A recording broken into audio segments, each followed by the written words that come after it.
used to think the Ark was just a place where scums fed off each other's misery. I hated it. I thought there were no stars in that darkness. No matter where I looked, there was nothing at all.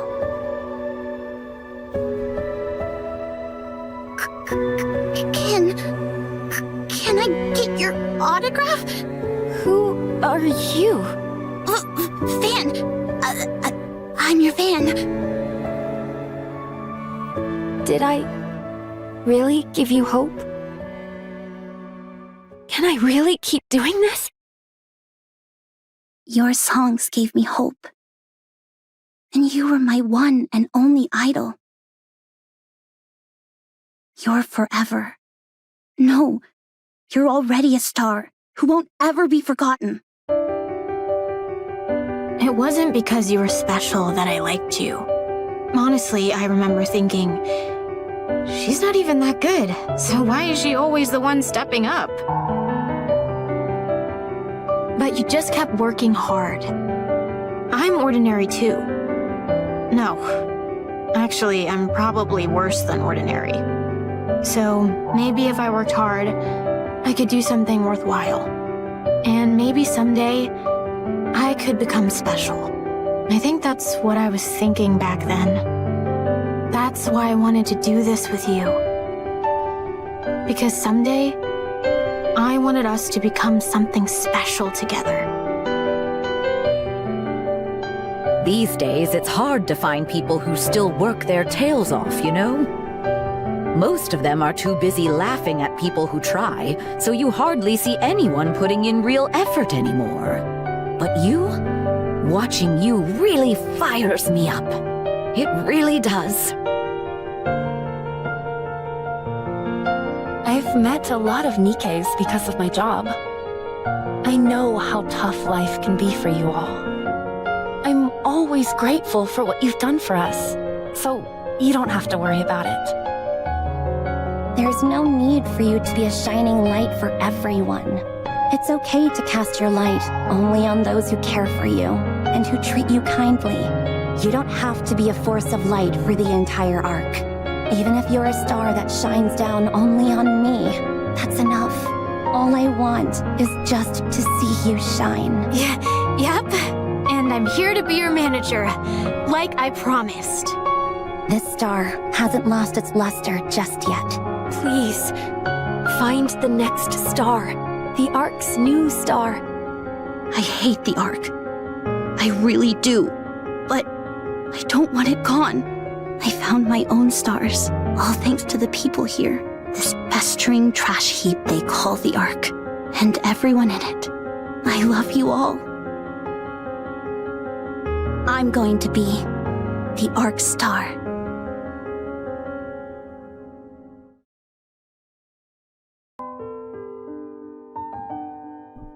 Yo, what's up everyone? I am back with some more NIKKE today. My name is Tatsu, and we're about to jump into the story 2 of the 3.5 anniversary event. How's it going, guys? Welcome signups, welcome JFAT, welcome chat. Actually, before we jump into story 2, it seems there was some kind of thank you performance concert thing that was happening in London yesterday. And I was kind of thinking maybe we could check that out before we jump into the story too. Just as a treasure this moment forever. Just as a warm-up. Yeah, don't look at my gems! Oh my god! Was it explained last time I streamed, like how poorly my polls went? I don't know if... No, because Neon's banner went live this week. Which means you guys didn't get my... you guys didn't take a look at my updated gem count. Basically, I can explain it, but my polls for the Anise banner went so terribly that by the time I had to pull on Neon, I didn't have a ton of gems to work with. And so I ended up having to like wail for a bunch of tickets. I can tell you guys the damage. the amount of money that I've spent on Nikke this week is over $500. Let me show you what I Treasure mean. this moment forever. Let me show you the damage. Do you see this? Do you see the cleared out shop items? This was extremely painful, but I wanted to do my best to secure the girls, because these are the counters. I love Anise, I love Neon, I love Rappy. I want all of them to have like a permanent spot on my account and to give them the attention that they deserve. Unfortunately, my luck was not very good, and I ended up having to shell out a bit of extra money. Also, welcome back, Lotus. How's it going? Yeah, Lotus is not looking good, is it? Let me see if I could show you guys an image of like how my pulls went exactly. One sec. I'm pretty good at documenting these things, so we can look at like the actual numbers and the actual like pull rate.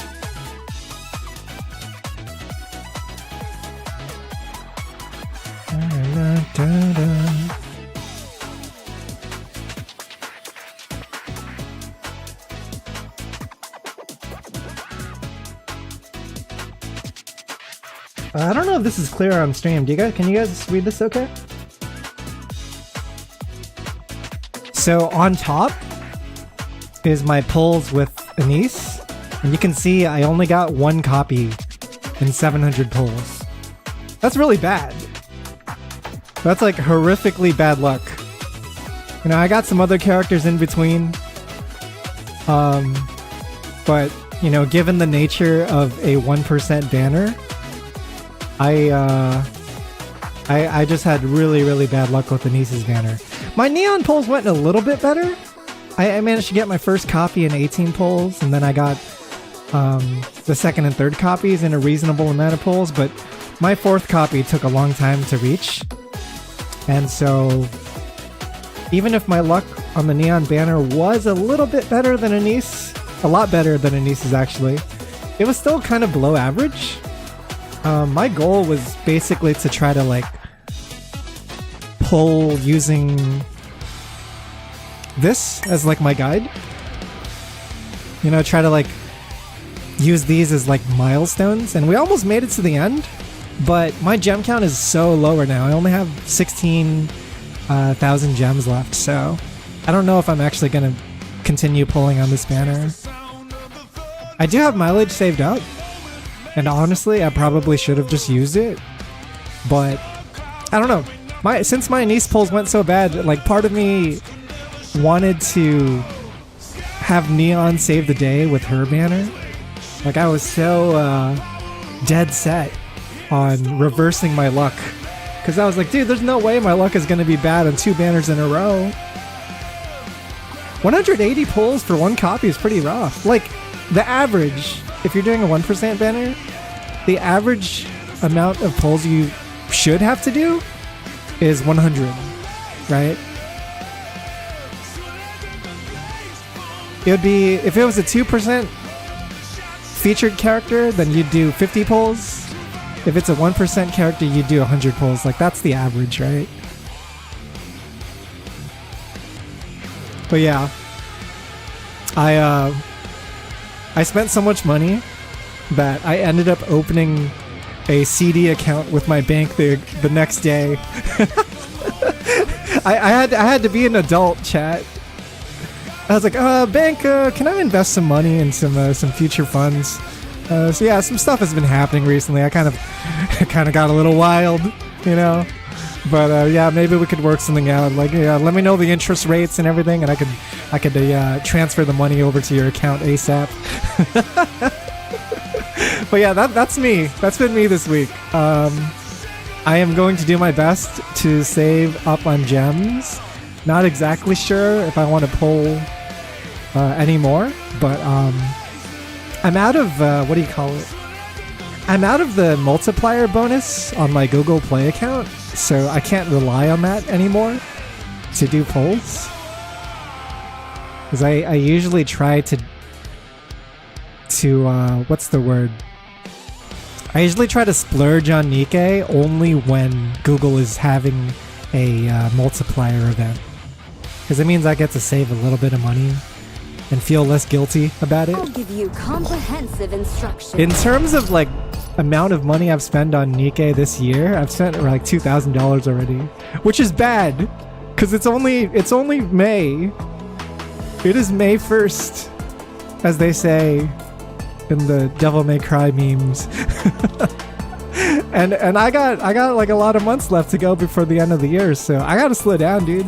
I gotta be more responsible. But yeah, let's go see if we could check out this concert in London. Time for an intervention. The thing is, for me, I know exactly what I'm doing as far as like, yeah, this is a lot of money to be spending on games, right?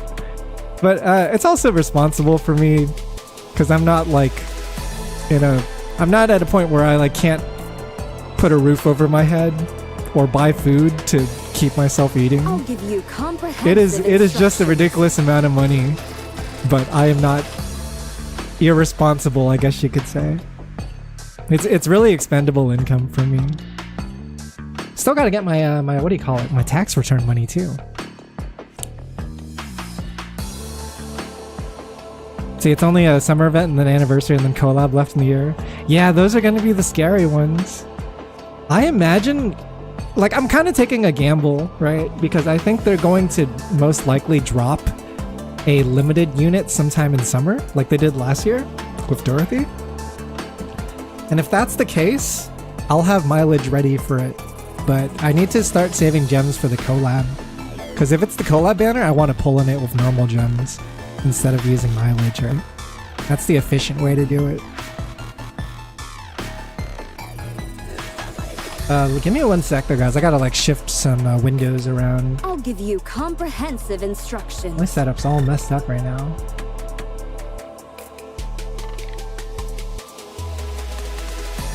One sec. I gotta put this over on this screen. I guess I can mute the game for now too. Yeah, I don't even know what this was, but I guess there was a thing in London.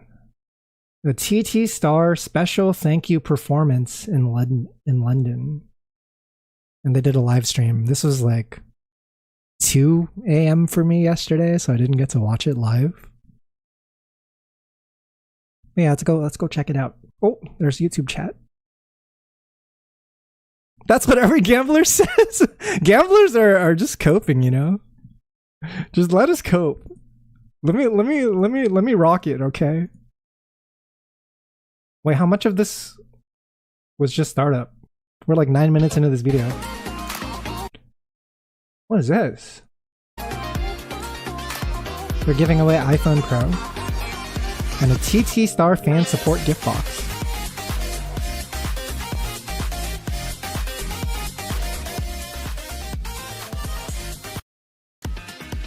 Oh, they're also showing fan art and stuff, right? Dude, Nikke's been going hard for 3.5 anniversary. I saw in the survey, like one of the questions in the in-game survey was whether or not we felt that this anniversary event was bigger than 2.5 anniversary. And I was like, yes, it feels much bigger. And the scope that they're going for and the amount of like advertisement that they're throwing around. Oh, this one's cool. Looks really good. Yeah, they're really going all out with collabs and stuff too. Like, I feel like Shift Up has been trying to expand their reach to audiences that might not normally be interested in Nikke. Yeah, I know they gave some CD keys yesterday too.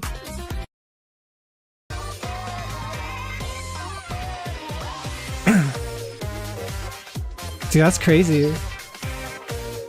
I think Japan's like the only place in the world right now where they're probably happy with their amount of advertisement. I guess like Japan and Korea. But the rest of the world still needs to get to that point where Nikke becomes like a household name. You know? Dude, that's crazy! Big Anise in New York, in the NYC.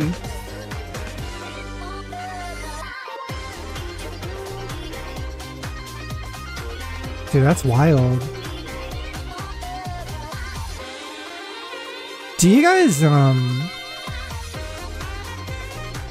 have any like friends or anyone that you know that recently picked up Nikke within the last half year?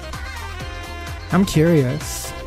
Cause I don't like, none of this stuff really affects me personally. Right? I'm already knee deep into the game. I have no idea what it's like to be coming in as an outsider. But I'm kind of curious if this advertisement is like worth it. If it's actually effective. The final milestone. In response to your cheer, Commander TC Star has taken the stage. We're definitely grateful for your overwhelming cheer. So this is the reward we got for clearing out everything, huh? Clearing out the milestones for like their social media.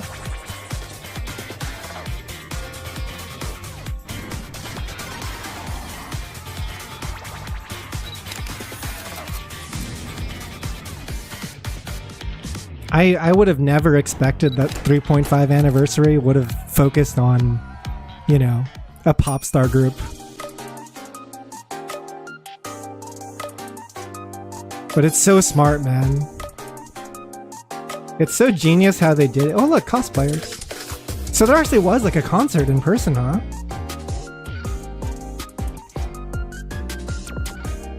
These are the London Nikke players, dude. London Nikke, shout out.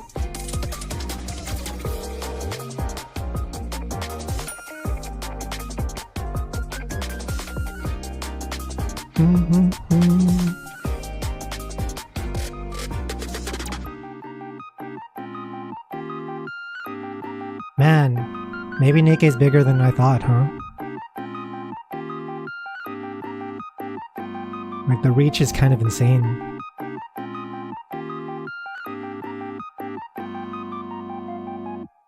It's good though, right? It's like the bigger the game gets, the more we get to see it grow.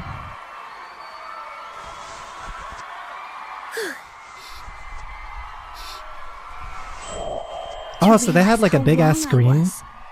To see that this wasn't a trash heap. London isn't a trash heap. I just couldn't see it. London's not a trash heap at all. I was blinded by rage, among other things. So you talking about London or the Outer Rim? Talking about London or the Ark? You're an orphan.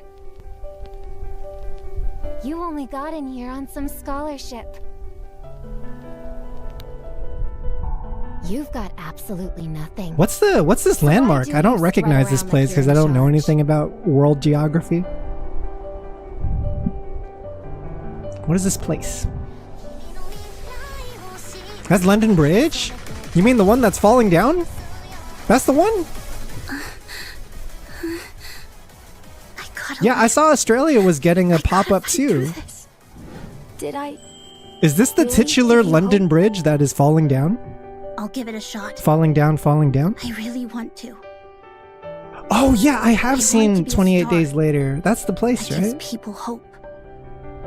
Yeah. He's like walking down an empty bridge, the main character. Hello, everyone. Oh, that's cool. They're showing comments from Blah Blah, I guess. Thank you so much for coming. I wonder if I'll see my name. We're about to shine. If you guys see your name, let me know. That'd be so crazy.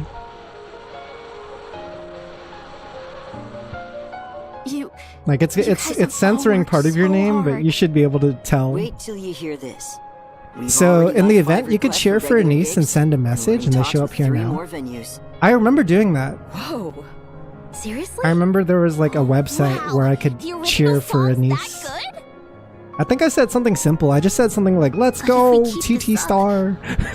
Really make us I didn't do anything too creative. Yeah, just hang in there. Once we break into the mainstream, it'll all sort itself out. We'll make all Yeah, this I stupid kept it crap simple, worth you it. know.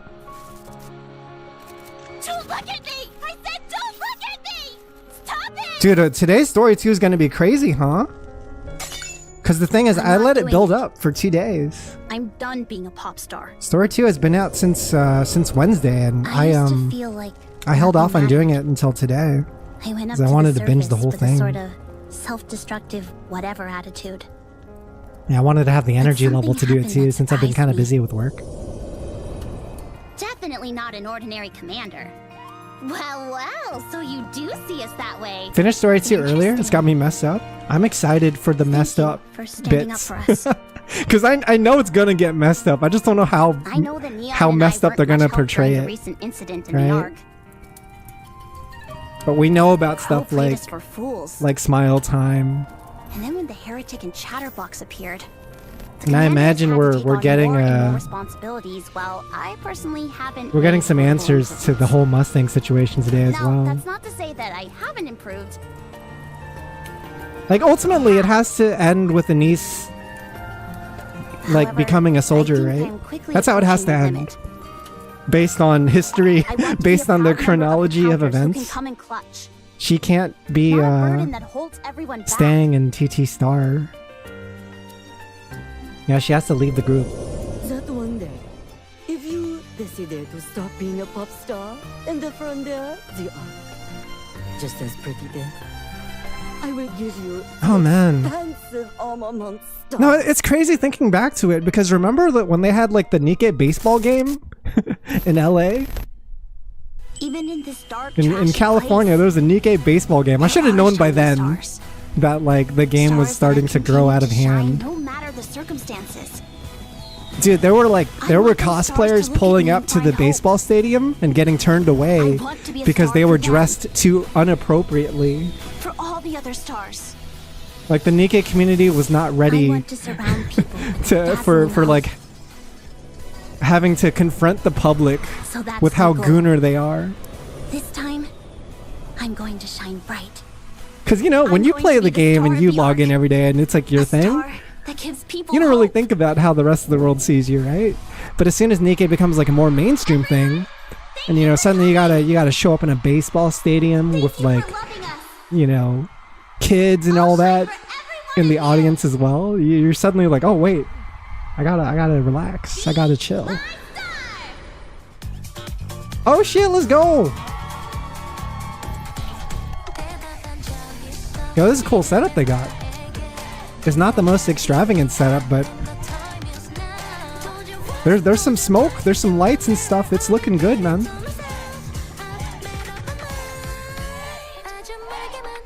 Yo, they got I'm hype. I'm hype seeing the crowd with the cheer glow sticks. Actually, it's not even a stick. It's like a rod.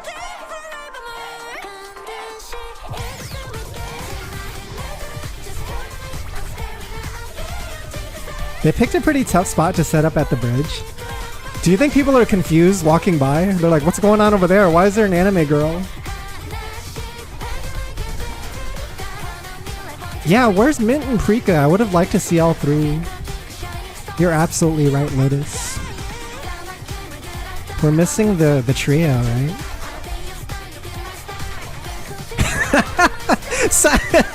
Sign up says they don't realize this is the future. The future is now, old man. Nah, give it some time.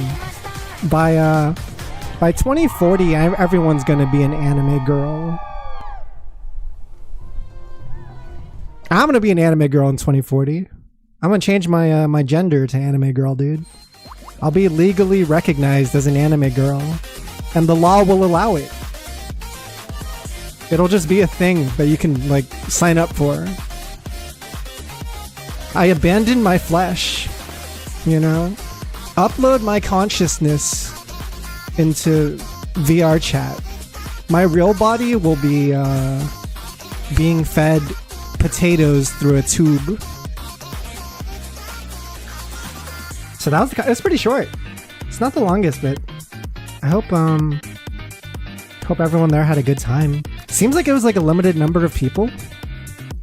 I don't know how they decided on giving out the invites and all that, but I was surprised to see such a big turnout in London. Oh, give me 1 second, guys. I'm gonna switch right over to the game again. Then we can start story 2. Oh, that was neat. But yeah, dude, I think it's so smart. I mentioned this last time, but it's so genius that they decided to revolve 3.5 anniversary around like a pop star group. Comprehensive instructions. Because it's giving people a gateway into NIKKE that is like, you don't have to be enjoying the game or the story, right? You could appreciate the game from a music standpoint, from a dance standpoint, you know? I've seen so many fan cam like type videos of people like doing Anissa's dance in like a cosplay outfit or whatever. And I'm sure that's like sparked a lot of onlookers being like, oh, what's this character supposed to be? Where's this song come from, right? Like, this song's really catchy. Yeah, it's just so cool. From a marketing standpoint, it's really fun. And from like an in-game standpoint, it feels very unexpected, I think.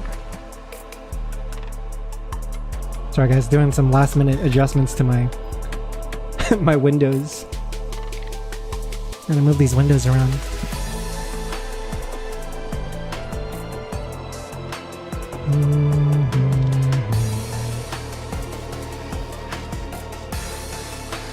Okay, I think we're good to go.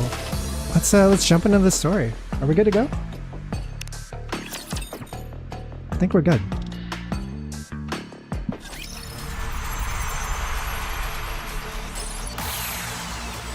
Oh, I haven't done this yet. Skill manual box. I definitely need that. The solo raid challenge mode started today, so I'll probably be prepping for solo raid soon. I don't know if you guys have given it a chance yet. Got a long way to go. Kind of worried about the current boss, to be honest. Oh wait, I think I already did this, right? Yeah. I've been playing the minigame a bunch, so I already cleared this daily. I'm like slowly trying to clear all the songs on normal. It's really challenging for me. I'm not exactly like an experienced rhythm game player, so I'm kind of taking baby steps at the moment. My current goal is to try to hit all perfects on every song in normal difficulty. First I hit all the perfect for casual songs, now I'm moving up to normal, and it's actually really hard for some of the songs on normal that I haven't cleared yet. Especially the ones that they just released for like Void Seeker, Jinx Player, Fatal Maid. These are all really tough for a normal difficulty song. Yeah, I'll keep you guys updated on that.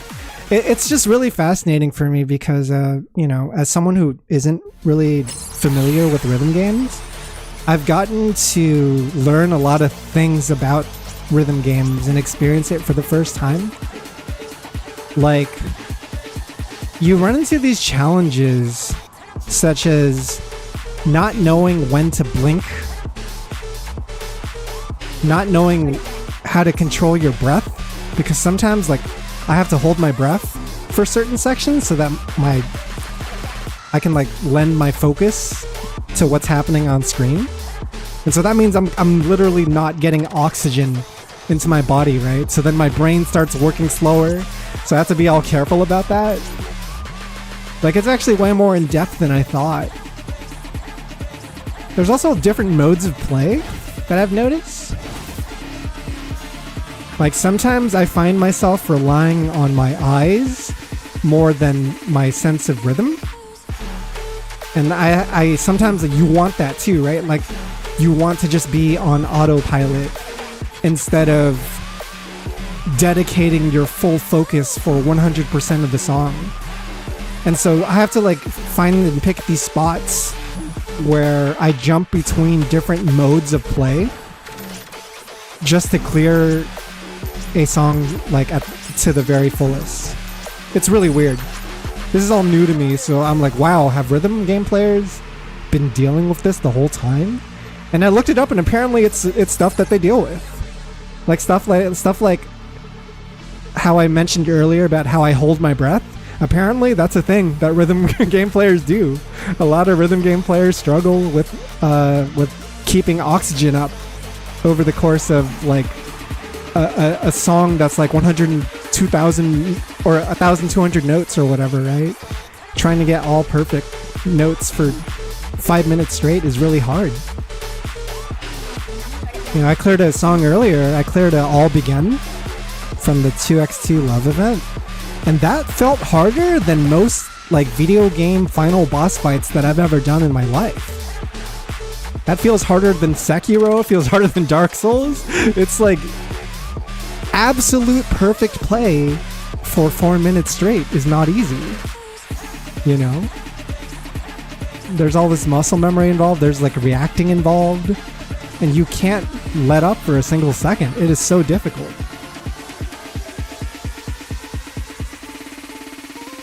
Also, hey, what's up, Millie? Welcome in. Oh shit, did I update my NIKKE squad list in the profile? I don't think I did. Let me do that. Sorry for the interruption, but this is important. We gotta make sure everyone's... Yeah, I still got the 2x2. Oh wait, how do I do this again? I click the action icon. For this one, I guess it's gotta be the counters, yeah? Joining the mission. It's gotta be the girls. Neo Neon, moving out. Combat star and Like this? ready to perform. I got Dorothy too. And she's got her idol outfit or whatever. Where's Dorothy? It's gotta be somewhere on the bottom, since I haven't invested in her. I guess I'll salt my Pilgrim. Oh, she's B1! What am I doing? Dorothy's fucking B1. I suppose it's time to get to work. I'm missing one more idol. Who's the last idol? Avistar? Oh, Avistar, of course! Yeah, you're right. She's like Elysian B1.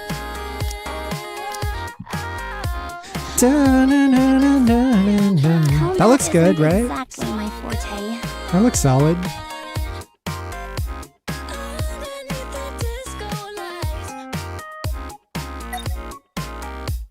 Looking good. I got the Kostarniko. Kostarniko? How many NIKKEs are there? Apparently I have 182, and that's not even all of them. Let me check. Let me see which ones I'm missing. Also, what's up, Telspire? How's it going? Welcome in. There should be grayed out ones that I don't have yet, so I guess we can just add it on. So 183, 184, 185, 186, 187. I don't know if we're counting collab characters. 188, 189. 189 characters at the moment? We're getting to the 200 mark. If I counted properly. I don't know if I'll ever get the last few collab characters, but as far as like the main cast, I have most of them. I'm just missing some limited ones, like NIKKE. I think she's the only one I'm missing. Yeah, I'm just missing NIKKE and some collab characters, which may never come back. Himeno, my beloved. I need her.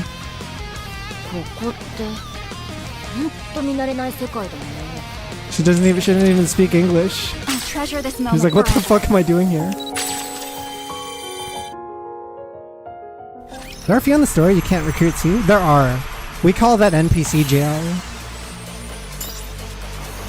There's characters who have been stuck in NPC jail for like years, and people are just banging on the glass trying to free them. Alright, so since we did run through the events in previous days, we could watch the scenes like last time. Okay guys, sorry for the yapping. Sorry for the delays. We are going to start story 2 now.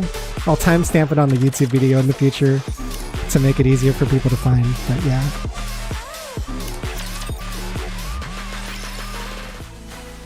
In TT Star's waiting room.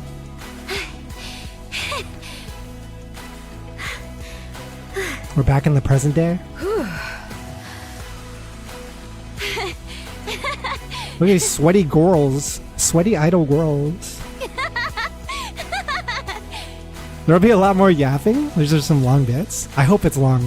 Hope we got plenty of good stories today, because I've been saving up for this. They're just having a good time. They're happy to perform again. Anise throws both hands up and high fives Mint and Prika. We did it! We actually did it! Yeah, we did it. Is that the entire concert? It still doesn't feel real. Did they finish the whole thing? So, how'd your first big stage feel? It's freaking awesome! So this is what it feels like. Yeah, this is the first time they've actually performed on like a huge stage, right? Because they were mostly street performers before this. I'm still tingling all over, like I just got zapped. Good. That's the state you should be in. Hold on to it. Take a short break. I You're did going get back all the out soon. skins. I got Anise's skin, I got Liberalio's. I got the other Anise skin, I got Dorothy and Rappy. The only one I haven't unlocked yet is Rappy, because I still need to get through all the tiers. Is it really fine to do it one song at a time like this? Wouldn't it be better to just go straight through? Oh, so they haven't sung all their songs. What did you think was going to happen working a bunch of rookies like that? The bigger the stage, the more careful you have to be. That makes sense, yeah. You mentioned there be a guest performing while we take breaks, right?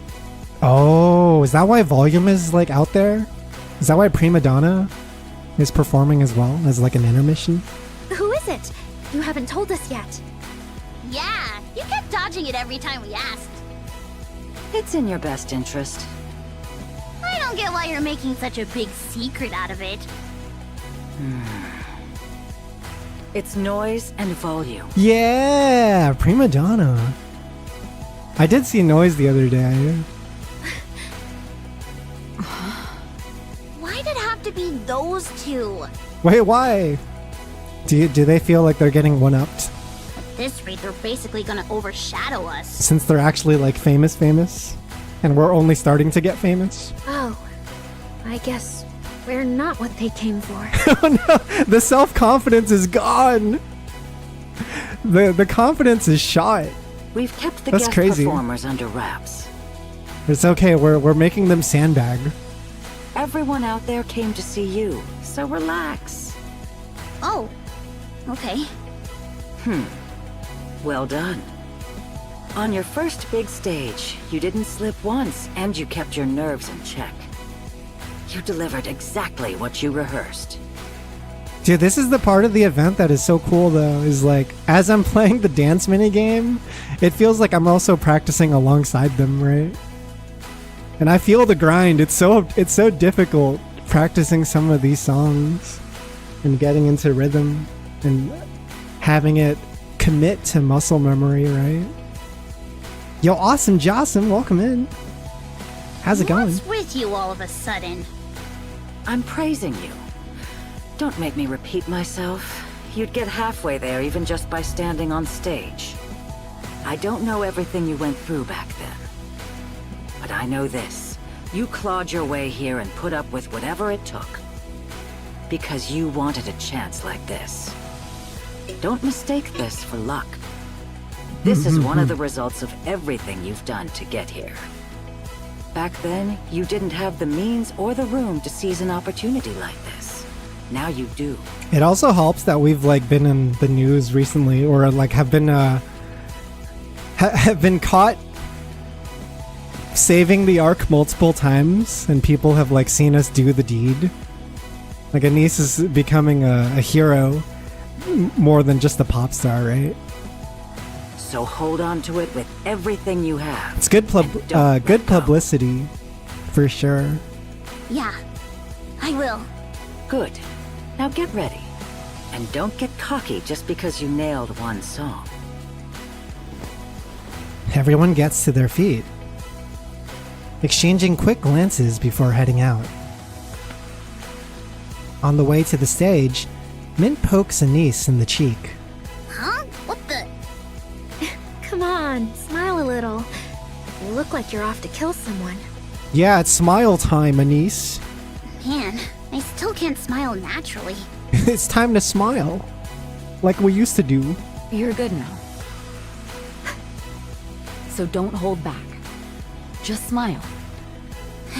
They're alluding to it. It's eerie. Yeah, let's do it. The shades of trauma. Let's call this off. Oh? Okay, so last time we left off of these characters, a lot happened, but the first part of the event, that is story 1, dealt with like the rise of TT Star, like the upstart of it, and having to worry about getting gigs and being overscheduled and overworked, and also running into like bigger forces that were trying to keep them down.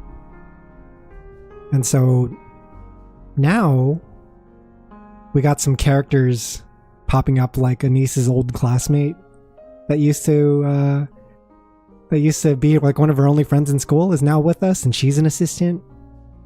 Even if it's already signed, we can still back out. Yeah, and then there was like a rival character named Yo-Yo that basically got canceled, right? I remember that was one of the last things that happened. But it also means that maybe they're going to be plotting something in the background now to try to get us to fall. Get revenge, right? Huh?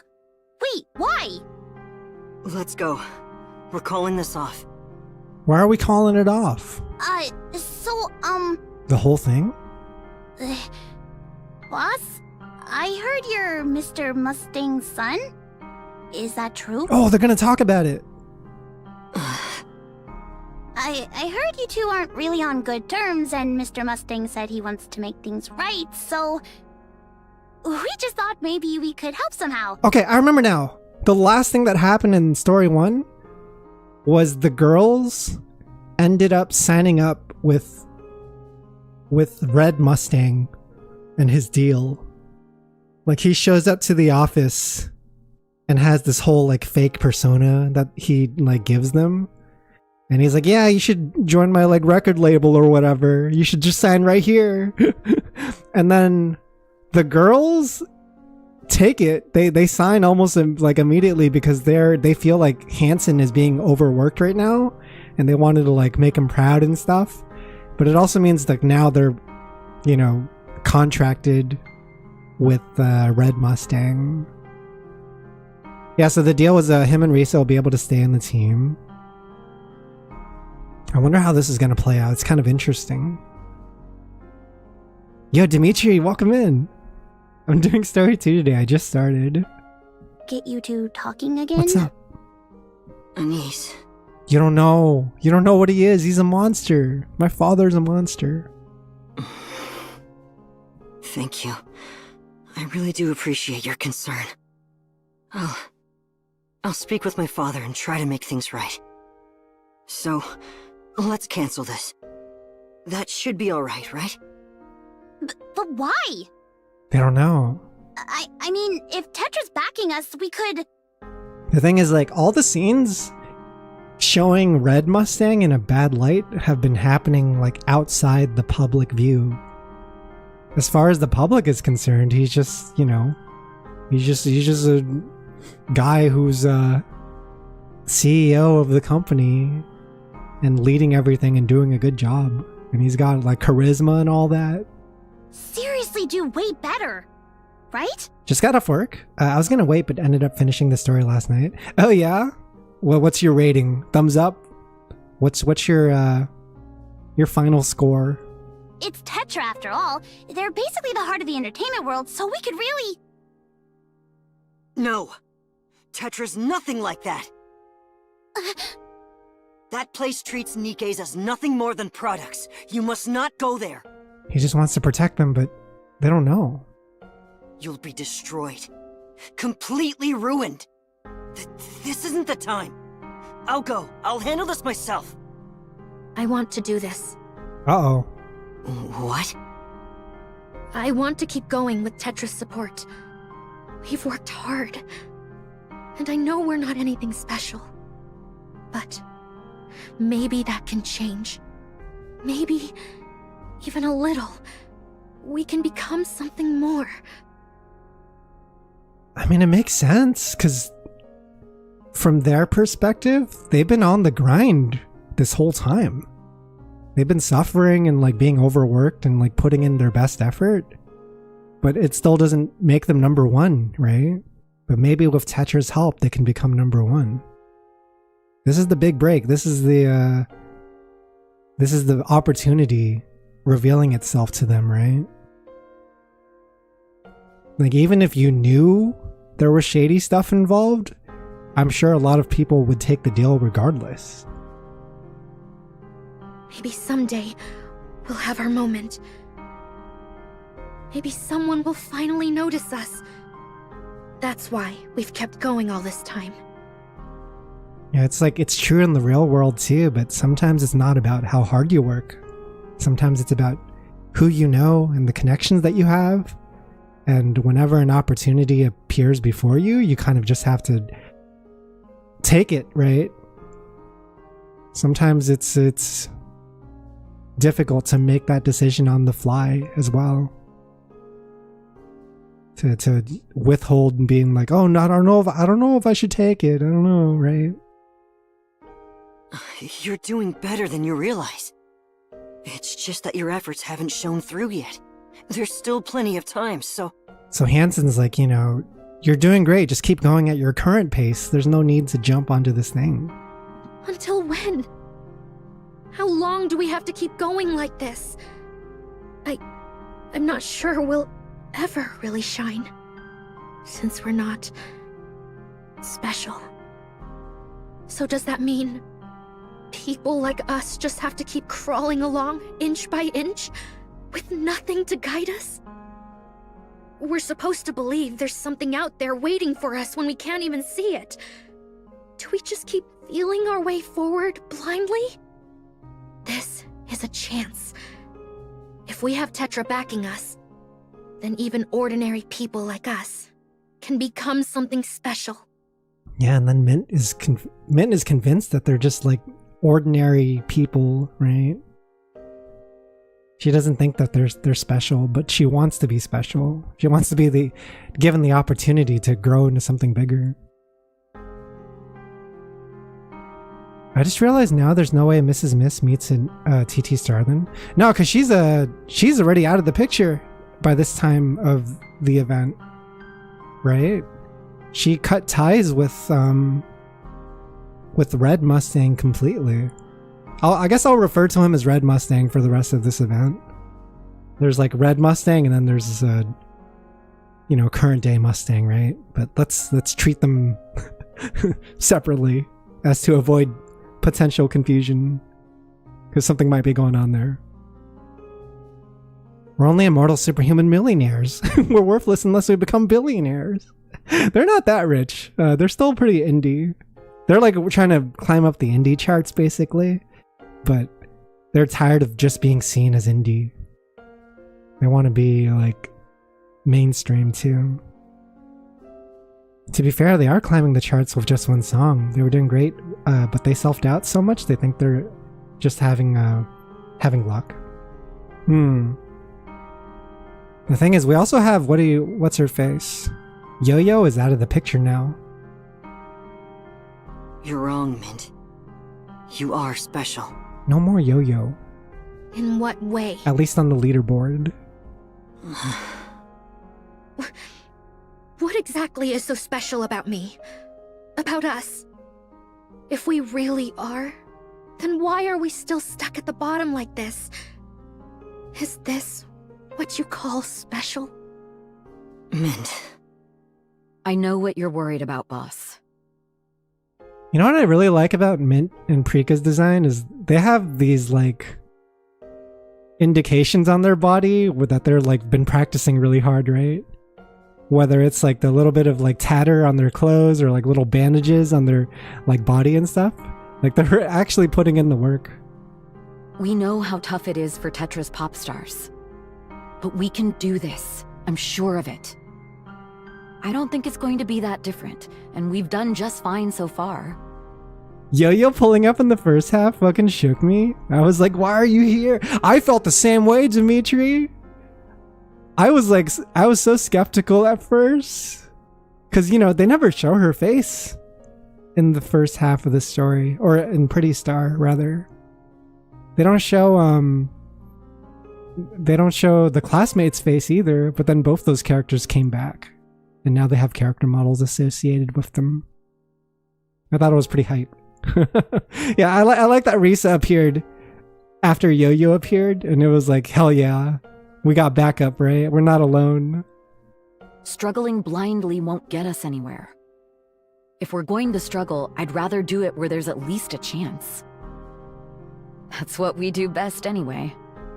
No. I think it's too late. They're too on board to be convinced out of this, right? If I could just add, the training environment there is on a completely different level. Yeah, and then Riss is also like, she's looking at it completely objectively as well, right? As someone who is responsible for actually managing their team and scheduling it and looking at all the logistics. Yeah, Riss, not Risa. I was trying to remember her name too. Tetra has professional trainers, top-tier facilities, and really strong support. It's like Riz. It's like Riz with Z. And since they run their own broadcast channels, they can actively promote us if they want. Risu. Just that alone would already make us... Riz feels the risks are fewer than the benefits, but that's the trap in itself. I see. So, that's how you all feel. I really like all the like corporate undertone stuff that happens in this story. You know, I mentioned it last time, but as someone who is also working a corporate job, I relate to it so much. About like just how big companies can take advantage of smaller competition. I get where you're coming from. But this time, I'll be making the decision. The deal is off. Okay, so he's dead set. But maybe they're gonna resent him for that. That's my worry. If they resent Hansen for this, then they're gonna grow apart, and then that just means Red Mustang is gonna have full control when Hansen is no longer in the picture. Boss. Mustang and Tetra aren't what you think they are. Even Pretty couldn't handle it. What makes you think you can? Ooh!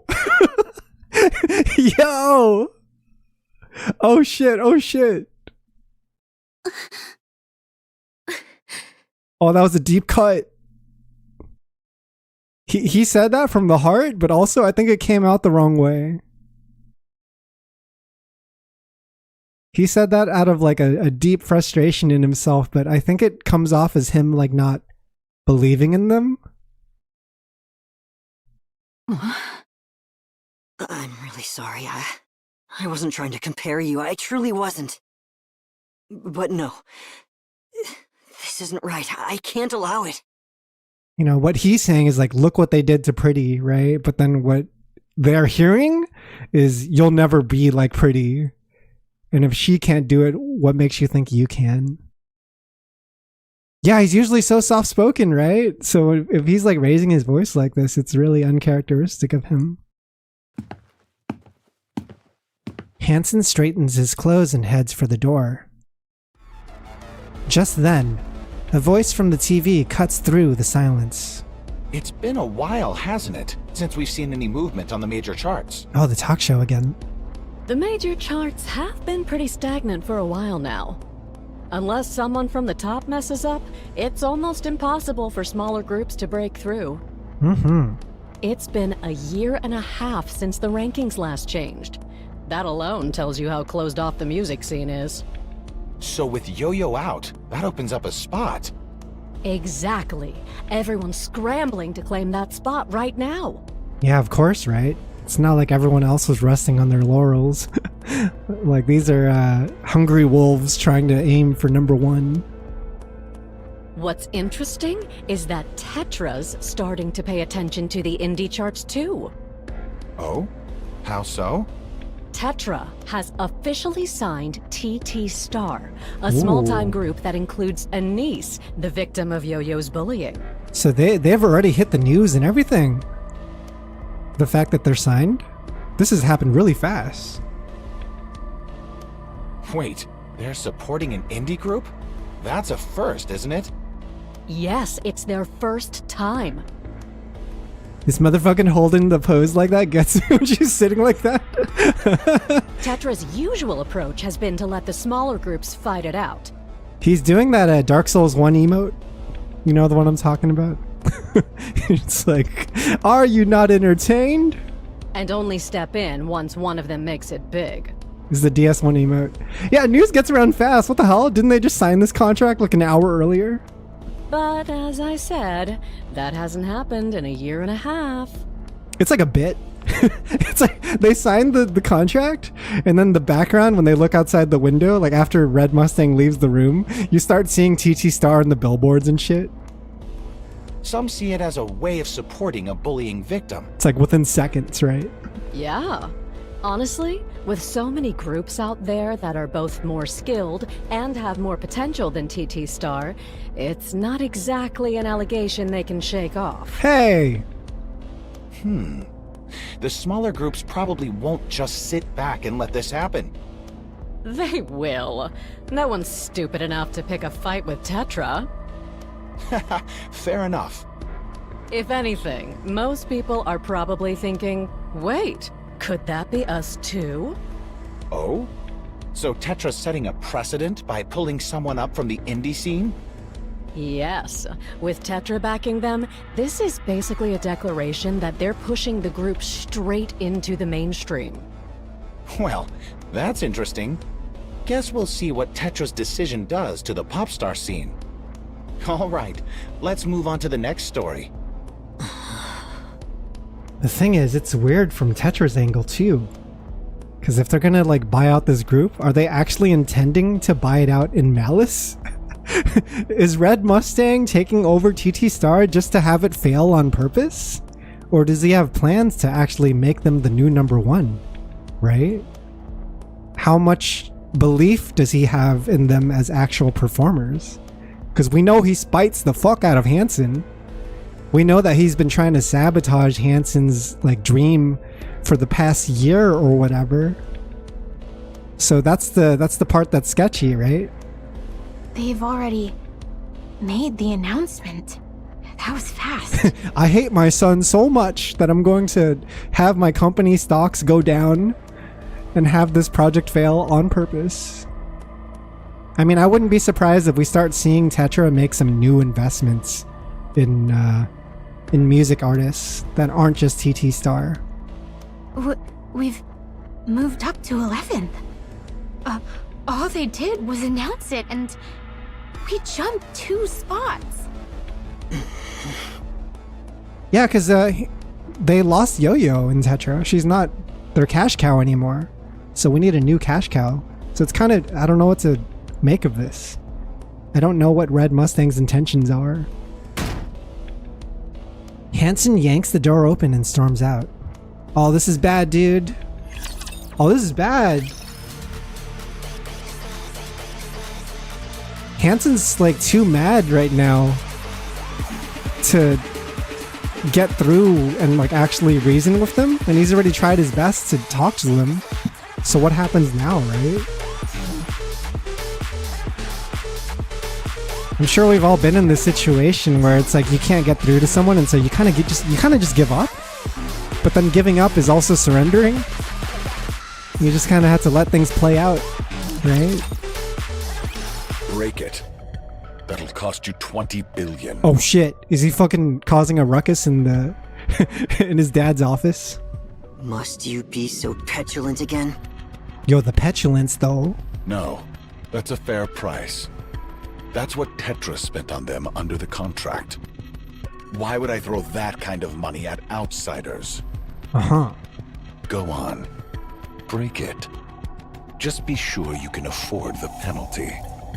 Do you really think this would make me submit to you? Oh, you will. If you want to protect those precious pop stars of yours, you'll come crawling back. This is all a power trip, dude. What if he kills Mustang now? I think he is gonna kill Mustang by the end of this event. It has to happen. He's gonna fucking kill the guy and then take his identity. The last scene is gonna be him like putting on fucking he's like shaving his head and putting on Joker makeup and attaching a disco ball to his back. I am the Mustang now. You know? It's gonna be like the end, like shocking scene of like the end of a movie. Yeah, putting on a bodysuit. Dude, it's gonna be like the end of what do you call it? What's that movie? Fucking The Usual Suspects. You know the end of The Usual Suspects where he's like walking on the street and then he's like limping, right? And then you slowly see the limp turn into a regular walk. It's gonna be that, but it's gonna be him. It's gonna be Hansen walking down the street normally, and then he starts like doing some queer ass shit. He starts like spinning and twirling and like flashing with like big lights and like doing disco ball stuff. His accent starts becoming increasingly French. You know? It's like, oh shit. I am the entertainer now. You know? What other choice do you have? Entertainment. Very well. Fucking yeah, you start doing a Sailor Moon transformation mid-walk. I'll return. But TT Star remains under my management. Go on. That's the deal you signed, isn't it? Do whatever you like. But you did read the contract, right? Uh-huh. You don't get to refuse anything Tetraline requires of you. Oh, shit. They call the shots and he can't refuse.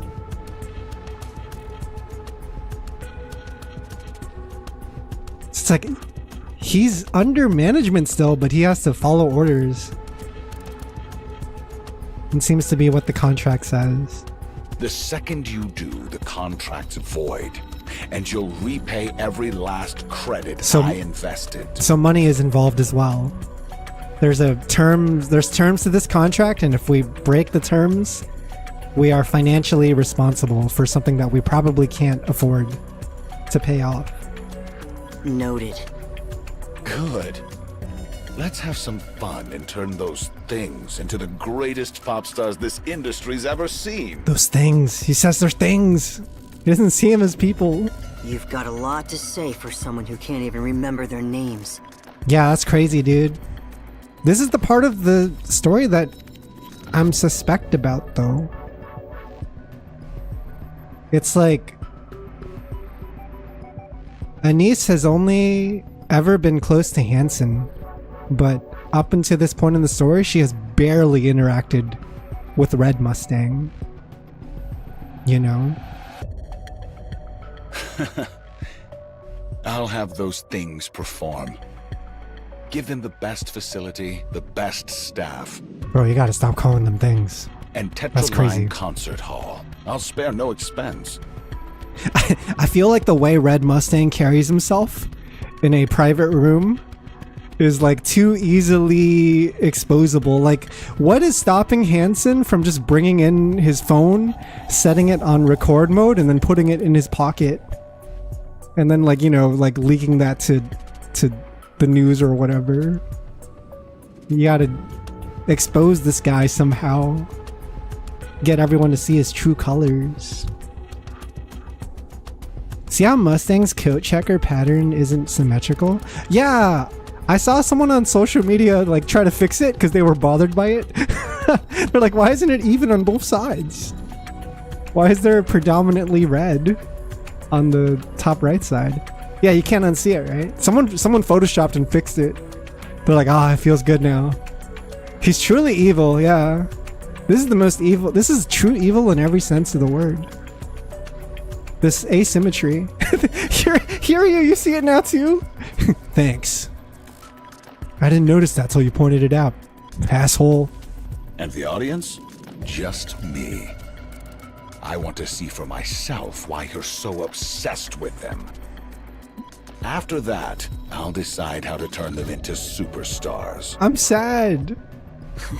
That won't be necessary. I'll handle it myself. Dude, they're gonna mistreat our baby girls. We spent so much of story 1 spending time with them and seeing them like work hard to get where they are now, and now it's all gonna go down south. What? You think I'd just leave them be? They're my company's pop stars. Of course I keep an eye on what's mine. He's so evil, he tries to trigger your OCD. He's attacking from every angle, man. We're not ready. Now that's a look I haven't seen in a while. It suits you far better. Are you satisfied? Watching me reduced to this? Struggling under your control and unable to do anything? Oh, I'm enjoying this far too much. If it bothers you that much, come try and take me down. You're not just going to stand there and let them slip away as you did with Pretty, are you? No, dude, he's reopening old wounds and shit too. Here's the thing, we saw Pretty, like, and how she turned out under Red Mustang's management. Right? Hanson has been through the whole thing, and we know that story doesn't end well. That story ends with her dying in a stadium during a performance. And there's all this extra stuff to it as well, but the fact of the matter is, she wasn't exactly having a good time towards the end of her career either. You know, she had lost her spark and was getting really burnt out and like jaded about the entire industry. Now the same thing is going to happen to Anise, Mint, and Prika. Hanson turns and leaves. I am so invested, bros. Holy crap. Dude, this is going places. This is the ultimate drama. NIKKE is the ultimate drama. It's just K-drama with visual novel graphics. Mustang watches him go, clearly pleased.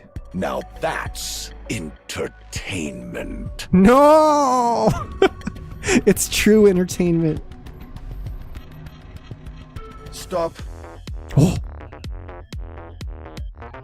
C'est bon. No need to go any further. Dude, he flips it on like a switch, dude. He Frenchies that shit up real quick. TT Star falters, then comes to a stop mid-routine, looking bewildered. What? But you haven't seen the best part yet. C'est bon. I've seen enough.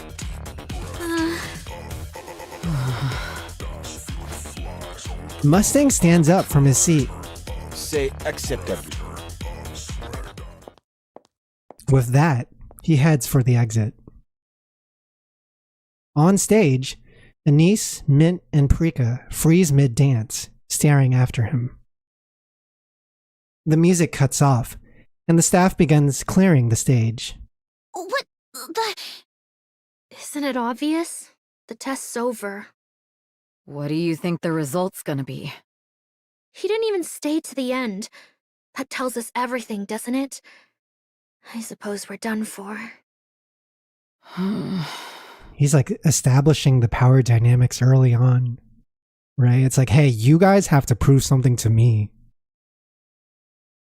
You have to answer and live up to our expectations because we're bringing you on board to our family, right? To our business.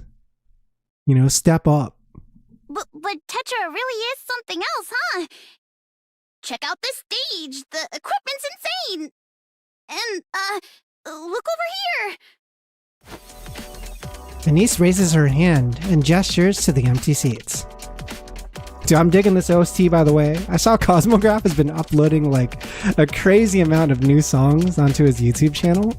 So I'm excited to hear some more, because I know we got some good stuff last time. Isn't this place massive? Man, if we packed this place out for a show, that would be epic, right? Mm-hmm. Yeah. Wonder when that day'll come. Man, did you see that today? the staff, the equipment. These guys aren't playing around. We're getting there. I can feel it. Dude, I remember, I just realized, like, last time in Story 1, Anise almost had, like, a mind switch. I just remembered how bad it got. The fact that, like, she was kind of running on autopilot and wasn't even, like, eating food or, like, breathing anymore. Like, she was not breathing. It's just like how I didn't breathe when I play the minigame. Anise doesn't breathe when she's in workaholic mode either. Yeah, and so it kind of makes sense that they were so eager to sign on to Tetra, because they really were like breaking their bodies trying to perform as an indie group, right? With Tetra's support, all that's left is to shoot straight upward.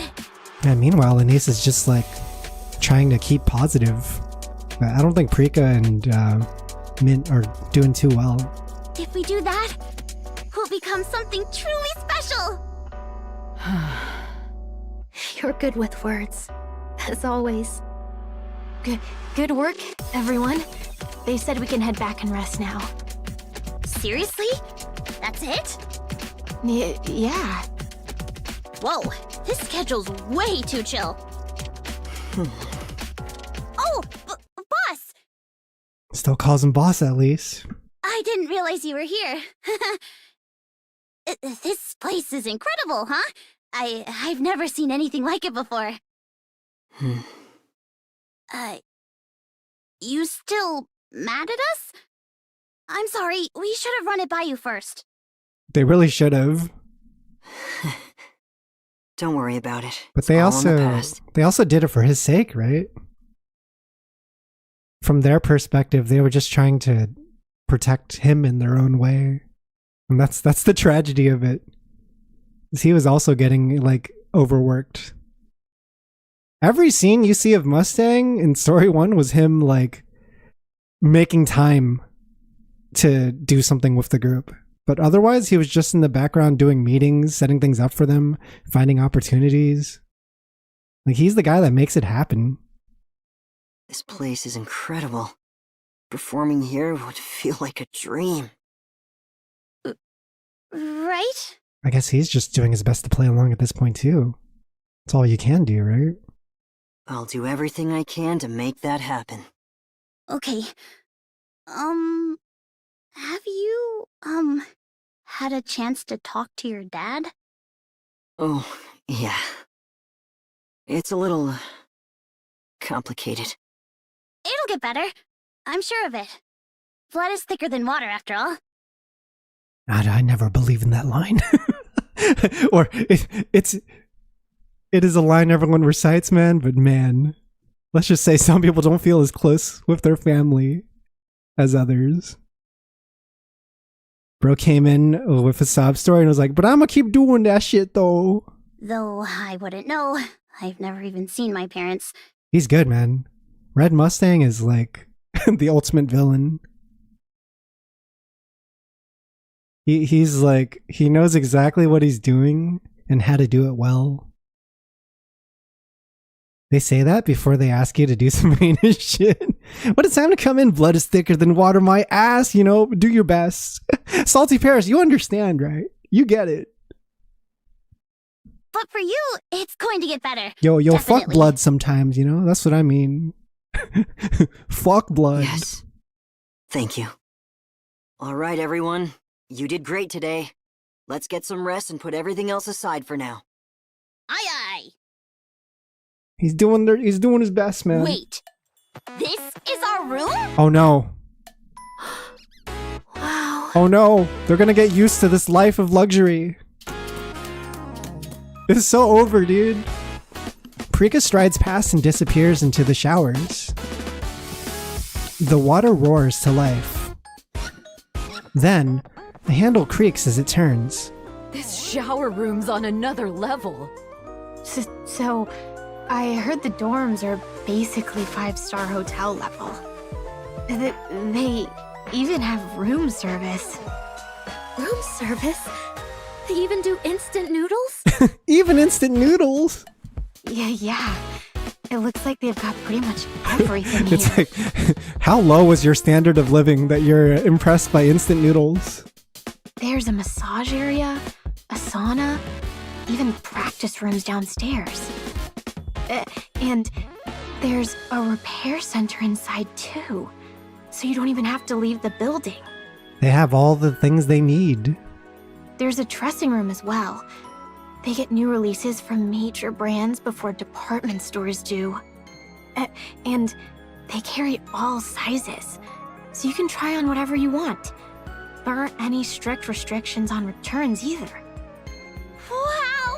This is gonna be one of those stories where they get used to their life of luxury, and then like, once everything is said and done, they'll realize it was the simple days that were the best. It was the days when they were poor and struggling and just like barely getting by that they were the happiest.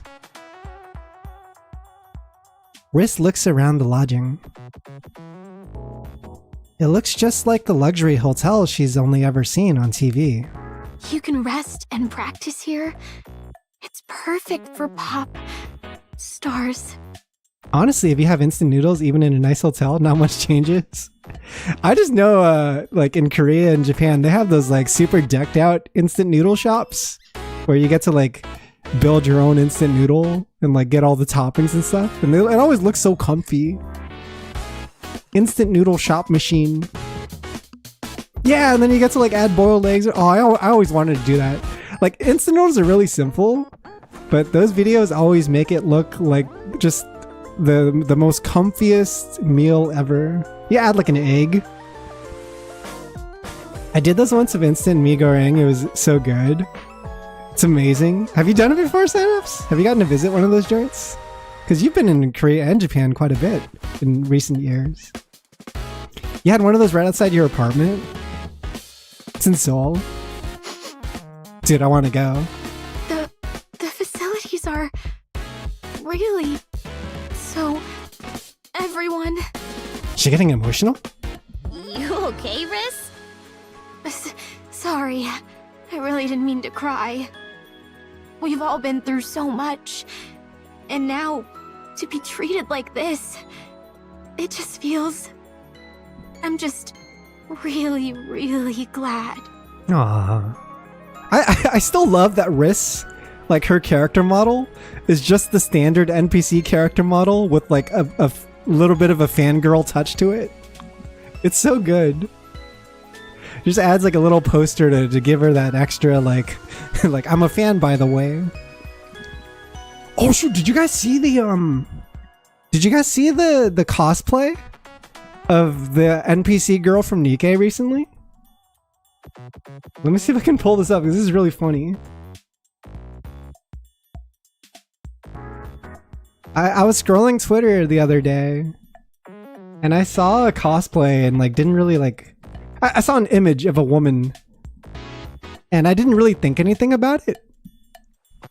And then I came back to it later and realized it was like someone cosplaying one of the NIKKE NPCs. Let me show you the image. Oh yeah, this is the image. Do you see this? Do you recognize this at all? This is someone cosplaying as her.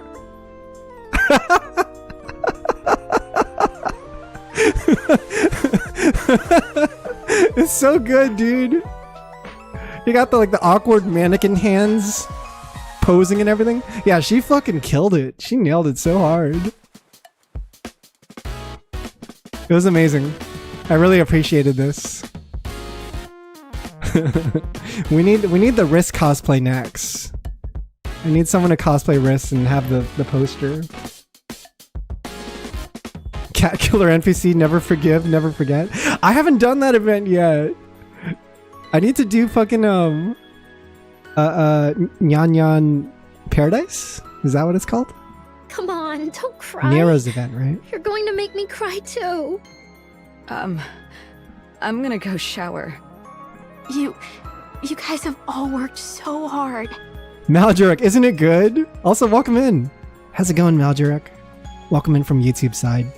I'm actually streaming on both Twitch and YouTube, so if you guys on YouTube see random like comments in chat. That's all from Twitch.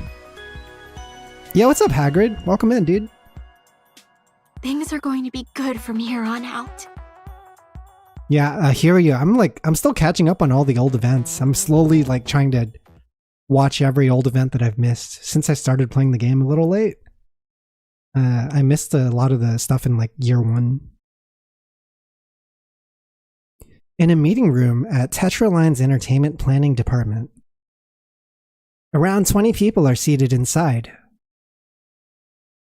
At the center, Mustang watches the massive screen and begins to speak. Well, that about settles it. They're not fit to be pop stars. There's nothing special about them, and their individual skills are downright pathetic. No, he's being mean to him. That blonde one is passable, but even she is only small time at best. Oh, they're talking about Prika, right? She's like the hardest worker of all of them, right? Prika's the one that's actually like, she has the talent and the skill. Yeah, Paris. This is an interesting character that they have shown us in NIKKE. Cause there's a present day character named Mustang, and he looks a lot more like ridiculous and over the top. And he has like a disco ball attached to him, and he's got fucking like Dio's Japanese voice actor voicing him as well. Takahito Koyasu voices him. And so we're moving to the past, and then they showed us this version of him, which is super like swagged out and like has a lot more of a serious take, kind of a little bit evil looking. And so there's been this huge drama / discussion in the community about whether they're even the same people. So a popular theory that people have been going with is that this guy in the past, this red version of Mustang, somehow dies in this event and gets replaced by the present yellow version that we know from the current timeline. That is the current theory. We'll have to package them and carry them on image alone. There's all this stuff to it, like his voice is different, his behavior is different. He just seems like a completely different character. That's a headache. We've already used up everything worth using. Yeah, his theme song is like an inverted version of the other one's theme song. Like it plays in reverse, the notes. Mustang taps his finger on the table. For a while, the sound of soft tapping is all that fills the room. Then it stops. Hey, you've got the ARC's stress metrics ready, right? Pull them up. The screen changes. Just as I thought. The failed surface reclamation hit harder than expected.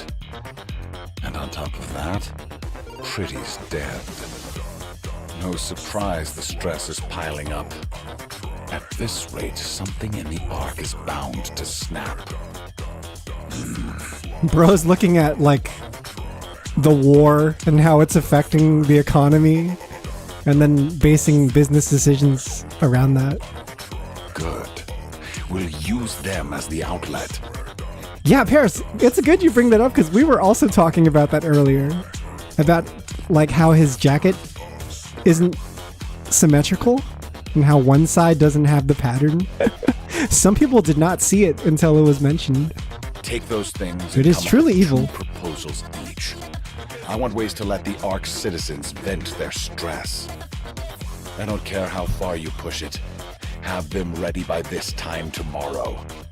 I'll wire $1 billion to whoever I pick. Dismissed. The meeting room empties in a flurry of movement. Left alone, Mustang stares at the screen as a smile forms on his lips. I want to stand like he does with like the hands doing the he's just in a constant state of aura farming. You could put him in a Supreme jacket.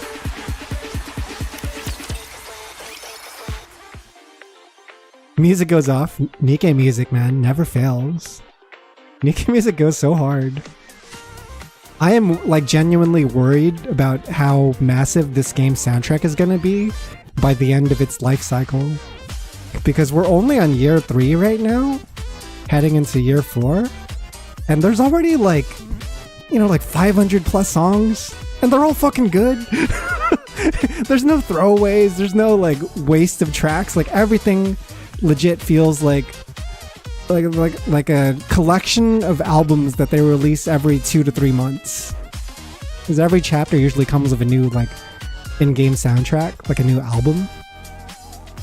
So it's really cool. The music is definitely one of the biggest highlights of NIKKE. And I would say, like, even if you're never interested in playing the actual game, look up the soundtrack, because it might be something that you'll add to your playlists. Yeah, it's 3.5 anniversary, so we're halfway to year 4 already, man. It's crazy. You know, I started in 1.5 anniversary, so that means I've already been playing for 2 years. Yeah, and they added the rhythm game. They added the rhythm minigame, and that is expected to have like updates in the future as well, I would guess. They'll probably expand that and add songs to it and stuff. Yeah, Cosmograph is a freak, okay? The thing about the minigame that they added to NIKKE recently is it's designed for freaks. It is designed for people who like play rhythm games in the arcade and dump like hundreds and thousands of dollars to like get really, really good at these games, right? It's, you know, the hard difficulty is actually genuinely hard in a way that filters 99% of the player base because they don't play rhythm games. You know, most NIKKE players don't play games. They just fucking, you know, do the gotcha or whatever. This is Cosmograph's YouTube short where they uploaded gameplay. And he's doing his thing. He's like, this doesn't even seem like one of the harder songs. I have seen the hardest songs, and it's just, I don't even know how you would read them.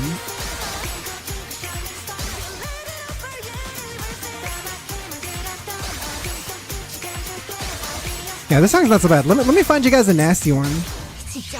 But that's all perfect, right? All perfect means you don't miss like a single note. You hit all of them at the like perfect time, and you get like extra points for that, right? But let me show you guys like, what's a hard song? Jinx Player is pretty fucked up. Has anyone done Jinx Player on like the hardest difficulty? Here's someone playing on a tablet. You know what I mean?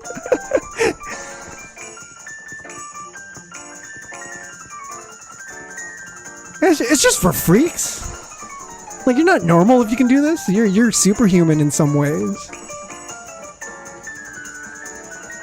Oh my god, fuck me. You know the crazy part is I have a friend that plays rhythm games, and so I've been like talking to him about my adventures in NIKKE. I'm like, yeah, dude, I'm really like struggling with this song, and I send him a video. He's like, oh, this doesn't look too bad. I was like, what do you mean it doesn't look too bad? And that's because my friend is also a freak. My friend used to be one of the best like rhythm game players in Southern California. He's like, oh yeah, you get used to it. You just gotta play these games for longer. You'll get used to it. From my perspective, it's like, I don't know how anyone can ever get used to it, right? Like, the skill gap is so far that, like, I don't see myself ever reaching and closing the distance.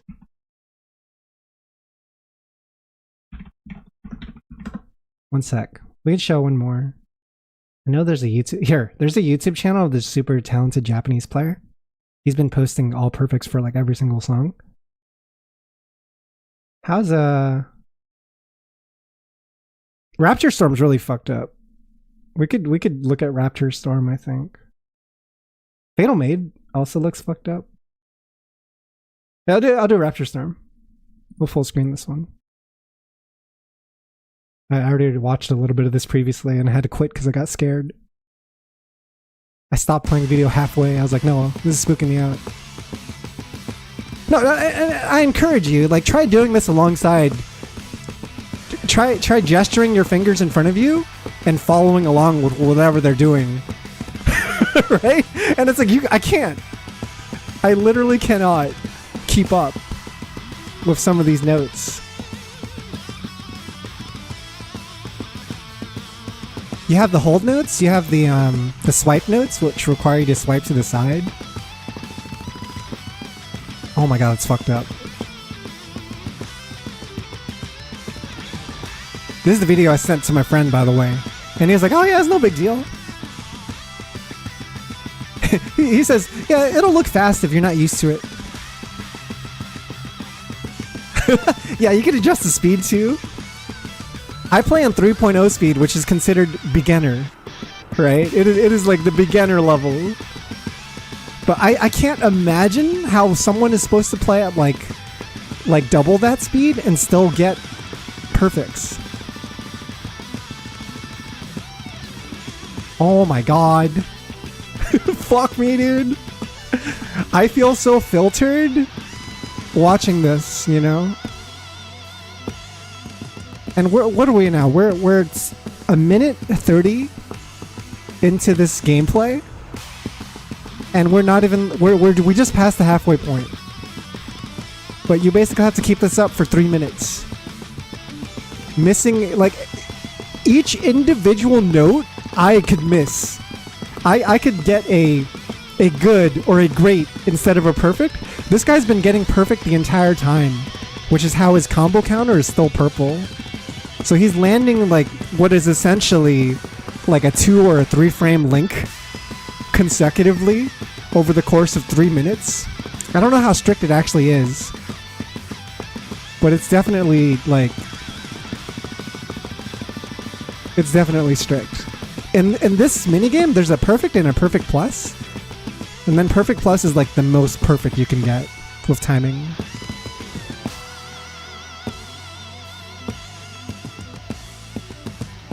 If I had to guess, I think it's at least like a 3 frame gap. Like a 3 frame leniency. Yeah, right? It's just like, fuck me. I'll never get that good. Never. I can play for the rest of my life. I don't see myself doing this. They missed a few notes, like 20-something notes or whatever. They didn't get, you know, perfect plus. That's stupid. I feel so filtered. How is a mortal to catch up to a god? Yeah, just the hand-eye coordination, the reaction. And you see what I mean earlier, right? When at the start of stream, I was bringing this up, but like, I don't know when I'm supposed to blink. I don't know when I'm supposed to blink. I don't know when I'm supposed to like catch my breath and breathe. Because when I focus on these types of games, I have to hold my breath. I have to enter a state of tension that allows me to perform at a higher level, right? And the fact that some people can do this as naturally as they breathe without like putting in any extra effort or without straining themselves is incredible. It is actually a superhuman feat. I consider it to be like an insanely powerful human talent. But of course, we don't associate it with that at first glance because it's a video game, right? It's like, oh yeah, you're just pressing some buttons at the right time. How hard can it be pressing buttons at the right time? And I'm like, let me tell you, it's really hard when you're doing it like 1,500 notes in a row for 3 minutes straight without messing up. Like, you actually are one with the music. And so yeah, that's been my fucking struggle for the last like week and a half, is I've just been trying to get better at rhythm games through NIKKE. Maybe NIKKE's minigame will be like my entry level into rhythm games. I'm still like on normal difficulty right now, so I am nowhere near as good as the videos that we just saw, but it is so impressive to watch. Like, I would love to get that good. It is so incredible. No matter who you are, no matter what you've done, the pop stars of your dreams will always smile for you. You're cordially invited to join TT Star for the Smile Time project. Oh no, Smile Time mention. That's not good. I know about Smile Time. Also, Sherlock Homeboy, welcome in. That's the neat part, you don't? Yeah, like, apparently a lot of people prefer playing on tablet for these rhythm mini games. That's how a lot of the games in arcade are formatted too, right? I would love an MMO that fully brings out each person's unique talents, like a person being the best bard class doing it to being so good at rhythm game. Oh, that'd be really cool. Yeah. Oh, that'd be super cool. Because we're so used to, you know, staying in our own lane. But if there was just a game that could showcase every single talent and make it like stand out to other players, that'd be so incredible. It's like, oh, here's the guys that are good at action games. Here's the guys that are good at rhythm games. And everyone's just in this like crazy mosh pit of talent. It's wild. Yo, Bronze League, thanks so much for the raid. Welcome in, dude. Welcome, guys. My name's Tatsu. I'm playing through NIKKE today. How's it going? What were you guys up to on Bronze's stream? Astral Landlord, welcome. Hot Sauce Bear, welcome. Saka-san Streams, welcome. Let me give you guys a shout out. Hi. Yeah, we're doing some NIKKE Story 2 for the 3.5 anniversary event today. I don't know if any of you guys from Bronze's stream play NIKKE, but this has been my like obsession for the last 2 years. I really love this game. I think its story is incredible. You're playing a Korean dating sim?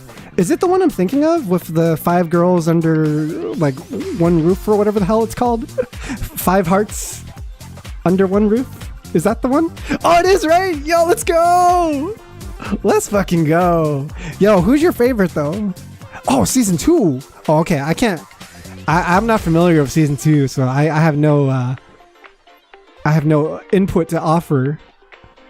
I just know season 1 has like some characters that return in season 2, but not the full cast. Yeah, have you played both games? Have you done both season 1 and 2 at this point? Are you retired from NIKKE, or is NIKKE your retirement hobby? NIKKE is my retirement hobby. I used to be super into like fighting games and stuff. I used to play fighting games competitively, and that was my main thing. And now I'm a washed up NIKKE player. NIKKE is my game to relax now. Now that I'm like retiring to the countryside. You know, I'm tired of fighting. I don't got that fire in me no more. I need to be comforted by some cutie robot androids, you know. Chat is threatening if I don't pick Gran. Yeah, you gotta pick Gran. You got it. She's the all-time fave, right? Are you eyeballing any other girls from the season 2? Trying to get the true ending? That game seems like such a good time. There's a charm to it. I know that some people feel like it's off-putting seeing like live action characters in like a dating sim, and they get kind of weirded out about it. I think it's the like funniest, most charming thing ever. I think it's really cute. You know, I don't feel weird about it. I kind of like, I'm all on board, you know. I just think of it as watching like a reality TV show kind of thing. Like it's got that kind of feeling to it. And there's these funny characters that pop up, like the hot dog guy from season 1. Homie just pops up and gives you a hot dog. It's like, you've been working hard today. Here you go. I like the singer girl in season 1 the most. Season 2 is like another return girl I like, but I won't spoil who it is. Ooh. They have one coming out where you're a hamster as the MC. I've seen that one! Or I've seen the trailer for that one. Yo, Hot Dog Man. Shoutouts to Hot Dog Man. Yo, shoutouts to my man and his hot dogs. You're what keeps us going. Yeah, guys, make yourselves at home. If you're new to the stream, hi, my name's Tatsu. And hope you enjoy the rest of the show. We're just chilling, enjoying some story now. Maybe if you stick around, you'll get the gist of it. But It's basically I would describe this anniversary story as it's currently heading into the direction of like an idol corruption story. You know? It's a story about like this group of talented performers who are working hard to become music artists, and then a big corporation comes along and potentially takes advantage of them. That's where we are in the story right now. They just got boarded on to like a record label, essentially, and the record label is kind of shady, and we're kind of worried for our girls, and we don't know if they're going to be okay.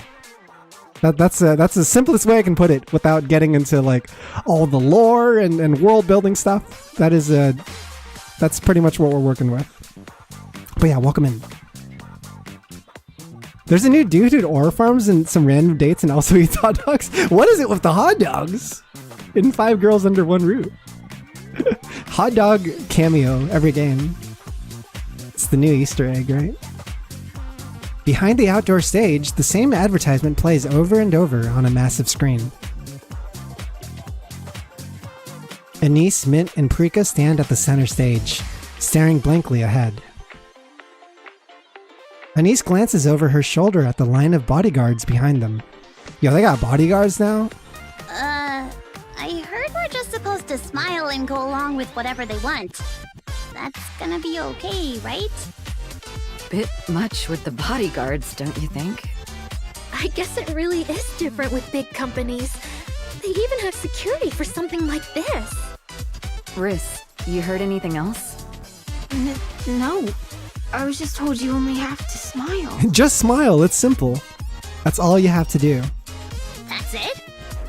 Heck, I'm a natural at that. What could go wrong with smiling?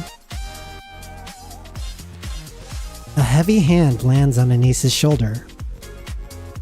She jumps and spins around. The bodyguard stares down at her with icy eyes, pressing a finger to his lips in a warning. Her chest tightens, a cold knot twisting in her stomach. Forcing herself to look forward, she sees a line of people waiting. The first person in line steps forward. They introduce themselves as a fan who's been following them since their meet and meet days. Oh, an OG fan. And asks if they can take a photo with all 3 of them. Oh, that's cool. They're all positioned. Smiling, the girls pose for the picture. The next fan steps up. They ask the 3 of them to form a big heart with their arms. The girls smile and oblige. Delighted, the fan snaps a photo and leaves. Another fan comes up. He introduces himself as Robert and asks Mint to shout, "I love you, Robert." Oh no. This is getting yikes. We're going down a slippery slope. I see where this is going. Mint flinches for a split second, then smiles and yells it out. The fan leaves, replaying the record again and again. Yeah, this is getting into like Perfect Blue type territory, you know? The next fan steps forward. They want a photo with them standing between Anise and Prika. As they move into position, they try to slip an arm around both Anise and Prika's waists. A bodyguard steps in quietly and stops them. With an awkward smile, Anise rests a hand on the fan's shoulder. Prika follows her lead, and they take the photo together. At that moment, Anise realizes she could do this all day and thinks, so this is what connecting with fans feels like. The thought sends a light warmth through her chest. Another fan approaches. Glancing at the bodyguards, one of them gives an almost imperceptible nod. The fan trips, sending the coffee cup in their hand flying. Coffee splashes across Prika's uniform. Oh no! The fan panics, apologizing over and over. Watching from the side, Hansen flinches. Prika looks startled for a moment, then quickly smiles it off and reassures the fan that it's fine. The other fans hesitate. Seeing that, Anise waves them over. They ask for certain poses and lines, snapping photos and recording short videos. It's funny on Twitter seeing the comments, "I love you, man," and etc. Yeah, we got the real fans on Twitter too, right? Everyone's simping for their favorite, right? It's kind of like how you get the Ita bag in game, and you get to like design it with your favorite character of the three. And just like that, the first day of the Smile Time project comes to an end. I don't like Smile Time. I'd be so uncomfortable doing this all day. No way! We're up another spot? There's something off about it, right? Because there are things like fan interactions, like meet and greets and stuff, but this feels somehow more possessive, if I'm wording it correctly. It's like people telling you what to do, and it's like kind of like you're like a monkey and you have to follow orders kind of thing. And like it's different, right? From a fan appearing to like talk to you and show their appreciation and like get to introduce themselves or whatever. It's got like an ominous vibe to it that I don't like. I didn't think an event like that would make such a difference. Yeah, but it's working though, right? It was an event with Tetra's name all over it. So it's safe to treat it as one of their official events. I think what the fans were thinking is that TT Star is going to be pushed into the mainstream with Tetra backing them. So we should take advantage of these early events while we can. Yeah, you gotta get that momentum going. And later, when they really make it big, it won't be this easy to take photos anymore. I see. Hey, you okay, Prika? How's the coffee spill? Oh yeah, the coffee spill. Was the coffee hot? Yeah, I'm fine. Riss got me a new uniform right away. Imagine if the coffee was like scalding hot. Something about it feels off. Right? That's what I'm saying. Huh? What do you mean? Nothing. I'm probably overreacting. Wait, we're not performing? Yeah. For now, we're focusing on promotions. Once things start picking up, that's when we'll move to performances. There's a feeling of objectification around it, I guess. They think it's more effective to go big once, rather than do a lot of smaller shows. I mean, I don't know. It started okay in some parts. Like, I like that there was one fan who was like a fan since the meet and meet days, but then some of the other fans were being a bit weird. It just feels like you have to have boundaries around that stuff. Okay, guess we better get some practice in. It's even more weird because it's not like they didn't have bodyguards, right? Like, it's not like they didn't have people watching over to protect them, but I don't know. The vibe was off, man. They said you're not allowed to practice on days you have an event scheduled. Oh. It's so you don't overdo it. Are you serious? No practice. That's crazy. It's Tetra, after all. Anyway, we have an event early tomorrow morning. So, let's call it a day. Alright, get some rest. We're going all out again tomorrow. Yeah, now they gotta work with Tetra's schedule instead of doing what they normally do. Anise is sure now. She has brushed off the drink spilled on her earlier as an accident. There's another drink spill? Why are they popping up with drinks in the line anyway? 2 days in a row? She has chalked it up to rotten luck. Even when sticky syrup started coming at her in strange, deliberate arcs towards her chest, she tells herself she was overthinking it. But now, there's no denying it. The instant she sees the ice cream flying straight at her face, she knows. This is intentional. She dodges, and the ice cream hits the floor with a splat. Her gaze snaps to the fan who had been grinning expectantly just moments ago. Now, that expression warps into panic. Anise strides towards them, or she tries to. A heavy hand clamps down on her shoulder. Her eyes flick to the bodyguard behind her. "Smile," he says. Empty eyes stare back at her from behind sunglasses. And in that instant, everything falls into place. So that's how it is. Both Mint and Prika also reach the same conclusion. They've been tossed out here like toys. Don't screw with me, you little...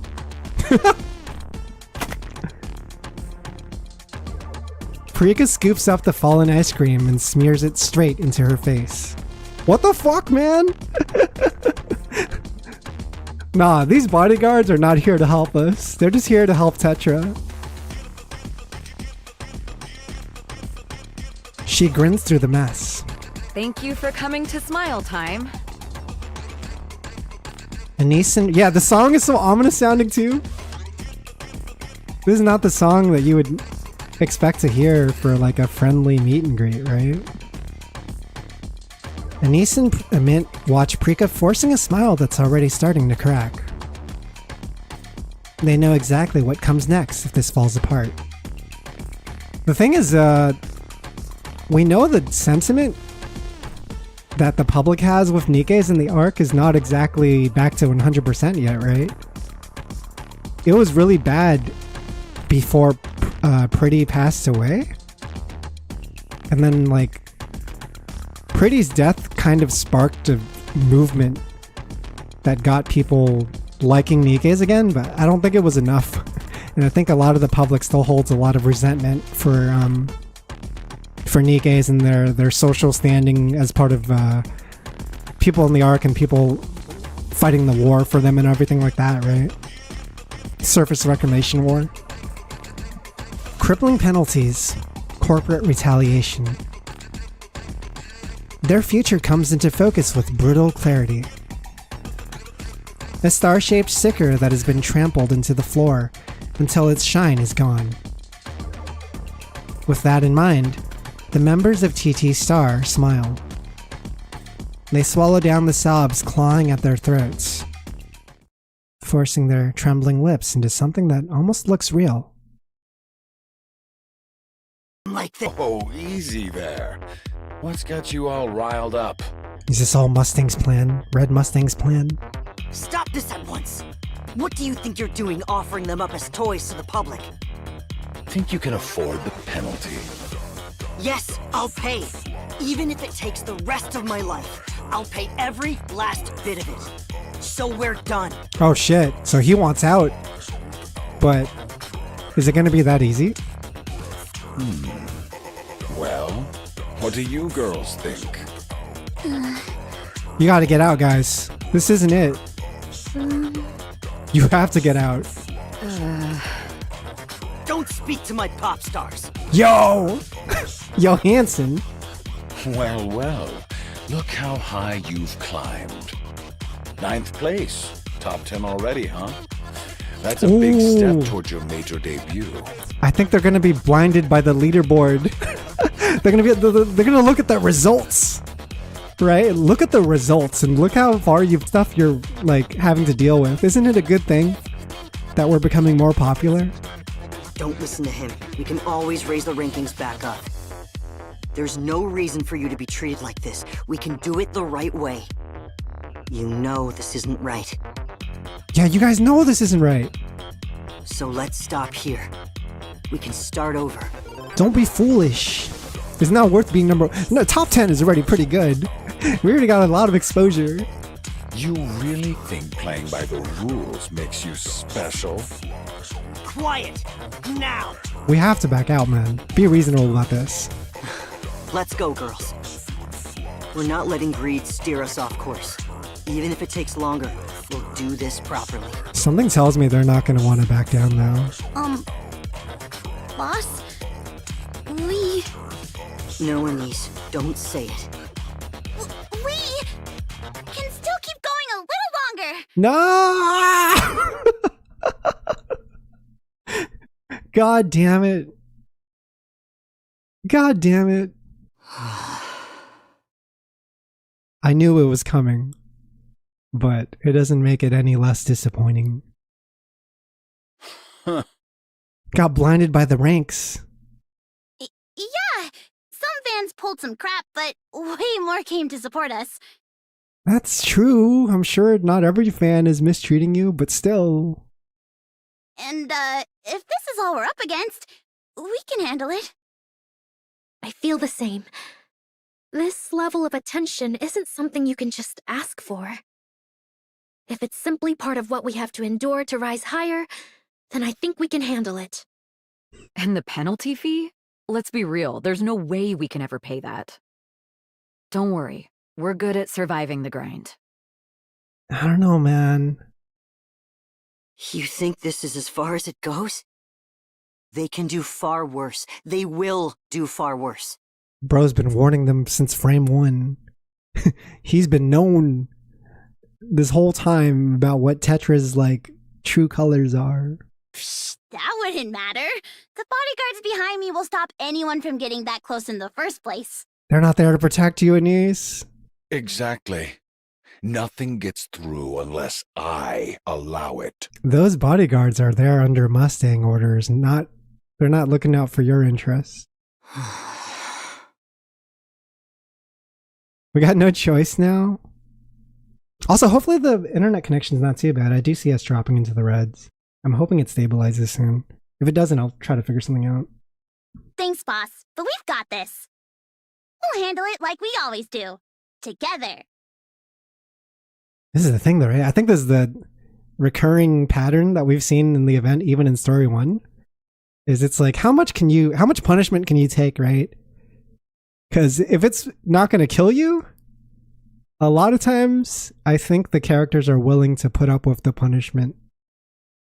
You know, it's like, how far can you ride across the line while still maintaining your dignity and sanity?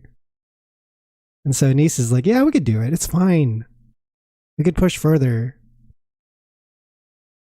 Anise, let me say this again. The mainstream. I want to get there.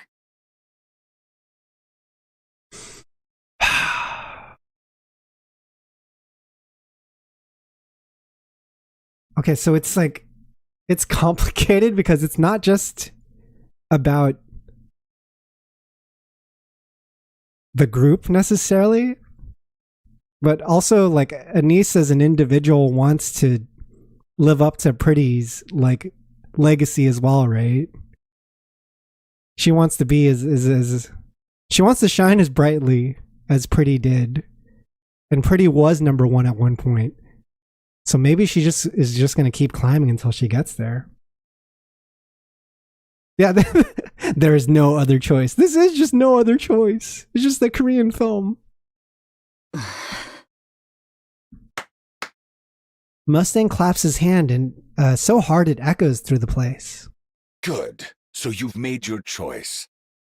I can see the fire in all of you. I like it. As someone who runs the world of entertainment, this is exactly the kind of thrill I live for. I'll back you with everything I've got. Now, let's see how you fare in the mainstream. Yeah, I'm counting on you. Mustang looks at Hanson. You'll want to hurry. Time's not exactly on our side. Yeah, I'm going to try to restart YouTube stream. Hopefully it's still running. Let me double check just in case.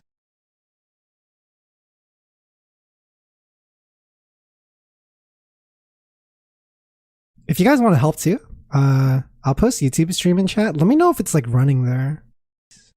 Let me know if you see like an idling Hanson in the background or on the screen. I just restarted it, so I don't know, we're still in the red though. It's kind of weird. All right, be right back.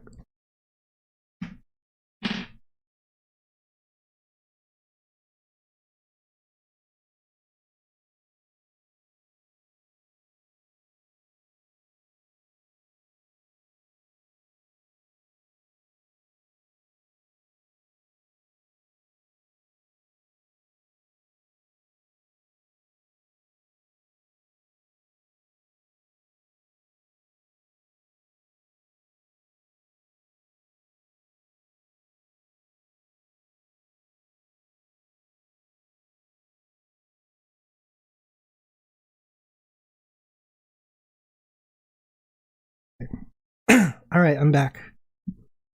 Yeah, I don't think it's fixed yet. But I don't think we have a choice. We might have to just keep running with it. And hoping that it appears okay in the VOD. Yeah, could you check it for me, Sanops? Or maybe like keep an eye on it? Maybe just have like the YouTube stream in the background. To see if anything changes. I'm also monitoring it on my second monitor right now.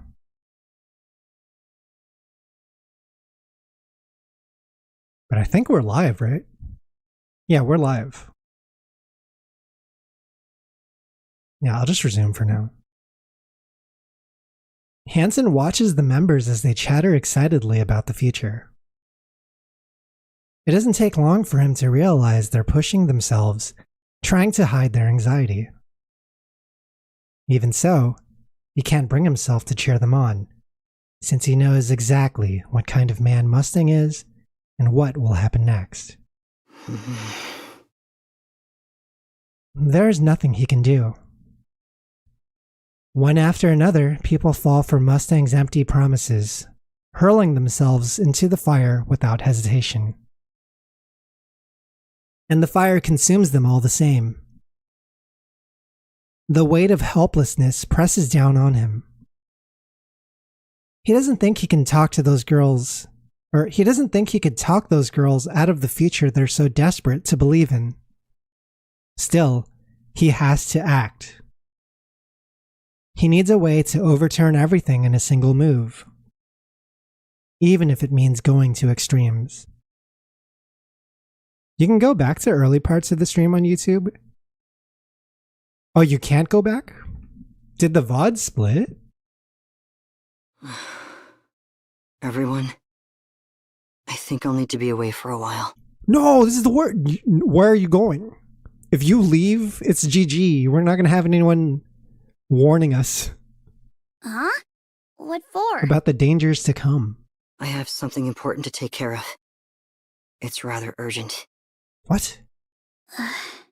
Is this really okay for him to get out of the picture right now?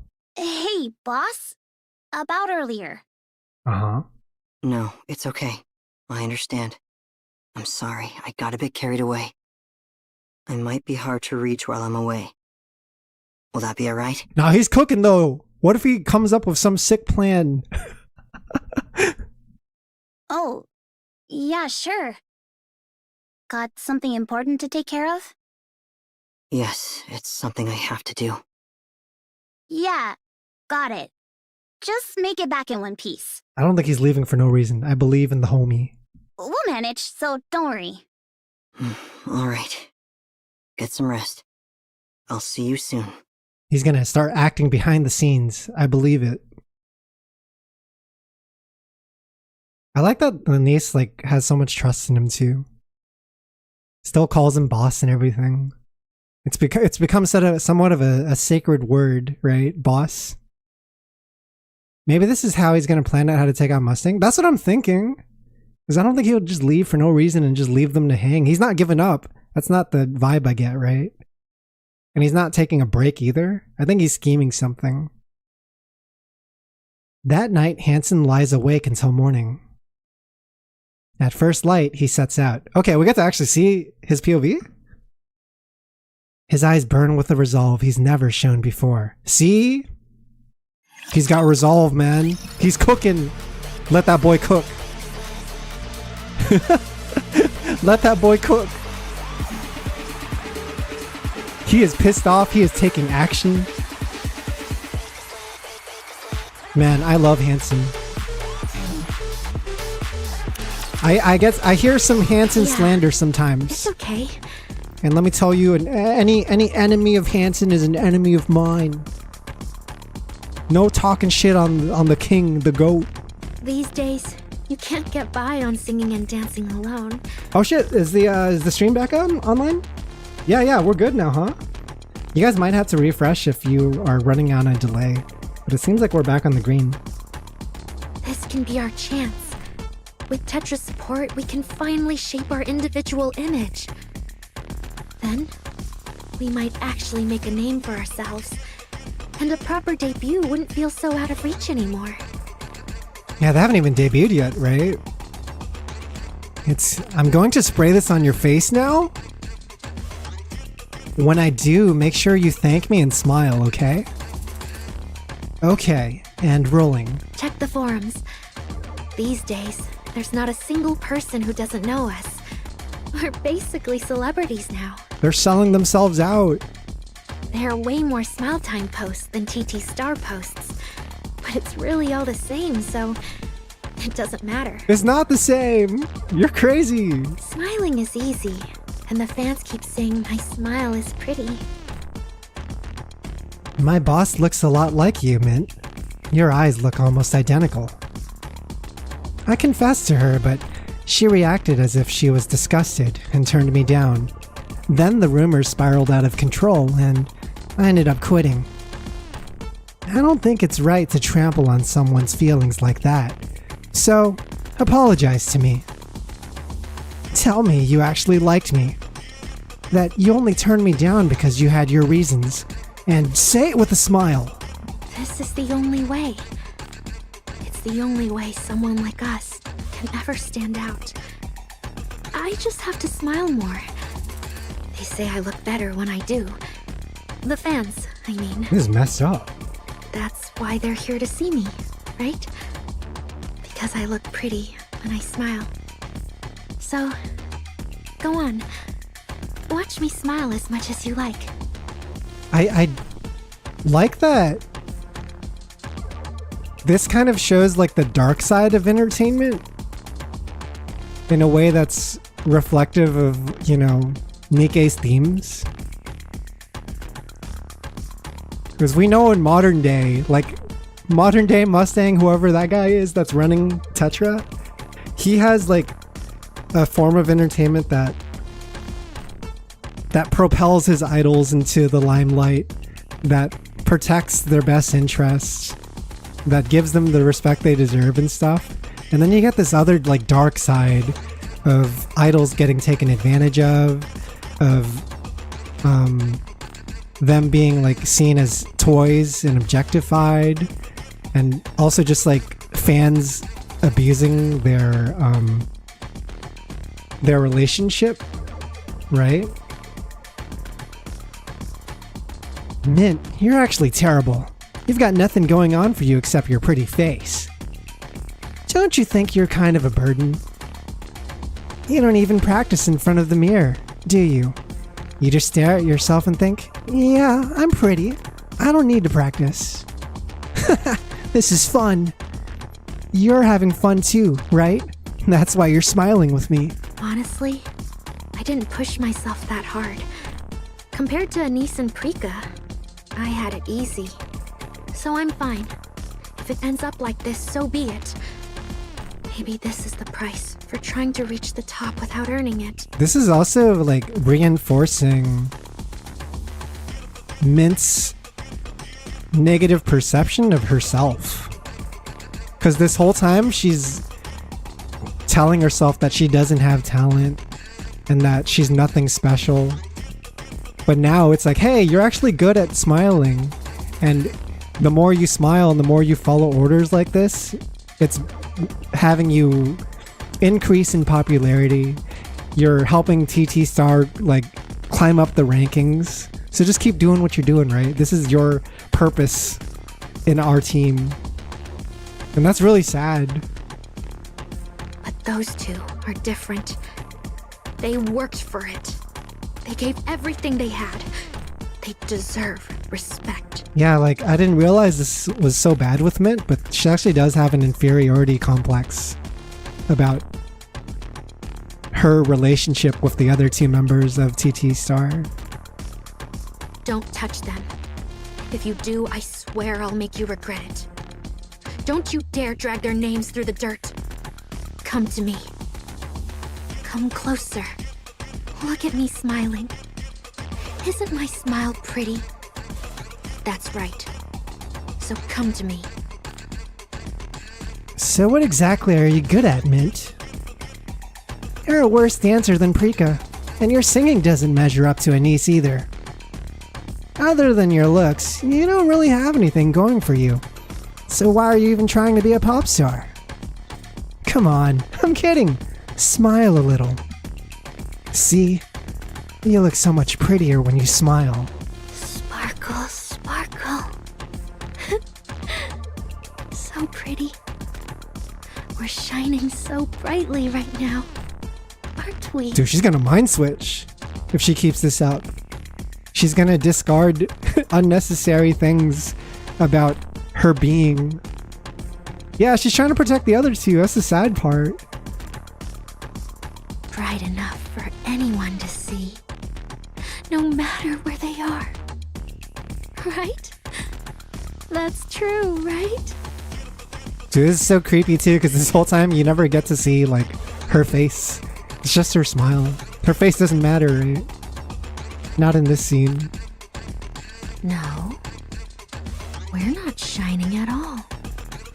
This isn't what it means to shine.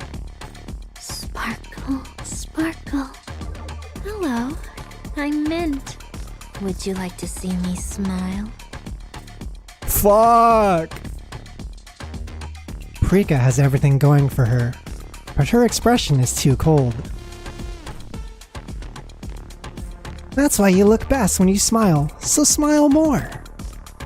There you go. Stretch your mouth until it's about to split. Yeah, just like that.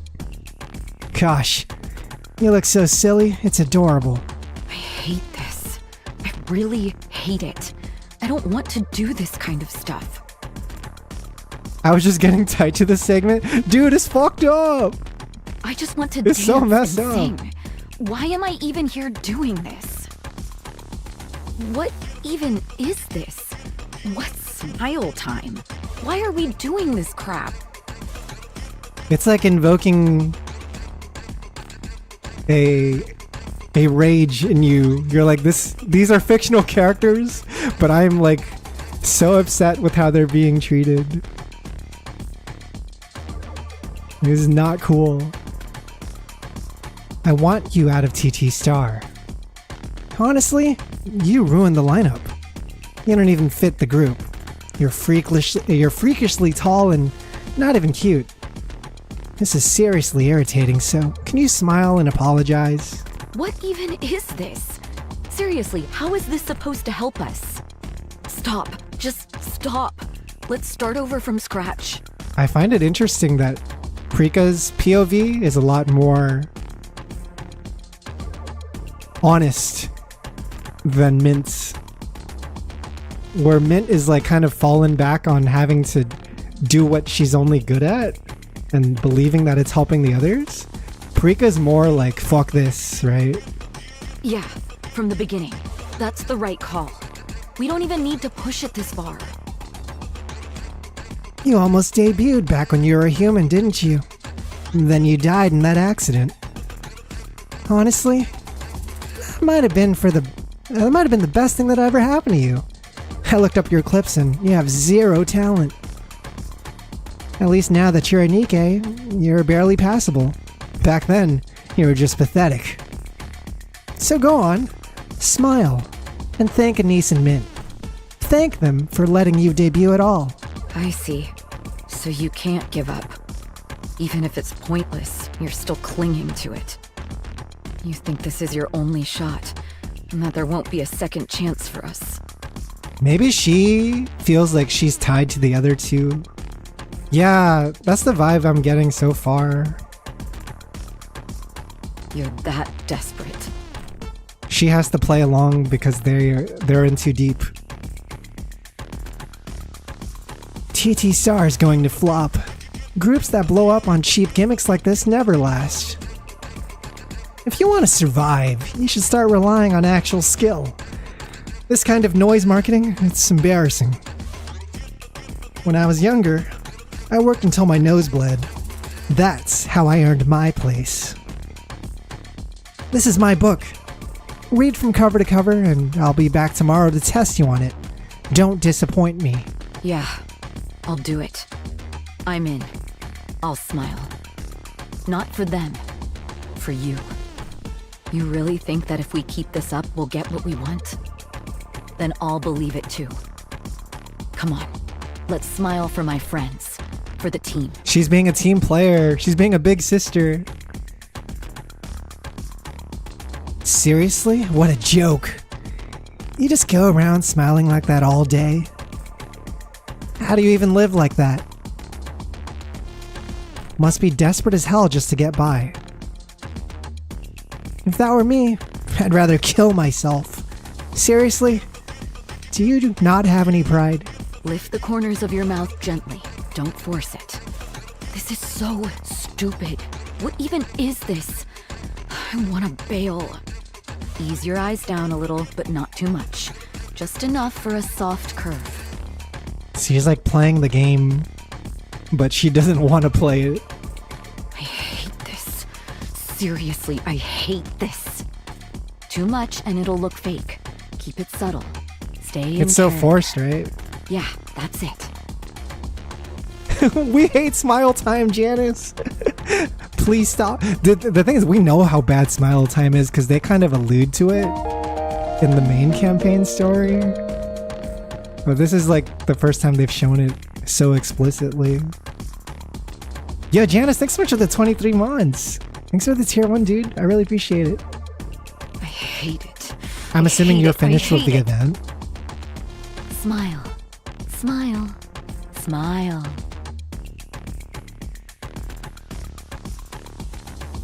You said you were bullied. What did that feel like? How did you feel back then? Did it make you resent the world? Did the thought of dying ever cross your mind? Hold it in. Hold it in. Just hold it in. Mint and Prika are holding it together too. I'm the leader. I can't be the one who screws this up. They must have it worse than me. But neither of them saying we should quit. That's probably because of me. You stuck with me when I had nothing. I was too embarrassed to ever say it, but thank you. Really. They still got the smile time PTSD in main story. That's a good way to put it. It is like PTSD, right? They do have trauma over it. Like whatever happened was so bad that it still sticks with them in present day. I'm sorry, guys. And thank you. I can keep going because you're here. We all know we're not special. But this is how we get there. So let's believe in that. We'll believe that. We have to. We will. I think the dangerous part of this right now too is there's no Hansen to protect them because he left the party temporarily. I think he's cooking something, don't get me wrong. It's very clear he has a plan, but in the meantime they have to hold out, and I don't think they're gonna hold out too well. Thank goodness. My life's been such a mess, and it's been exhausting. But seeing you, it actually makes me feel better. So please, stay right where you are at the bottom. I need someone like you to remind me there's still hope. But if we keep this up, will it really make us special? Wait, we went up again. 6th? You've got to be kidding me. every couple of days or weeks, you see their ranking go up, and it's like it just like recovers their HP a bit, right? It's like, oh wait, hang on. Yeah, just hang in there. It's like a Once we carrot break on a into stick. the mainstream, it'll all sort itself out. But I don't think this is gonna end even when you're number 1, you know? We'll make all this stupid crap worth it. Is it worth climbing to number 1 if you have to keep on putting up with this? I've been a fan since your meet and meet days, but what a letdown. So in the end, you're just like every other pop star, huh? Pulling cheap stunts like this for attention. Say you're sorry. Apologize for disappointing me, and for wasting my support and my time. Oh, and smile while you're at it. Dude! So even their old fans are turning on them. Because they're trying to like market to this like new fan demand, and their old fans like have like abandoned ship and they're turning on them now. They're getting eaten by their own fan base that they worked hard to build. Why am I even doing this again?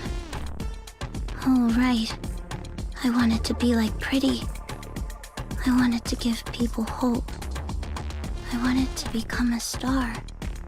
If I do this, I can become one, right? It also makes me wonder how much of this Pretty had to put up with.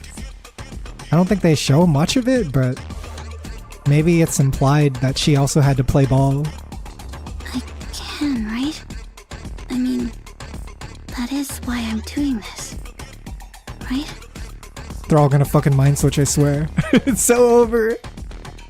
It's fucking GG, chat. Be honest. You're the one who exposed Yo-Yo's past, right? I heard she bullied you pretty badly. So that was payback, wasn't it? Clever. You drag Yo-Yo down, pick up sympathy votes, and ride that all the way to the top. Wow. Pop stars these days really have to be smart. Oh right, you're just trash, not a pop star. Yeah. It'll help. It will. It has to. Our ranking shot up, and more people know us now. Love's still love, right? Even like this. No, it's not love anymore. It's not love, honey. So we should be grateful. We should. Thanks. I looked up every TT Star video I could find. And if I'm being honest, you all have zero talent. Especially you, Anise. Do you have any respect for what you do? Your singing, your dancing, your stage presence, your whole persona. It's painfully mediocre. No wonder you resort to cheap stunts like this. Damn it, this pisses me off. You've completely ruined my mood, so I think I deserve some compensation. Why don't you lift your skirt a little? Just a bit. Thank you for loving me. I wanted that more than anything. Yo! I'll do better. I swear I will. I'll become a star and get back all the love I've been given. What a crazy shot. It's like the eyes. You know when someone's smiling but their eyes reveal their true feeling? It's kind of covering that in this picture. Their eyes are in anguish, but bottom half of their face still putting up the smile, alright? To those of you who fell into despair, who felt like giving up, I'll tell you it's okay to keep living. I'll be there for you when you're lonely, when you're exhausted. Dude, they're all gonna mind switch. And in the end, I'll make sure you feel like staying alive was the right choice. Her voices, I love the voice crack in their performance. It's crazy. Good work today, everyone. Rish, you gotta do something. This can't go on, Rish. Even you must know that. I got loads of snacks for you, and some new bath bombs too. Of course, they go home to their luxury suite, right? Oh, and I've also changed all the bedding, and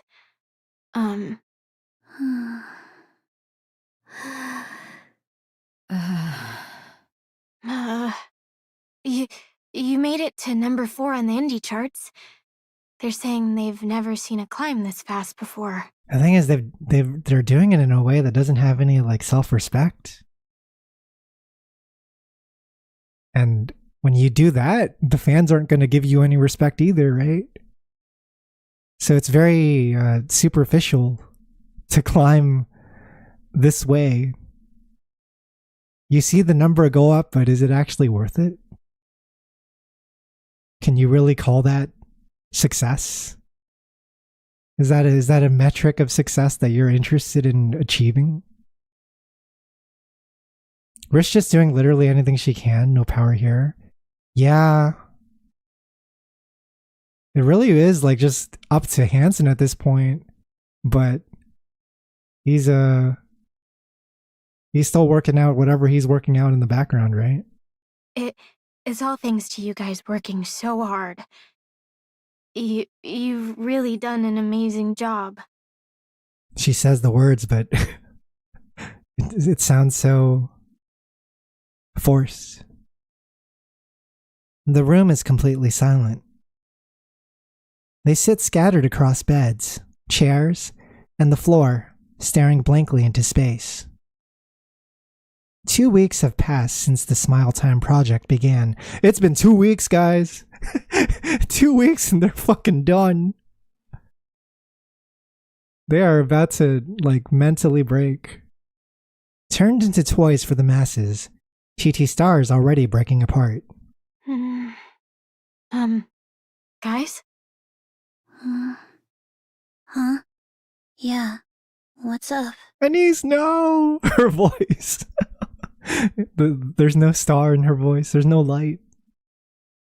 Should we stop? Yes. Obviously.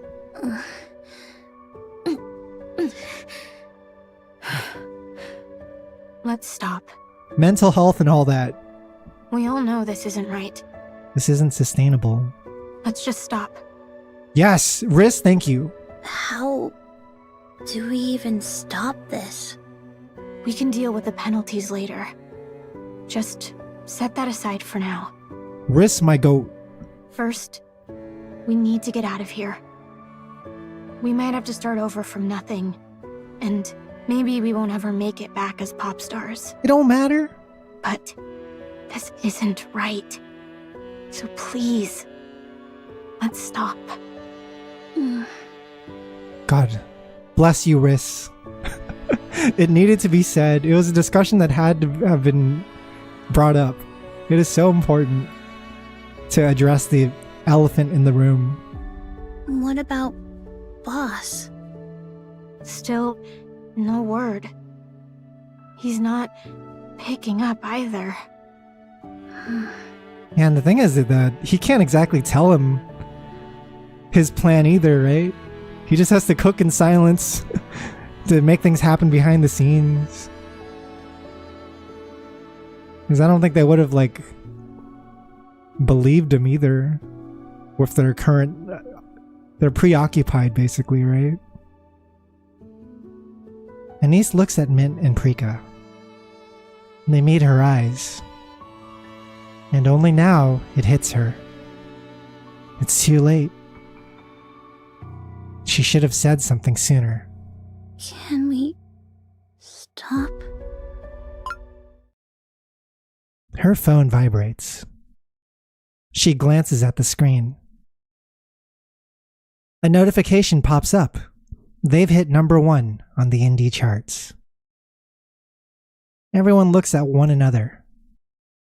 Just one more step, and they'll finally break into the mainstream they've been chasing for so long. This whole time it's been the indie charts they've been climbing. not even the main charts. Anise turns to Riz. Anise. Riz scans the group, studying their expressions. Okay. Then, just a little longer. No! Just a little more. Riz, what the fuck? You dropped the ball. I swear to God, there's like a guy in the background. He's like in his office. He's like got cameras in their bedroom and shit. And he's just like, okay, press the button. And then someone presses it and it ranks them up to rank 1. And he gets her text message. he like dials a lever, like a knob that like just changes like the ranking as it wills. It's over, dude. They're so close to the finish line at this point. So from their perspective, it's like, well, just one more step, right? You've already suffered this much. If we quit now, all the previous suffering would have been in vain. This is some Truman ass show shit, yeah. Silence hangs over the dorm once more.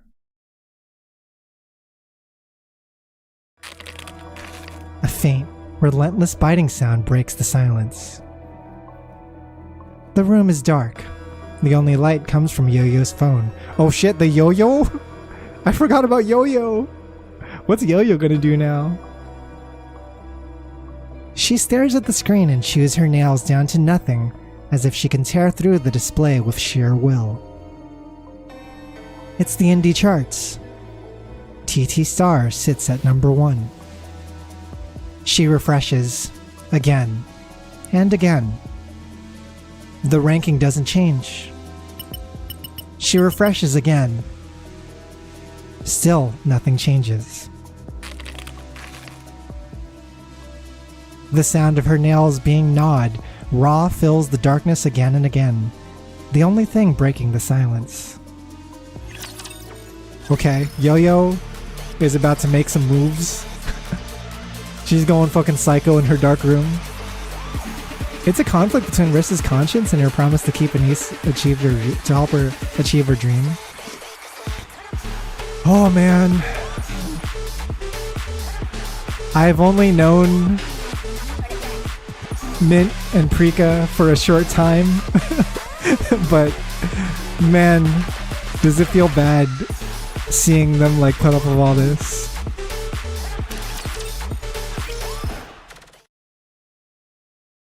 Hansen stands rigid in the hospital's spotless corridor. He's at a hospital? His gaze fixes on the tightly shut door, eyes hard. Wait, hang on. Chat, hear me out.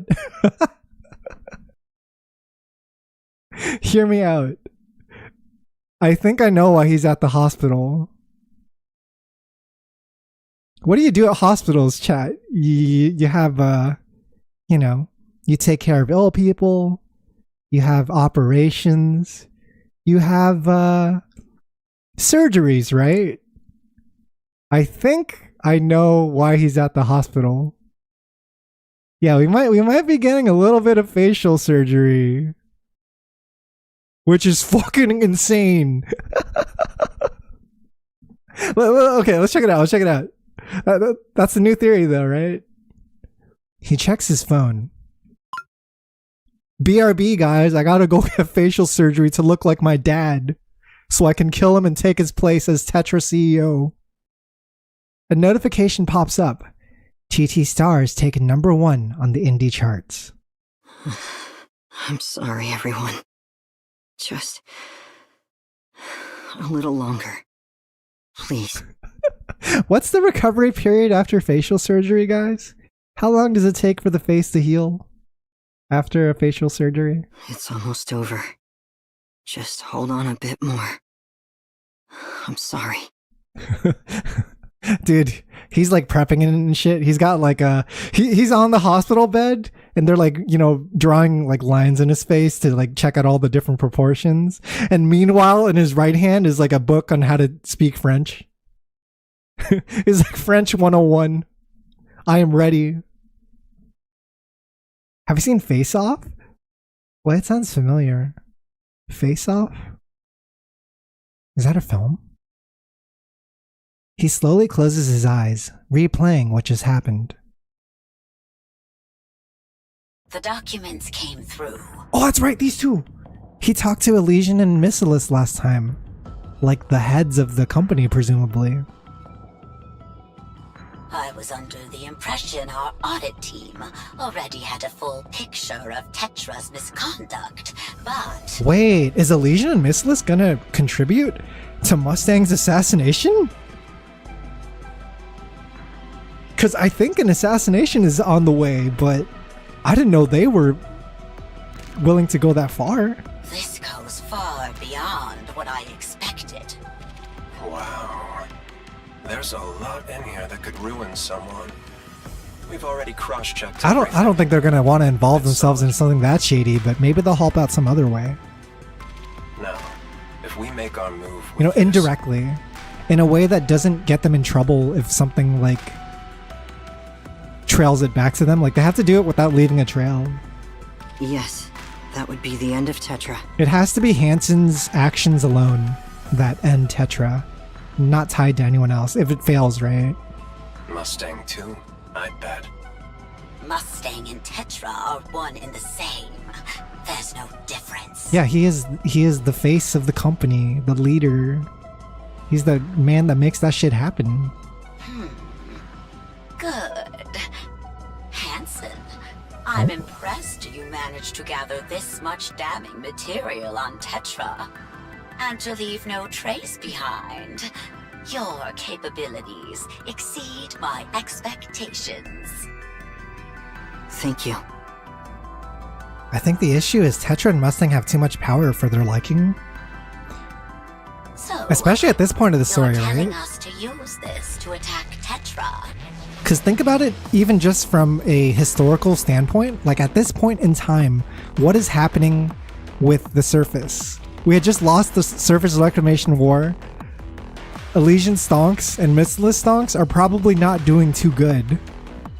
But Tetra, they have entertainment. They can like keep the people satisfied and satiated with like all the flashing lights and shows and all that stuff, right? Like war, the war economy is bad, but Mustang can use people's despair to his advantage. Ox, teaming up with Alicio. Yes. Want the honest truth? I'm so curious about this Mistless person, by the way. I don't know who this person is on the line. If they're like related to Suyen or anyone like that. But I'm very surprised to hear it's a male. We've got a shot. More than a shot, actually. He's been doing some pretty dirty things. Not like we're ones to talk, but this guy, he's basically acting like a king, doing whatever the hell he wants.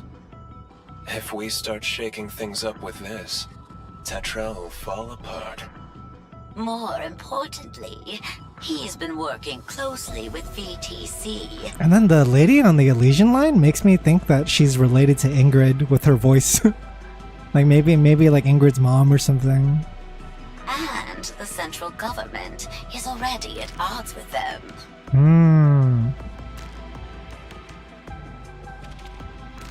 Yeah, dude, he's got like VTC on his side and everything too. We've already cleaned out VTC once before. Shoot, so they were the ones involved. So, all that's left are stragglers. Are they the ones who ordered Anderson to do it? To set him up for the hit? I assumed it, yeah, because like, we know that EH and Ingrid's mom was kind of a cunt. Who was like not concerned with people in the Outer Rim. And so if she's the kind of person who also is willing to do a bit of underhanded methods to take down a rival corporation, then that would add up, right? And Mustang has aligned himself with them. That's treason and insurrection. But Yeah, he's not someone you mess with. How so? Tetraline is one of the ARC's big three, and Mustang is its CEO. That's what they say. That Mustang has been the one and only CEO all this time. The Tetra has only had one true leader since its birth. They don't just produce NIKKEs or run entertainment. They're deeply embedded in the ARC's infrastructure. When Pretty was at her peak, Mustang used extensive lobbying to secure control over a significant portion of that infrastructure. Jesus. If Tetra falls, the ARC falls with it. I didn't think they were this powerful back then. That's crazy. I see. So Enoch won't just stand by and let it happen. That's right. That's what makes him such a pain. He's running rampant, and we still can't lay a finger on him. No wonder no one's been able to fuck with him. Right? He really does own that shit. He's got all the cards in his hands. So like Elysian and Mistless are like the underdogs trying to rise up against a very powerful Tetra at this time. If he goes down, Tetra goes down with him. That's exactly why even Enoch can't step in. Yeah, and then Enoch can't do it because she's concerned with the ARC's best interests. So whatever keeps the ARC running, is she's going to be willing to turn a blind eye. After VTC fell from grace, Big 3 basically filled in the vacuum. Tetra's basically his biggest shield. Of course, if Tetra collapses, we We stand to gain a great deal. I love the Ingrid VA's work on this voice, by the way. She's killing it. It's an evil granny, you know? If one of the big three were to fall, it'd be nothing less than a gift from the heavens for Elysian and Macilis. Problem is, we can't. I have a favor to ask of you both. Go on. You went to all this effort, so sure, I'll indulge you. Go on, ask for whatever you want. Good shit to Hansen, by the way, for even getting this far. To getting not only to like organize a secret meeting with these two, but to gain their trust. So far, you know, we don't know how much they're willing to play ball, but for now, they're willing to listen out, to hear him out. You could even move your pop stars over to our company. I'd like you to arrange a meeting with Enoch. Yo. What? He's gonna talk to Enoch directly? Come again. Oh shit. With a faint mechanical whir, the door in front of Hansen slides open, and Mustang steps out, with his personal physician at his side. What the hell? What's he doing here? This is a hospital! Mustang pauses, and a hint of surprise crossing his face at the sight of Hansen. Meanwhile, the physician fidgets uneasily. Hansen lowers his head. I've come to take you back to the office. Shall we go? What? What? Mustang looks at the physician. Sweating heavily, he desperately avoids Mustang's gaze. All right, drive. Let's see if you've still got it. What? I'm confused why he's here. Not this way. Take a right. It's faster. I thought he was getting facial surgery. What is this? What is bro doing here? It just cuts from the meeting with Macilis and Elysian to him. He's taking Mustang back to the office? And there's a physician involved. Wait, didn't they mention a physician in the first part of the story too? In part 1, they mentioned a physician. But I forgot the context of how it came up in conversation. The road is blocked. This is our only way through. They just go around blocking everything. What?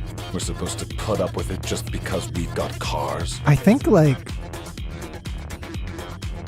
I want to say the physician was brought up in a context where Hansen might have been able to use it as leverage. Also, yeah, the car is back. The car always comes back. The same art they've reused so many times and just like changed the NPCs in the car. How long do you have left? 2 months, tops. Wait, what's up? Oh, right. The physician was, it was probably in the context of Evergreen, right? Clever. You actually figured it out. Your complexion and breathing seem different. So how'd you figure that out?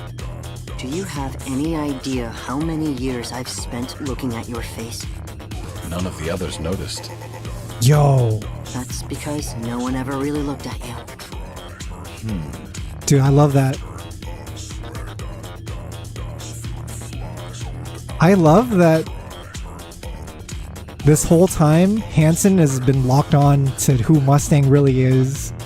Like, everyone doesn't see his bullshit, but Hansen sees past it and he knows the real Mustang, right? That's why I feel like if he does replace him, he's the perfect person to do it, because he knows this man's weaknesses, his characteristics, his mannerisms. He's been watching them all this time, right? You've got quite a few health issues, it seems. Hardly surprising after all the fun I've had in Ephialtes. You're at death's door, and you still look perfectly calm. Do I look calm? At this point, I've got more painkillers in me than I do blood. He's running completely off of chemicals and juices right now? Wait, they said 2 months? What the hell is it? What's his plan? He's gonna kick the bucket in 2 months? Does that mean there's no cure? Do we even need to kill him at this point? There will be. A new drug's coming out soon. Oh, I see. Just for me. That's a tight squeeze, man. They said it'll be ready in 2 weeks. I didn't team up with VTC for nothing. Do you know how much money I've poured into them? That makes a lot of sense. He's got like the best technology extending his life. So he probably has faith in VTC that they'll pull it off. So you've known about this for a while, haven't you? Yeah, it's been a while. That's when I started investing. If you intend to live that long, wouldn't Evergreen be the obvious choice? So he's not using Evergreen. That's not a cure. It only extends your lifespan. And I couldn't care less about Evergreen. Why? Thought you'd want to live forever. Okay, so hang on. At first I thought it was a facial surgery thing, but if VTC is involved, we might be seeing a case of body swapping. Of swapping one person's brain into another person's body. And that is also a possibility for how we get a new Mustang. Getting old's pathetic. Losing my edge? Even worse. But I'm not about to let some illness make me a has-been. Look at you. Actually spending that much on a new drug. Grown-ass man. I hate getting old. And I hate trying to slow it down even more. Relatable. But a sickness like this still has to be dealt with. That was the original theory, yeah. Because, like, it had followed after the events of the main campaign with Princess and Neon. So I was like, wait, hang on. There's a way to swap brains and bodies without becoming a NIKKE? That means we have a possible point of entry of which, like, someone can become Mustang, right? That still wouldn't fix the problems that Mustang's body is suffering from. But if Hansen's mind swaps, the issue is Mustang is dying, wouldn't that be bad? Yeah, I don't know. I'm curious now. It's interesting that the story has kind of baited us into both possibilities. Like, they're mentioning VTC, which we know is capable of body swapping, but they're also, like, using the hospital and Evergreen and like, physicians and stuff. You don't intend to let TT Star go? Like, I thought the facial surgery thing was like a lock-in after they introduced the hospital, but it seems like there might be other potential possibilities that might branch off, right? Don't delude yourself. They're not going anywhere. You saw that with your own eyes, didn't you? Popularity through the roof, hitting #1 on the indie charts, no less. Not bad, I'll admit. Do you even know their names, Mustang? We need them in ways you probably don't even realize. And you've been running around like a madman, pulling all these ridiculous stunts just to build them up. Well done. Ridiculous? Hardly. It's the most direct approach. You sold info on my illness to Elysian and Bacillus, and Yo-Yo paid the price. Oh shit! He knows! He knows it was him! Turned tragedy into comedy. Bravo. Well played. This shit's crazy, bro. They're like in the same car, but make no mistake, these two are men at war. This is a father and son who are like actively trying to kill each other and fuck each other over. So tell me, what's next? And they're like, dude, I know what you did. I know that was you. Honestly, the simplest way would be to put a bullet in my head right here. Right? That would wrap everything up perfectly. No, but death would be too. Death would be a grace for you. You must suffer. That won't resolve anything. I don't want to take action that we can't remedy afterward. Why not bribe the doctor and swipe the new drug? Once a man's been bought, the next time's even easier. That would certainly be the most reliable approach. But I won't do that. This is crazy. Why not? This is so this dysfunctional family storytelling is so engaging to me. As someone who also comes from kind of a fucked up family and who also likes watching a lot of like Korean movies and K-dramas with like crazy plot twists. I'm like, hell yeah. I find it rather boring. Yo! I like this about Hansen too, is he is Mustang's son at the end of the day. And there are aspects of Mustang that he has in him inherently. Right? Things that he has learned being this man's son. He's got a bit of sicko in him, is what I'm trying to say. Remember Mustang was laughing at the end of story 1 when he figured out it was Hansen? Yeah, dude, he did figure it out from way back then, didn't he? Hansen. He's like, good shit. he's almost like egging him on and rooting him on in some ways. He craves the violence. This relationship that they have is so twisted. You really think you can save those heaps of scrap? They are constantly challenging each other. Yes, I will save them. You couldn't save Pretty, could you? That's why I'll save them this time. Well, good luck with that. Oh, and those pop stars of yours? They're going mainstream next week. Thought you'd like a heads up. You know the mainstream is a whole different league. Anything goes. And it's all tit for tat. Whatever it is you're planning, move fast, my son. Dude, he is egging him on, right? I just said it. This man wants to fight his son. Thank you for the advice, Father. And the son is stepping up to the challenge. That is insane. They're in the same car. They're having like the most honest conversation about, I know it was you, bitch. And I'm taking you down.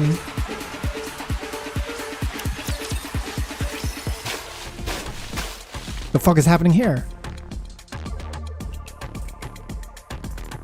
You know, I know this is supposed to be an event about TT Star and their past, but it is also as much of Mustang events as it is theirs.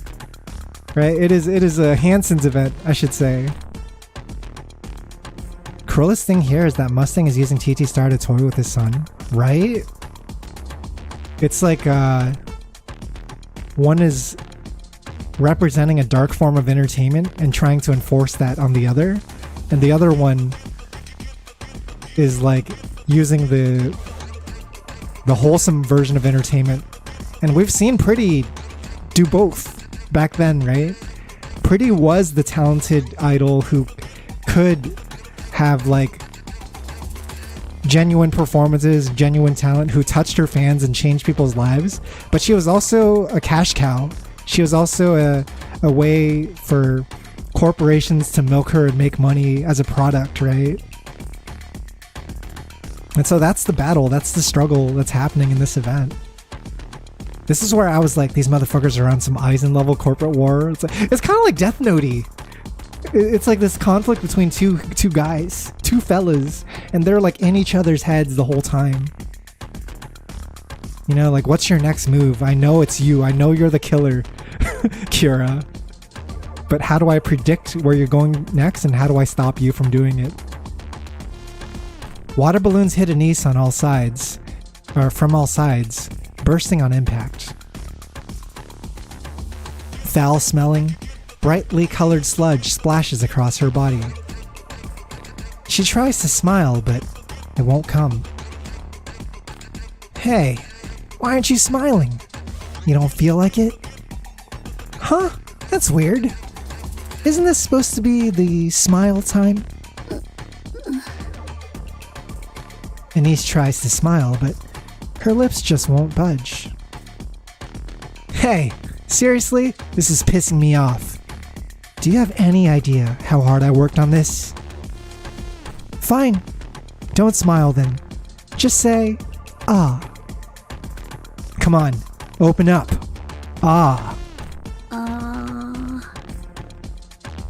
Anise opens her mouth mechanically. A fan draws back their arm, about to throw a water balloon. Stop! Oh shit, Risk going in, taking the shot. She's gonna take a shot for the team. Risk lunges forward and shoves the fan. They go down hard, and the water balloon explodes across their face. The fan lets out a shriek, retching and writhing on the floor. Stop! Just stop it! Good shit, Riss. You needed to do it. Fuck the fans. She's about to get fired, huh? She's about to get beat up by some bouncers. Riss shouts at the fans, who stare at her in shock. You think this is fun? What the hell is wrong with you people? You think this is okay? You think this is normal? Why do you keep doing this? What's so damn fun about it? Right? Thank you for saying that. I thought it was a bit weird that everyone was acting like a fucking supervillain. You pieces of trash! Deal with your issues, your stress, your insecurities on your own! Don't you dare take it out on my pop star! Stay away from her! Yo! Don't come anywhere near her, you hear me? Get lost! All of you, just get the hell away! She's the true fan. She's in a position where she can protect her idols. One of the fans strides up, a hostile look on their face. They grab for Riss's hair. In an instant, Anise snaps. Hey! The hell you think you're doing? Oh shit, she's snapping out of it.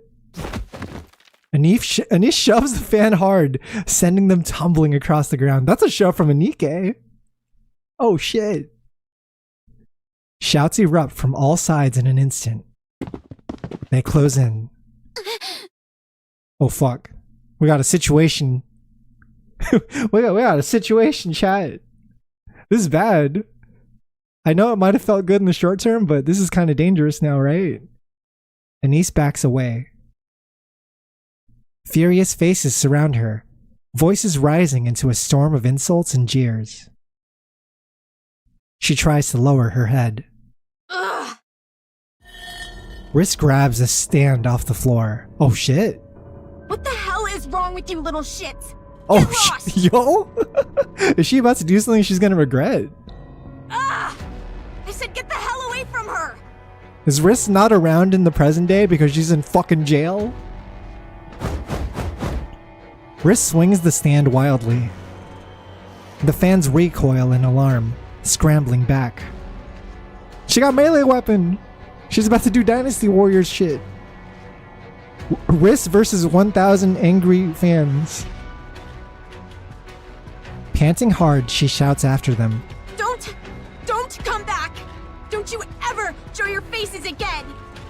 If you do, they'll kill you! I swear I'll kill you! Yo! Riss collapses to the ground.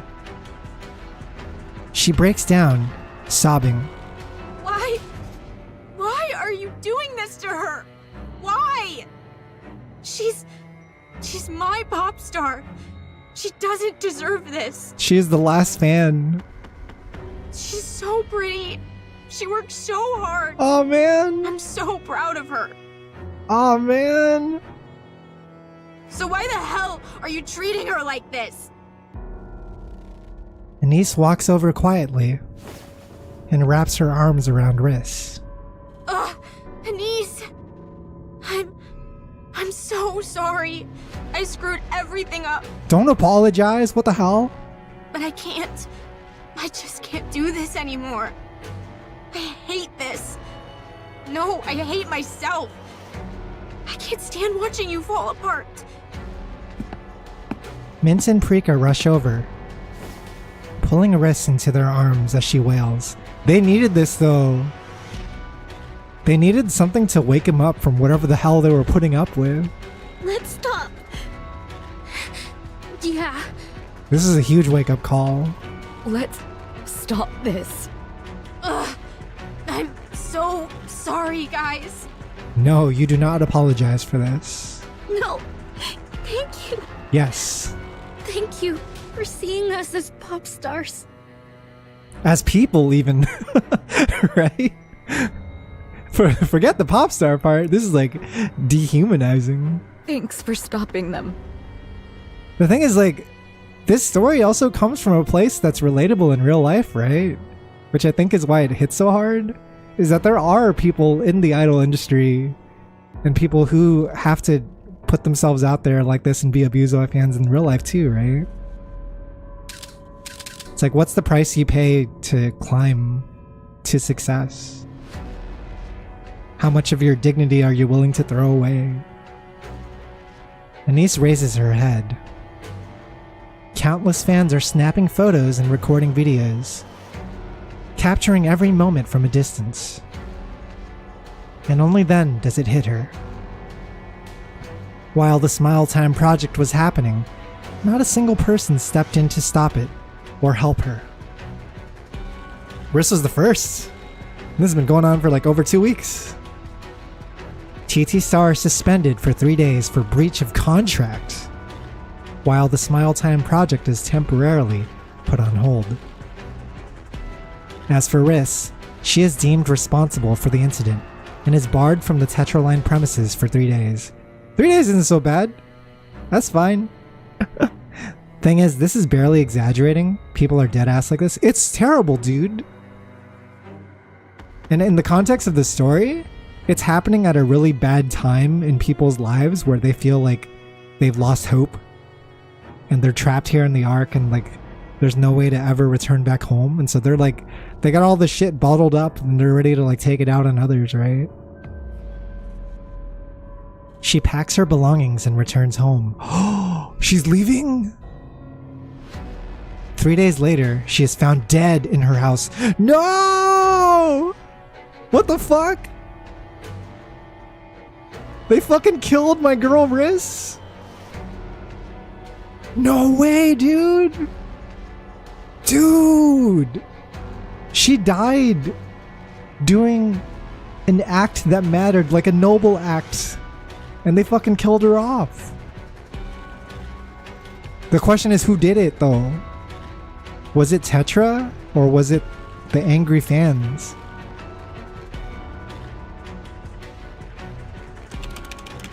I feel like it could be Tetra.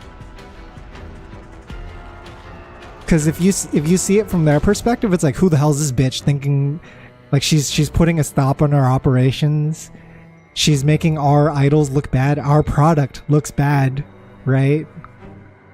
And now we have to like apologize to the public for this incident. Title: is that chicken actually insane or what?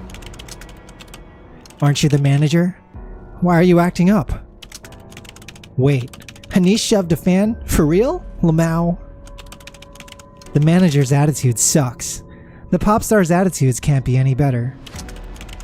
Like pop star, like manager. Violent pop stars plus violent manager equals perfect combo. Just dug up the manager's info, lol. Damn. She was a total loner, huh? Well, dude, they're like doxing all this shit about her too. Riss hella deserved better, dude. I don't think she's gonna fucking eat it. I don't think she's gonna fucking die.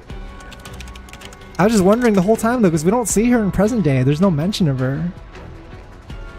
Wah, don't come near my pop stars, pick. They really treat fans like trash.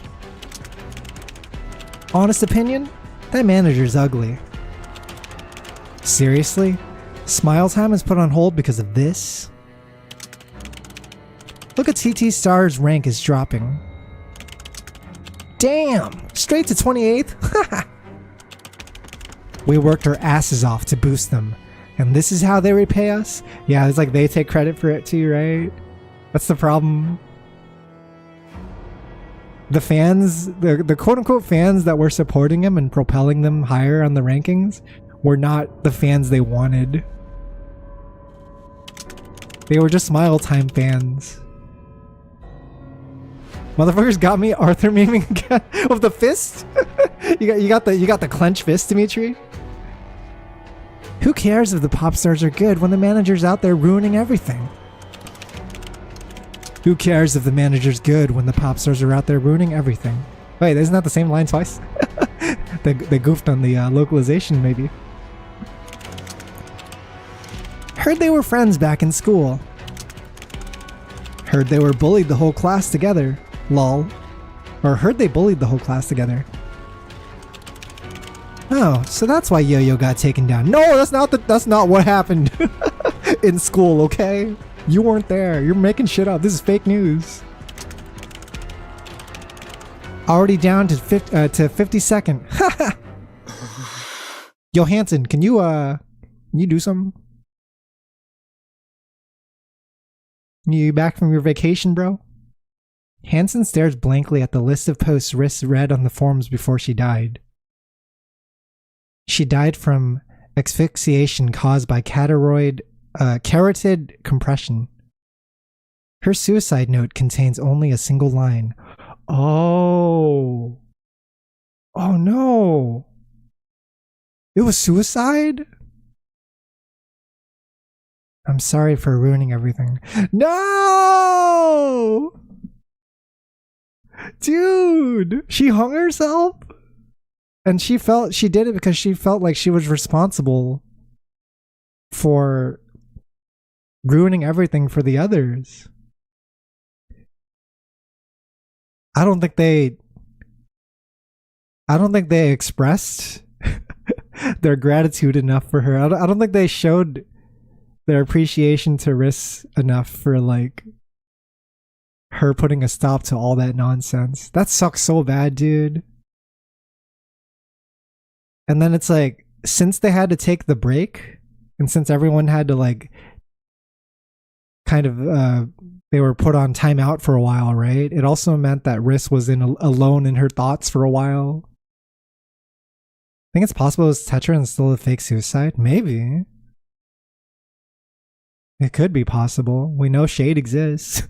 And, you know, other such methods are probably not above Tetra. I'm sorry for ruining everything. Dude. I'm sorry. If I'd been there, it wouldn't have come to this. Dude. That's the shitty part. Is that Hanson wasn't there to like actually, like, he keeps it together so much for the team. I don't think we realize that. When he's gone, it falls apart so much. The thing is, like, we know he was out there doing something important. It just came too late. Mint and Prika are curled up in the corner of the columbarium, tears running down their faces. Anise stands there, staring vacantly at the digital panel. On the screen, Riss's name is displayed in cold, impersonal text. You were my first fan. You kept telling me I could shine. First fan and first friend, to be honest. But I guess I never did. Anise gently runs her hand over the digital panel. I wasn't being greedy. I just loved the way people loved me. So I wanted to give it back. But that kind of thing was never meant for someone like me. You shouldn't have been nice to me. I should have just stayed alone and died alone. Oh shit, no. She had to be kind for no reason. And I got a taste of it. Now she's gonna, like, start blaming herself for it too. And once I did, I wanted more. That's how things ended up like this.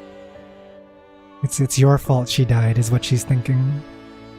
I actually thought I could give people hope. Like someone like me could ever do that. The return of Doomer Anise, yeah.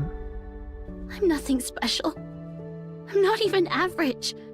Just some pathetic affection-starved nobody. Because of someone like me, she died. I think this is what splits the group apart, finally, right? How do you continue performing after this? That's so stupid. Seriously, so stupid. You really are an idiot. I'm sorry. I was never a star. just a cheap plastic knockoff. And you gave your life for something like me. I'm sorry.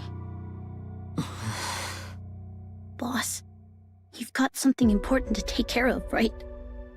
Yes, It's really that important? it is. Yeah, guess it has to be. Go get it sorted, and come straight back. Alright, guys. We're heading to the conclusion of the story. And now's the time, right? All eyes are on Hansen now. What have you been cooking, bro? we look forward to seeing it with great anticipation. What is the plan from here? Let's make this count. Whatever you do has to somehow bring justice to everything that's happened. You know, to make things not even make things right necessarily, but just to have some form of revenge for everything, right? When did they start showing her pop star stuff in the main story? This is my first intro to it. Oh, well, it's kind of it's hinted at in the first few chapters of the game. You find out she is interested in music, and she's texting you about how she loves this band named TT Star and all that. It's all these things where it's slowly sprinkled to you until they eventually do show you that she was an ex pop star. Smile Time was the beginning of the downward spiral, but Riss's death sent them into a nosedive. Yeah, for sure. But it was needed, it was so necessary, right? Because I think if Riss didn't step in and continued to do nothing, it would have just been bad for them. They would have just continued to suffer. Yeah, it gets pretty laden. It's maybe even earlier than chapter 39. It's whenever Anise leaves the party is when you start figuring it out. Because eventually she takes a break from the counters to sort herself out, and that's when you figure it out. But yeah, I hope you're enjoying the story, Dimitri. 20s is a good arc you're heading into. Make sure to check out Overzone if you haven't too, because I think you're about that time where it's prime time for Overzone. And don't be late like this again. Oh, jeez! Don't be late like this again is crazy. He was late though, that's the thing. He took too long. We know he's been working hard in the background, but it's he just took too long. I'm sorry. Anise doesn't answer, her eyes fixed on the digital panel. Hansen watches her for a long time, then lowers her head and walks away. Oh boy! Top to bottom, then back again? What is happening here? TT Star temporarily halts their activities. For 2 days, no one leaves the dorm. In a way, Riss was just as bad a place during Smile Time, not doing anything and watching the continued humiliation of everyone was tearing her apart. Even if she did nothing, I think the outcome would have been the same.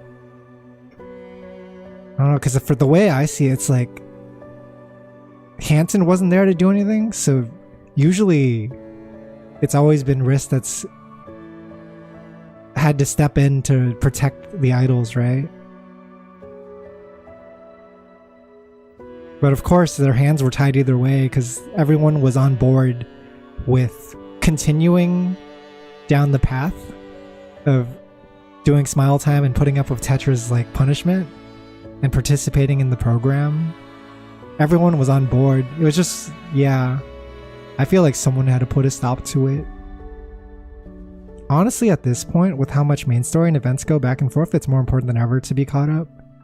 Yeah, I think especially with how they're starting to tie a lot of the anniversary events into the main story.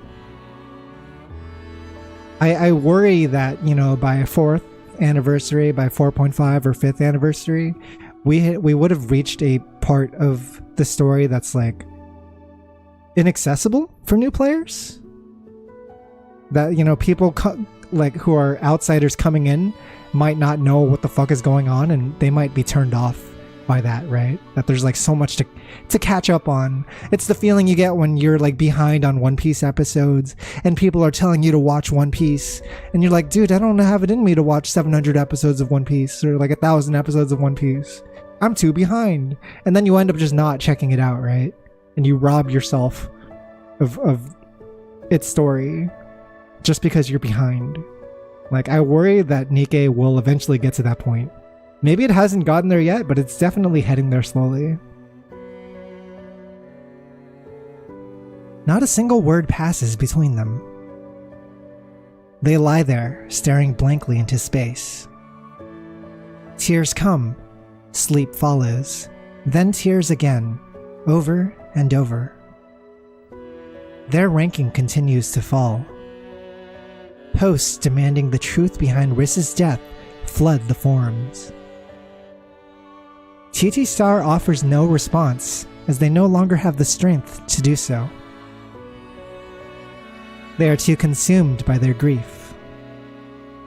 A few days later, Anise breaks down in tears as she writes a statement. Riss was a precious colleague who had been with us for a long time. She couldn't bear to see us suffer, so she stepped forward in our place. She acted because her body moved before she could think, believing that someone she cared about was in danger. I sincerely apologize to the person who was affected. I acted on impulse. Please forgive me. She had to make a public apology to the person that she shoved, even though he was being a cunt. There was never any intention to harm or hurt anyone present. This incident happened because her love for us was so great. We ask you to forgive Riss, who found the courage to act for our sake. We are deeply grieving the loss of our precious colleague. May she rest in peace. Please keep her in your prayers. Anise uploads the statement to the forum. After that, the forum erupts again. Her statement doesn't match the apology video from before. The accusation pours in. She changed her story. She's lying. Anise is thrown into disarray. Oh, she's back to the casual fit. She's not wearing the idol outfit anymore. What's going on? She can't make sense of any of it. An apology video? Has she ever uploaded anything like that? Then what do they mean by it's different? Why are they saying this? None of it makes sense. She scrolls through the forum. No one cares about Riss's death. They only care about who caused it. She scrolls again, almost obsessively now. Oh, the beginning of the Anise doom scrolling? This is where she starts doing it, huh?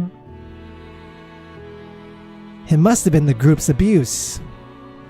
The company's unfair contract must have driven her to it. It must have been Anise's pressure that pushed her over the edge. Oh no. Now it's kind of like reinforcing dark thoughts that Anise might have, that she was responsible, right? Wild speculation spirals out of control. She scrolls again, obsessively now. Why is Anise still alive? Didn't Riss die because of her? All fingers are pointed at her. There's not a single post apologizing to Riss, grieving her, or even feeling any guilt. Nothing. All they care about is finding someone to blame. Yeah, dude, this is so like... This is such a social media thing too. when a news story happens, then people just make their own speculations, and then like it's like, who even cares about the truth anymore, or even what the original story was about? Because we've like we put our own spin on it, and we've made this new narrative. The armchair detectives never understood that opinions are like assholes. Everyone has one and they all stink. Is that chick actually insane or what? Aren't you the manager? Why are you acting up? The manager's attitude sucks. The pop stars can't be any better. Like pop star, like manager. Just dug up the manager's info, lol. Damn, she is a total loner, huh? Wah! Don't come near my pop stars. Honest opinion, the manager's ugly. Who's the person who keeps typing the manager's ugly? I will kill them. You put some fucking respect on Riss's face. Her beautiful God-given face. Same asshole. Every thread. We worked our asses off to boost them, and this is how they repay us? Who cares if the pop stars are good when the manager's out there ruining everything? Heard they were friends back in school. Heard they were bullied the whole class. Heard they bullied the whole class together. Oh shoot, I wonder, is it just Yo-Yo at home typing shit up? Fucking Yo-Yo just egging on all the comments, inciting discussion forums. You did this. An icy voice breaks the silence of the past few days. Mint and Prika jerk upright, caught off guard. Anise glares at her phone, eyes cold. You're the ones who did this! Anise, what? You did this! What? Anise, what's wrong?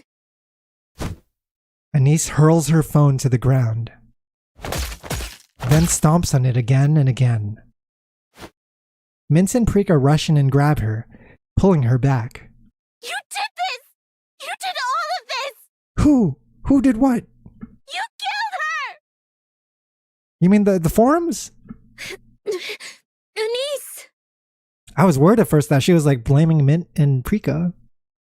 Calm down, Anise. Calm down. You freaking killed her! Oh shit. What the hell have I been doing all this time?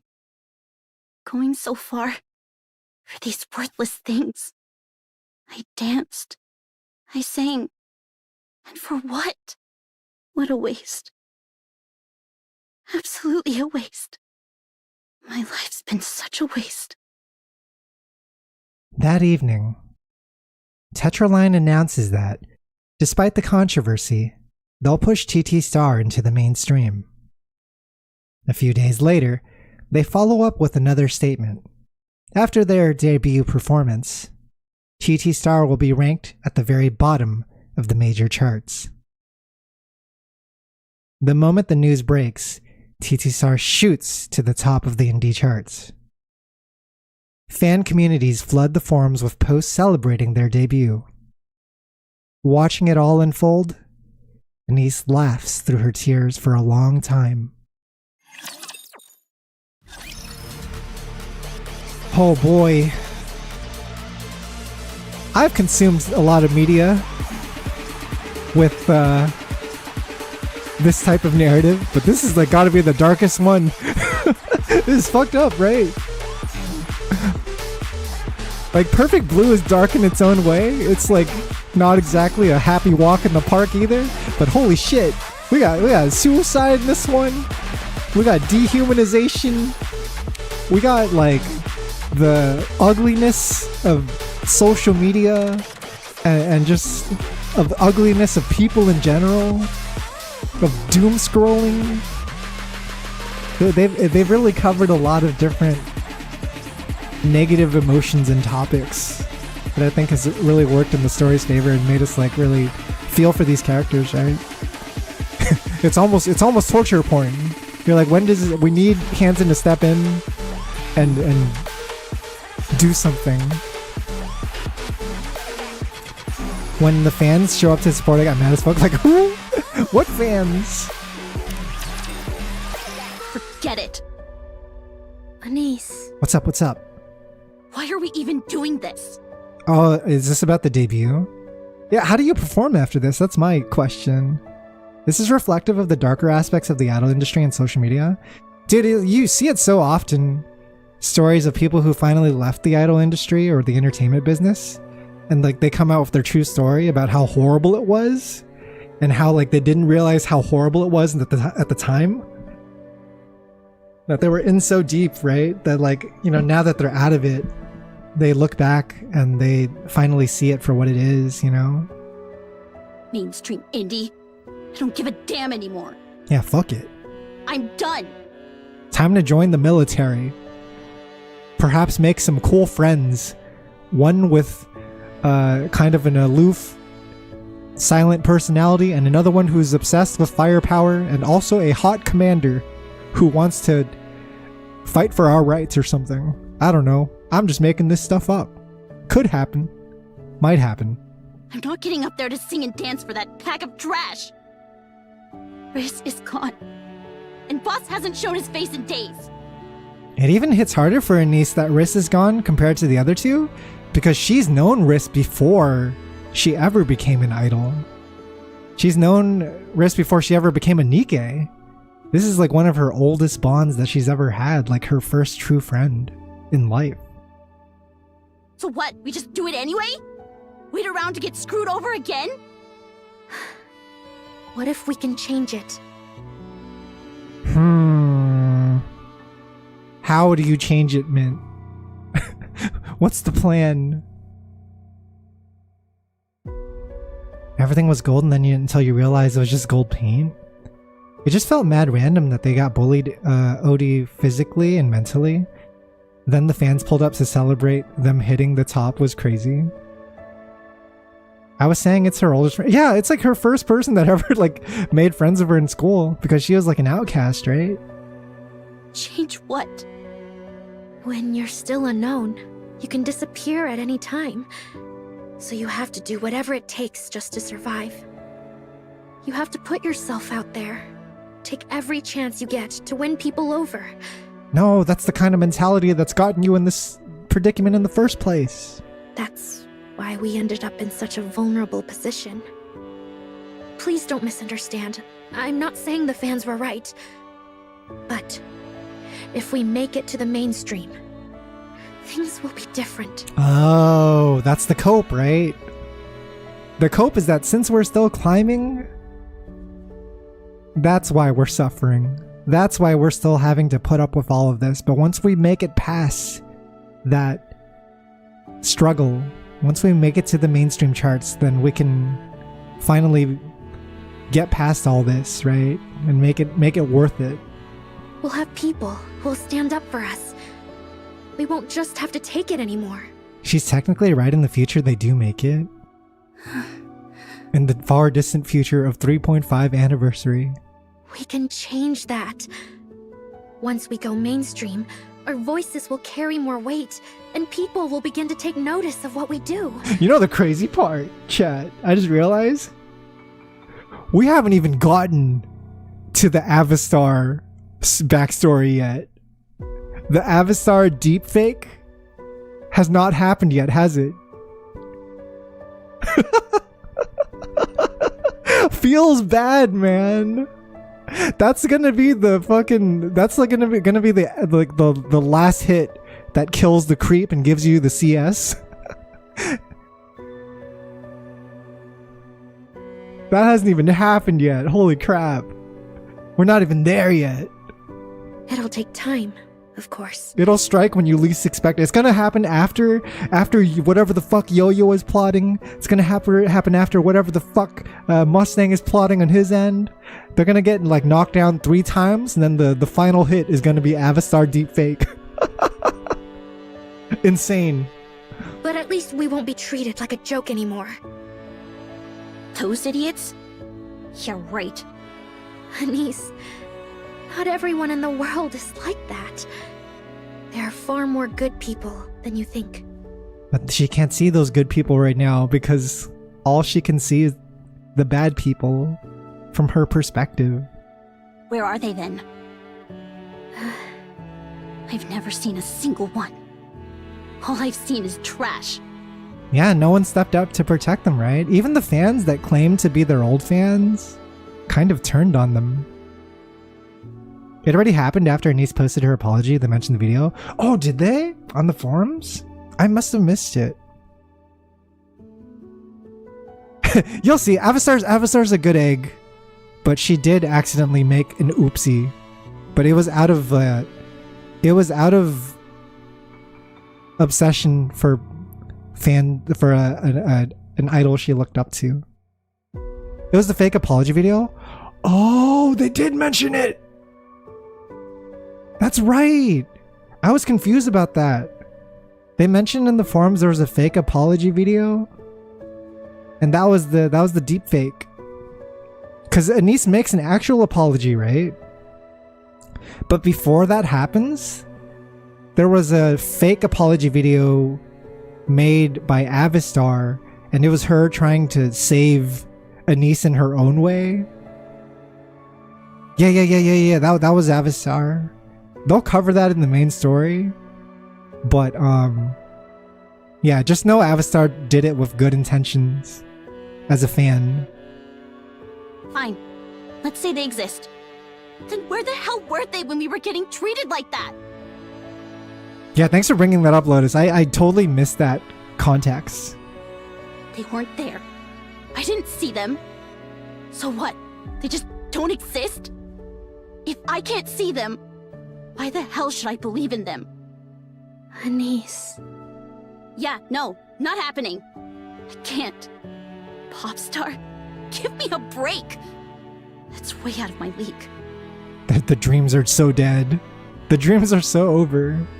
Anise. Oh shit. What? Why do you think Riss made that choice? Don't you dare bring Riss into this! If she really wanted us to quit, she wouldn't have done it. She told us to stop, sure. But that wasn't how she truly felt.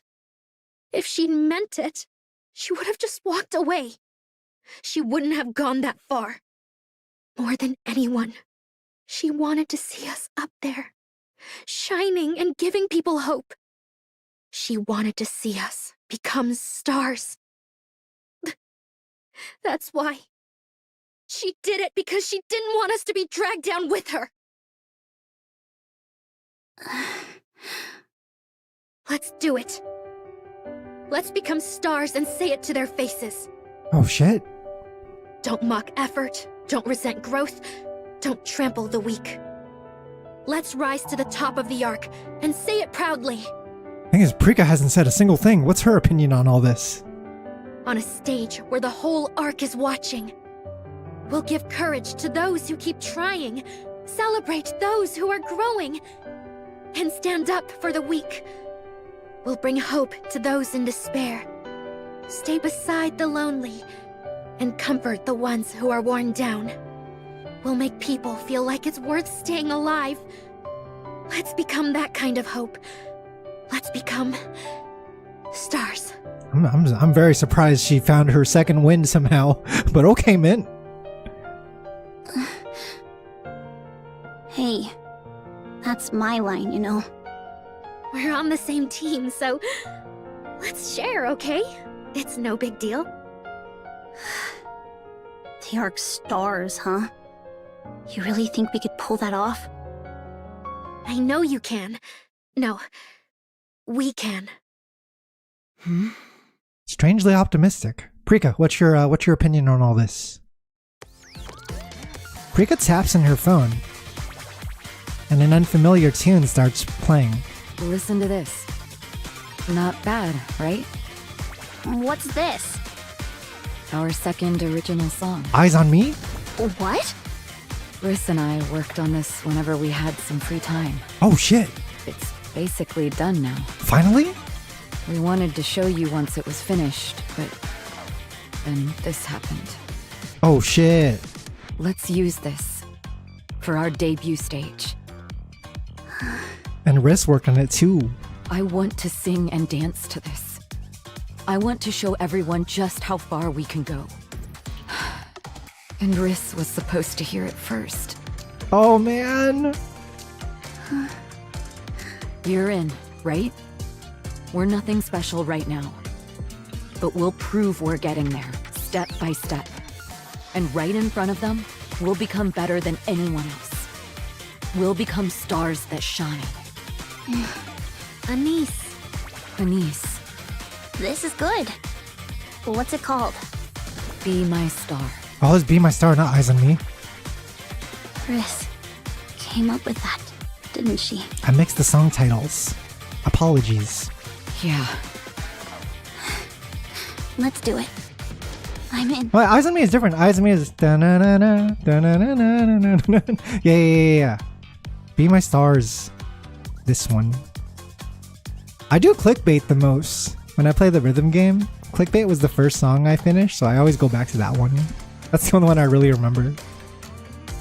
In the days leading up to their debut, TT Star throws themselves into relentless practice, determined to commit their new song, Be My Star, to muscle memory. And then, the big day has finally arrived. Oh shit, they're back! With the final rehearsal behind them, confidence radiates from every member. The preparation is complete, and now, all that's left is to step onto the stage and showcase their skills to the world. They make their way to the Arcarian Hall in the vehicle provided by Tetra, and headed toward the backstage area. Yeah, this looks like the Sydney Opera House. What's it called? It has like a very interesting architecture. Keep playing the Red Hoods and Satellites. Red Hood song's so hard on hard mode. It's like one of the hardest ones that I came across. Their anticipation hanging in the air. Eyes meet for a brief moment, but no one moves. Then, out of the crowd, someone breaks free and rushes toward them. It's Yo-Yo, her face lighting up with a smile as she greets them. She doesn't look too good, Yo-Yo. her expression seems kinda unhinged, yeah? Is she about to do something crazy? She's been in her room, biting her nails in the dark, plotting for this day. Oh, it's just called Sydney Opera House.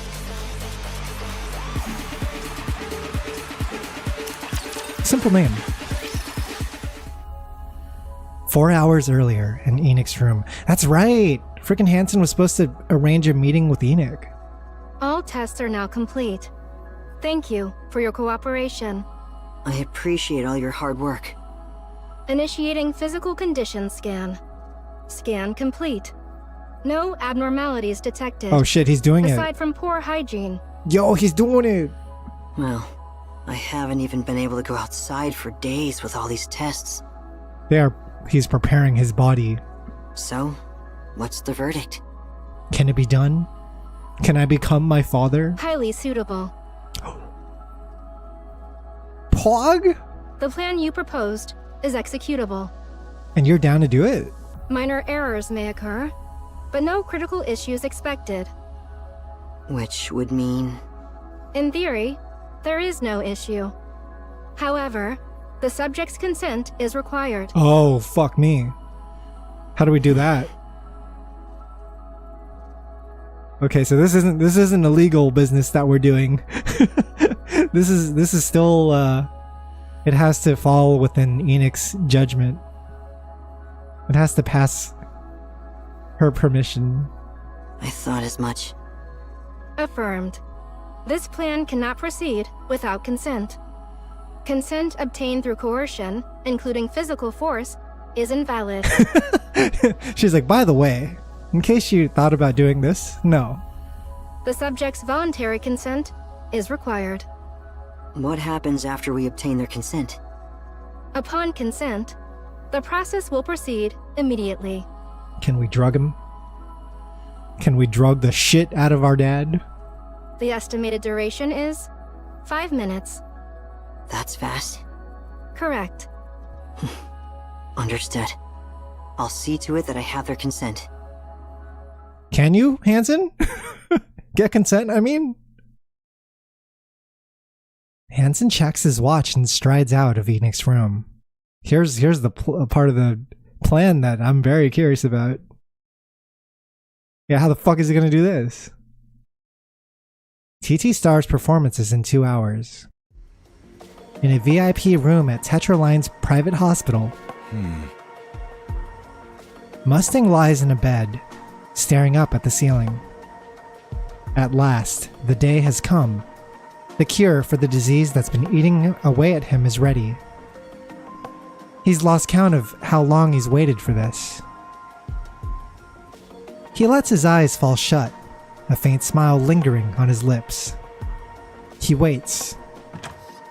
The hospital room door opens without a sound. Footsteps draw closer.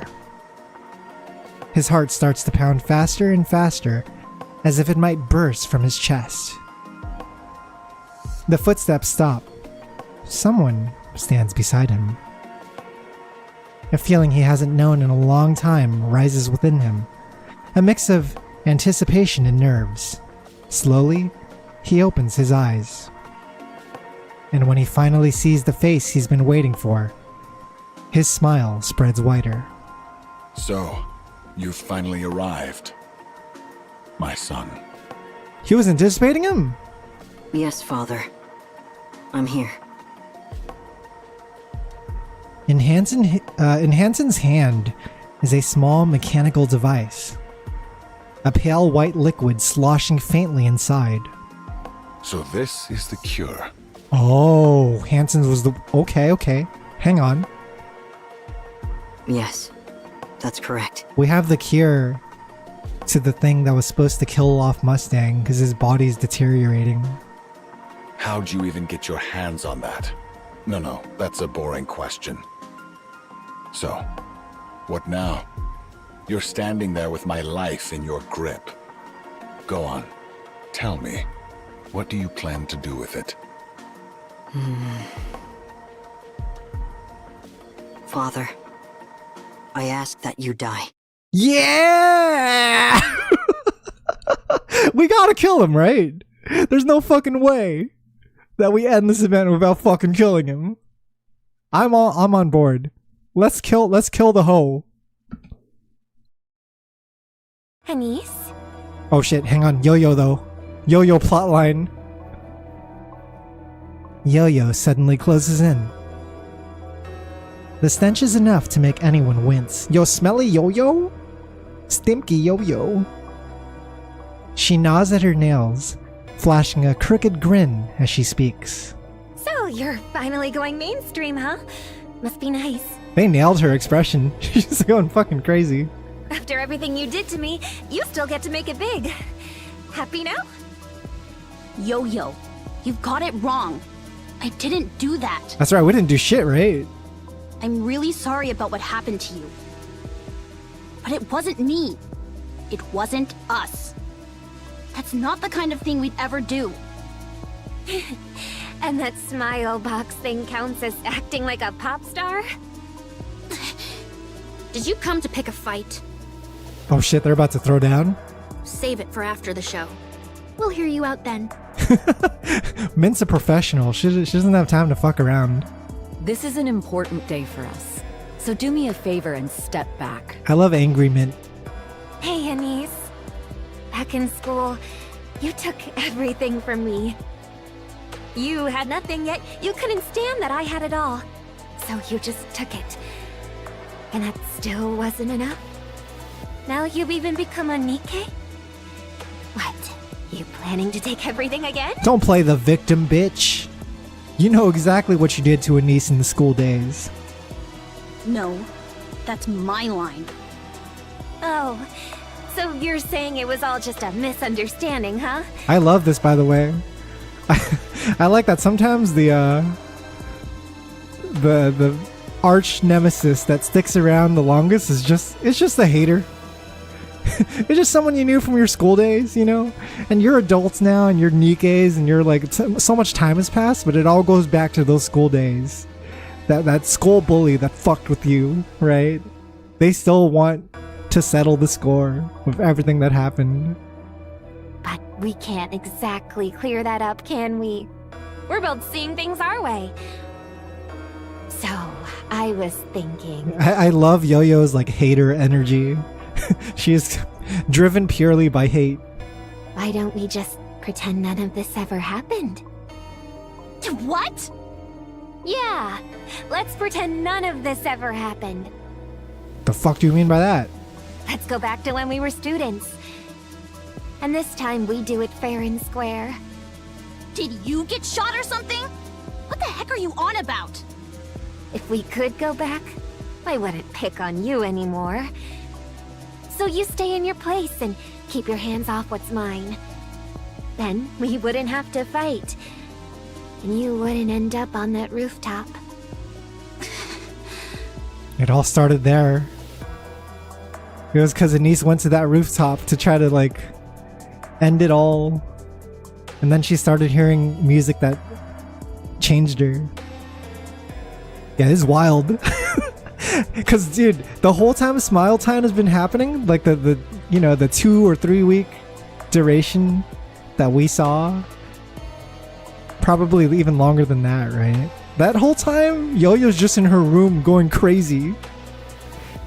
You're just fucking stinky ass Yo-Yo, biting her nails, not showering, making up all sorts of crazy plans to get back at Anise and the others. Yeah, I've been watching, waiting to see when you'd go up. Anyway, if we're starting over, That's crazy. you better keep it fair this time. She was egging Anise to kill herself? She's been watching and waiting to see when she'd go up? That's insane. That's diabolical. Thought, and the reason we're even in this mess is because we came from such different worlds, right? You had nothing and I had everything. Like she knew exactly what she was doing in those school days, trying to drive Anise to kill herself. So, if we both start with nothing, then there'd be no reason to fight, right? Makes sense, right? Pretty genius, don't you think? Shut up, Yo-Yo. You're just trying to say all this because you lost. So no hiding behind your group mates or anything like that. Just you and me. Nothing else. A proper competition. We gotta throw hands with Yo-Yo. We gotta settle the score. And this time, I'll show you exactly how wide the gap really is. You're out of your damn mind. One's already been dealt with, so now it's just the two of you. One's been dealt with this crazy thing to say. Sorry, but would you mind leaving?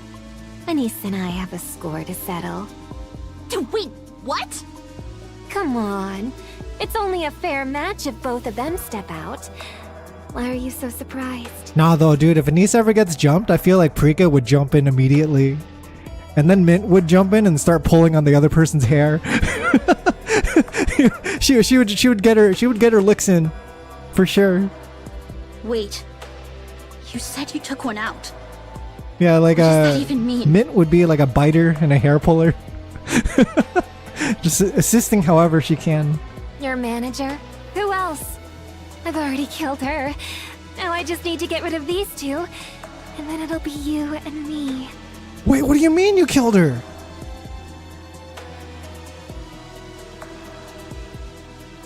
It was Yo-Yo? Was Riss dying part of her revenge on the group?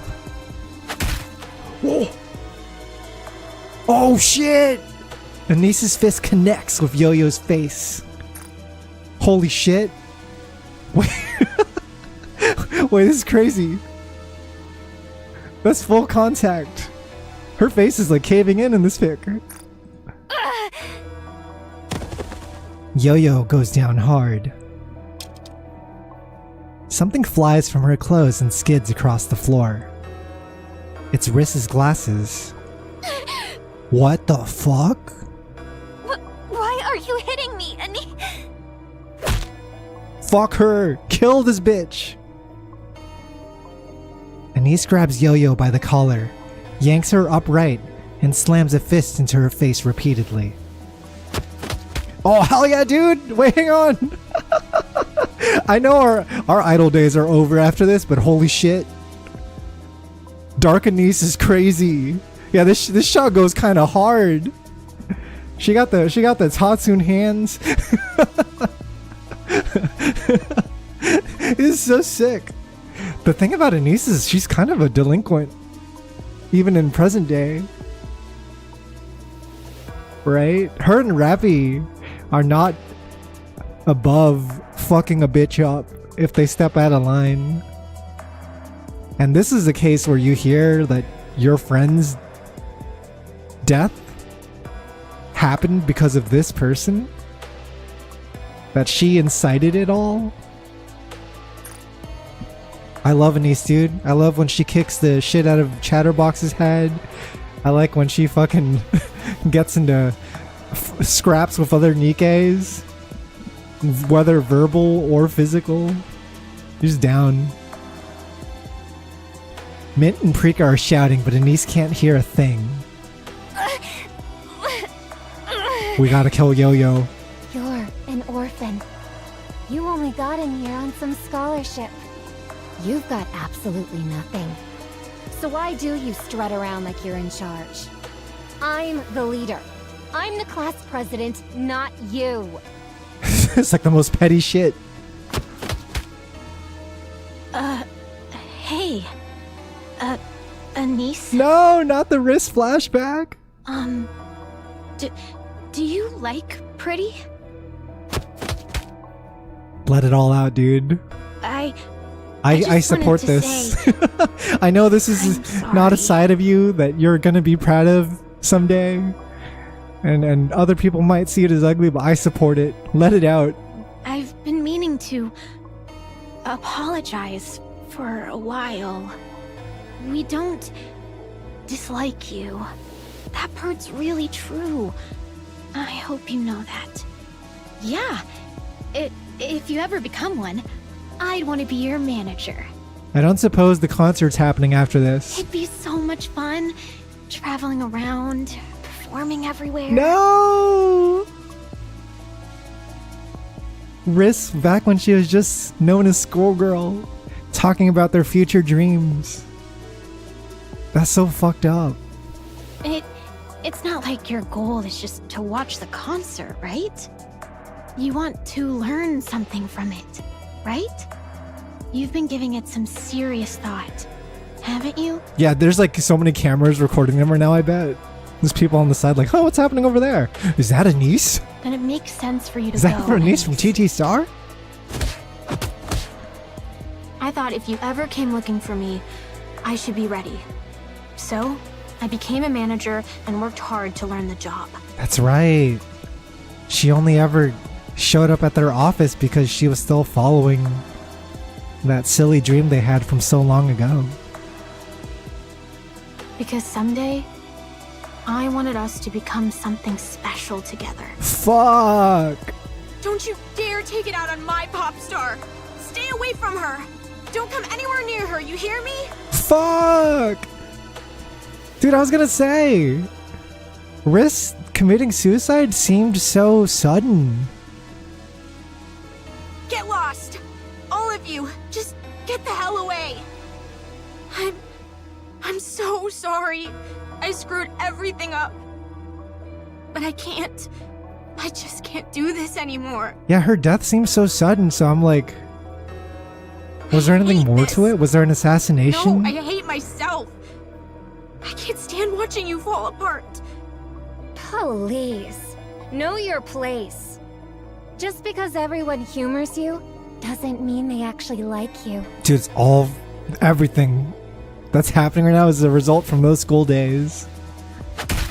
Just malice and hate that never went away. Yeah, you're right. The oldest rivalry. I should have stayed in my place. You damn monster! Yeah, let's go. Dude, I want to see what her face looks like after this. Fucking Yo-Yo's face is like probably just a blob of flesh right now. Because this is a Nikke's body. This is a Nikke punching another Nikke. But basically, like, these are like ironclad superhuman bodies, right? Nikkes aren't supposed to be able to kill other Nikkes? Yeah, what the hell? How is Anise able to pull this off right now? Aren't there restrictions on this kind of thing? To give back even a fraction of the love I was given. I know they can't use their guns on each other. And they can't, like, actively kill each other. Like with Crow, for example. If she tries to shoot a human, if she tries to shoot Commander, she has to, like, do all this mental gymnastics bullshit. Wait, does that imply to... Can Nikkes hit other Nikkes just fine? I think they can. It's humans they can't touch. Because we've seen other Nikkes get into scraps before. Like, Rappy used to get into scraps of other Nikkes all the time. Who did I think I was? Right? You want what I have? You can have it all! Oh shit. Yes, I don't know if there's actually a restriction on killing this bitch right now. I'm done with being a pop star. I was never meant to be someone special. She might just kill this bitch. But that was the one thing you shouldn't have taken from me! Yo! You should never have taken my star from me. Now I'm about to do something no pop star would ever do. Fucking hell. I'm going to kill you. She means it too. She's not fucking around. She's already in the process of killing you. You're already half dead. You fucked up, Yo-Yo. Who the hell do you think you are? Going after my star! Anise! That's enough. Stop. The fact that she's seeing class president and not Yo-Yo? Yeah, this is deep-rooted hate from all the way back then. Let go! Let go of me! I swear I'm gonna kill her! Yo! A rapid burst of camera clicks rings out. There we go. We're so canceled, bros. It's so over. You might as well kill her while you still can. Anise stops punching, then Yo-Yo drops hard onto the ground. Her face is so badly beaten that it's unrecognizable. You're not so pretty anymore, Yo-Yo. By now, a crowd has gathered, closing in from all sides. Every one of them has a phone or camera raised, recording. I like that the stars in the background are just people taking photos. That's wild. All the star imagery, right?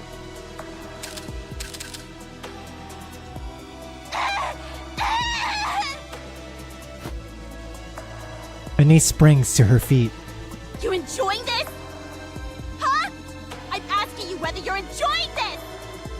Is other people's misery really that entertaining to you?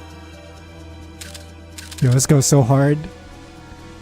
Another rapid burst of camera clicks rings out. Don't look at me! I said don't look at me!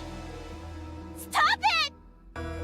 Get the hell away from me, you damn animals! Yo! Yo! Oh my god! What the fuck? You shouldn't have taken my starline, hit me in the chest, Heike. Dude! It's like strangely satisfying, and it also is heartbreaking at the same time.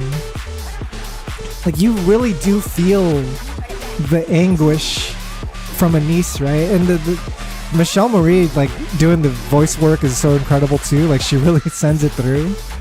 I love that about her, is she's able to, like, play all these different aspects of Anise, whether it's like cheerfulness or sorrow or anguish. Like, you really feel it in her chest, dude. She's like really trying to kill this bitch, right? And people think the paparazzi are bad. Yeah, dude, Yo-Yo got fucked up. What was Yo-Yo's plan? I guess to Yo-Yo, like, from her perspective, she already got her revenge. She already took something away from Anise that she can never get back, right? In the same way that after this, like, Yo-Yo will never become a pop star again.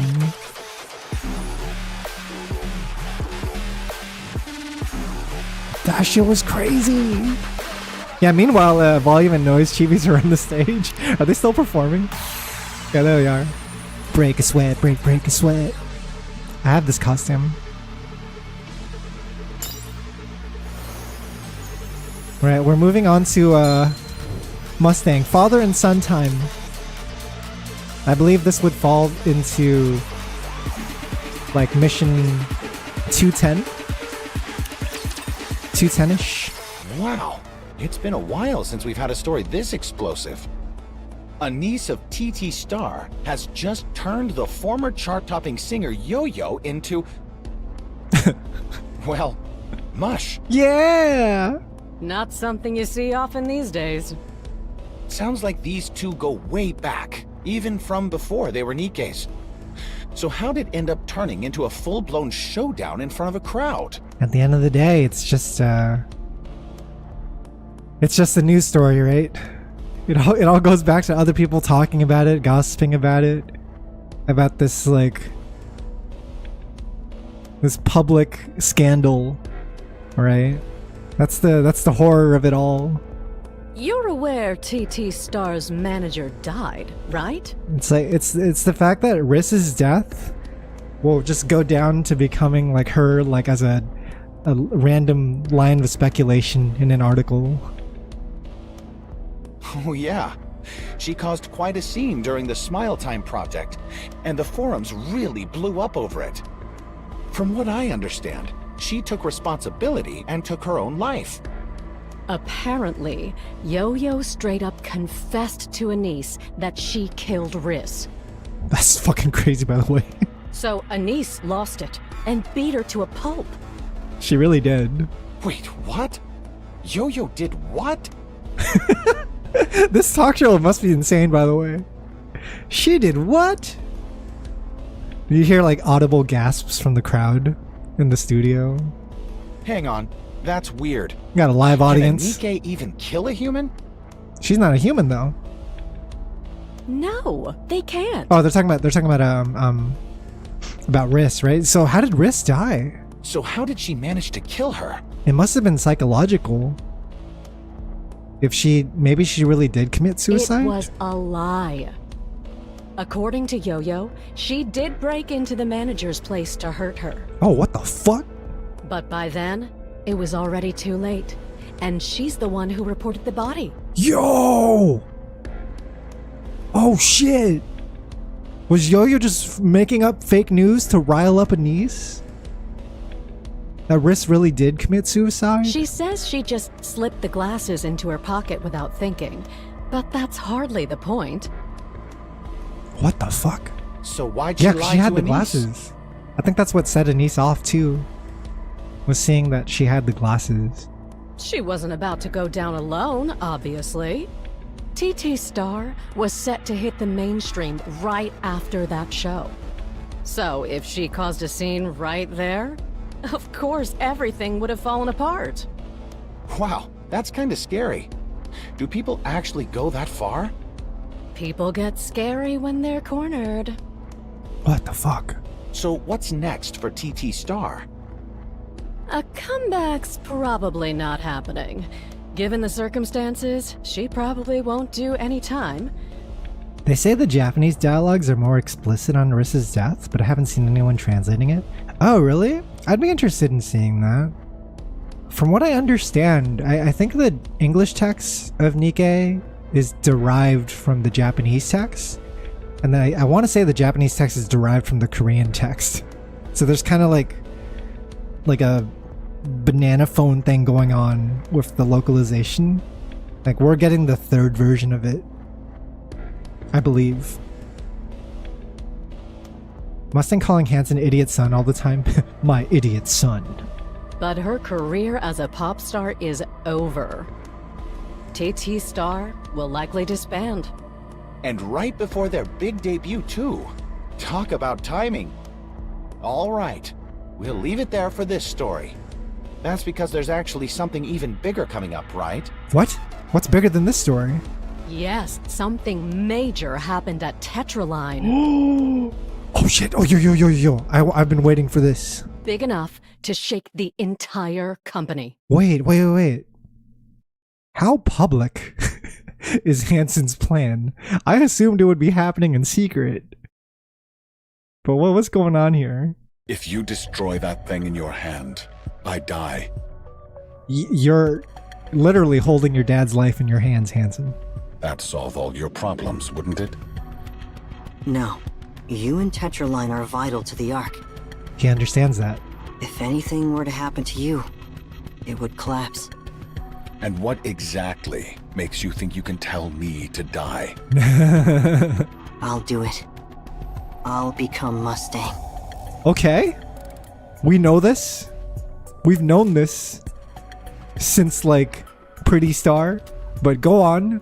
In summary, you are requesting a change of identity to Tetraline CEO Mustang. Is that correct? Yes, that's correct. Mustang, CEO of Tetraline, is currently classified as a systemic malignancy within the Ark. That's one way to put it. However, removal is not feasible. It's a very formal way to put it. He has a systemic malignancy, you know? He's a bit of a rascal. Therefore, the current Mustang will be eliminated, and you, his son, will assume his identity. This action will resolve the malignant condition within the Ark. Yes. He's a little bit of a right. dying rascal. On a computational level, the task is simple. However, the matter does not end there. I know as much about Tetraline as Mustang does. He does. He's been watching this whole time. Even half of dude, I don't understand why people were so against, like, Hansen becoming Mustang. I really don't get the hate, because I've seen a lot of aggro takes on it. Like, they see him and they don't like what they see. They see him as like a beta pussy boy or whatever. And they're like, you would never rise to the occasion to become Mustang. You're not Mustang. You're not my king. And I'm like, dude, you realize his character development is like still happening, right? You realize like he is also like someone who cares for NIKKEs down to his core. He since meeting Oswald, remember when Oswald was in the same room as him? He won over Oswald with his talk about like wanting a better life for NIKKEs in the Ark. And Oswald trusted him because of that, and that's the only reason Pretty even went into the entertainment business, was because Oswald felt okay to trust Hansen. Right? So there's that aspect. There's also the aspect of like, hey, this other red Mustang is an asshole. he's not just an asshole, but he's irredeemable in his actions. And he shows no signs of change, no connection to characters that we care about. His voice is different as well. In every language of the game, his voice is like different, and Hansen's voice, on the other hand, sounds strangely familiar, right? So there's that. And I don't know. I get that people perhaps wanted like a redemption story for Red Mustang, and there is an appeal to that, but I don't think it would have worked as well as whatever we're getting here. And I think that there's kind of a limit to how much you can redeem a character and still have them be like remotely likable. Right? I don't know. I guess that's a point of that's definitely a point of discussion. It's like, can you ever fall too low to become a good person again? I think people want to believe that you can. Right? And maybe that's why they were rooting on the Red Mustang. He's also kind of cool in his assholery, because he's got all this like swagged out like clothing and music, and he's people like that about Red Mustang, right? And I get that. It's kind of a meme, but I don't know. I think when he's done as much damage as he has done, it's kind of bad for NIKKE's. I find it funny that JP Hansen sounds like a serious businessman while Ian Hansen sounds like a SAO Bridge Corito. Yeah, it's like, this is one of the first things I noticed about Hansen. It's like, are you Mustang? Your voice sounds like Mustang. If they believed in Mustang's redemption, Liverin had a chance then, right? How come Liverin didn't get a chance? What's up with that, right? Because the community is like super hard on Liverin. The fan base hates Liverin like no other. They hate Liverin, they hate Crow, they hate Uni, and they don't want these characters to be redeemed, you know? So it really is strange that, for whatever reason, Red Mustang got like a slap on the wrist from a lot of people's eyes. Oh man, I gotta go back and catch up on those threads though after this event is over, because man, there were so many like very like vocal, very angry fans who like were just attacking other people for having theories, right? And it was just like, dude, you're doing too much. I'm not at the end of the story, so I don't even know what's gonna happen, but it's like, I get there was a level of intolerance that was being displayed to other fans of the game that I felt was very it was very unsightly. No, you know? I know more.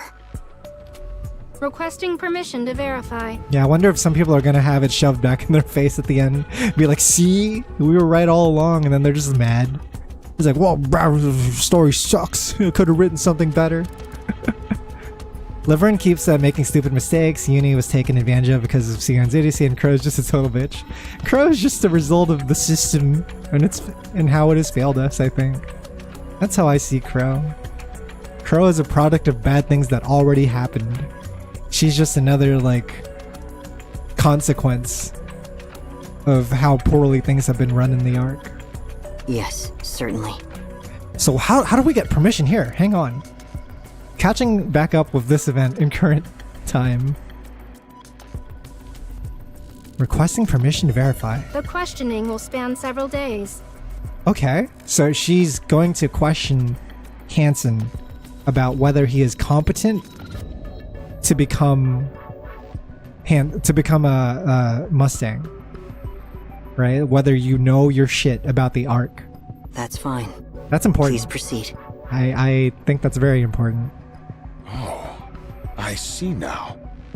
So that's your play. But how do you pull this off? You're going to become Mustang and run Tetraline yourself. Yes.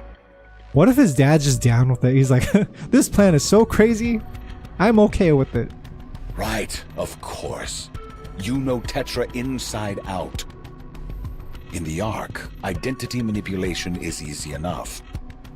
And you're my son, so you even resemble me. Yeah. So what? You're going to imitate me? My voice? And my mannerisms? Yes. That is the plan, father. That's correct. He's like, yes. You think you can be me? It's fortunate that you've already established such a clear persona. Of course, no one pulls off a persona like I do. Yeah, he's already a character, right? He's playing a character whenever he shows himself to the public. But there's no way they'll miss the differences. Wouldn't you agree? We can just pass it off as a new and improved version of you. I am a queerer, gayer version of you, father. And I will surpass you.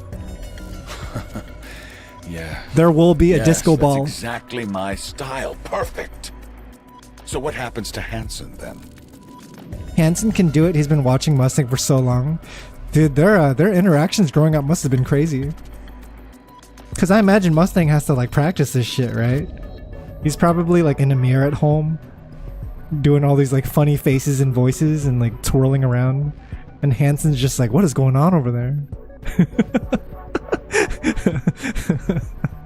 If you become Mustang, where does that leave him? What is my father doing? Father, is something wrong?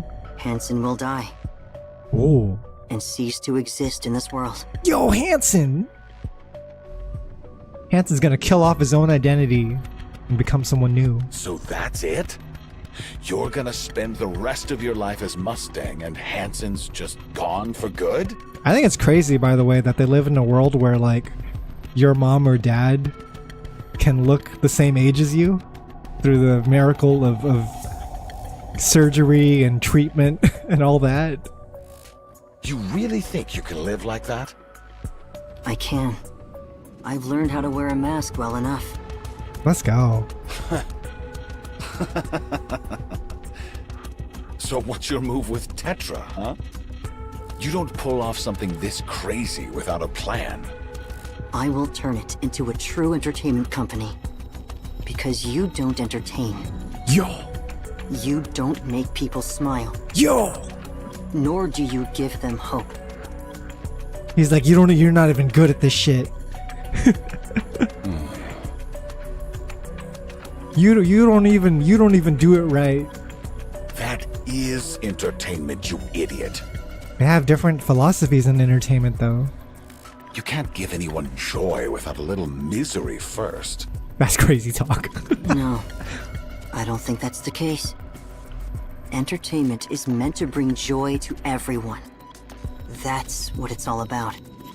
You're dreaming. I'll never see eye to eye on this. Not until one of them's dead. Look at the Ark. It's nothing but a cesspool. A place full of people who can't be happy unless someone else is miserable. There are more good people in the Ark than you think. I think it adds up to, like, Mustang's, like, smile time thing too, right?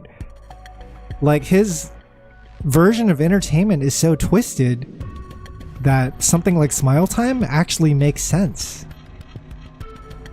You know, the idea of, like, using someone else's misery as a way for you to entertain yourself and for you to feel better, to distract you from the things happening in your daily life, right? You just need to be distracted. Yeah. It makes sense in a twisted way. It is consistent with his writing. It's for them that Pretty became a star. You really think you can pull it off? I find this so fascinating, though, because it almost sounds like Mustang is testing him. I can do it. And I will. So I wonder if he does get consent at the end of this conversation. That answer doesn't sit well with me. Yo. And you think I'd just hand over Mustang to you? Also, I find it funny, Mustang's dripped out in the hospital this whole time. He never took off the sick-ass, like, checkered fur coat. This is his hospital gown. He's like, I got that shit on, and it ain't coming off. Hansen steps closer to Mustang. He leans in, his voice dropping to a near whisper. I thought you might not like it. But don't you find it amusing? Yo, look at him. Look at that darkness in that boy's eyes. I think Old Man Mustang has only known struggle and suffering early on. That when he came out on top, he found it entertaining, and it shaped his views on entertainment. There must always be someone in the dirt to trample upon. It's all he's ever known, I would assume. It's so normal to him, right? The way he's carried himself in this arc. The way he's run his business, the way he's treated his products, the way he sees people as products, right? It's all for, like, this end goal. Your son will inherit your company and spend his life imitating you. Oh shit, he's telling him what he wants to hear. Amusing, isn't it? Isn't it amusing? Isn't it funny? Enough to die for.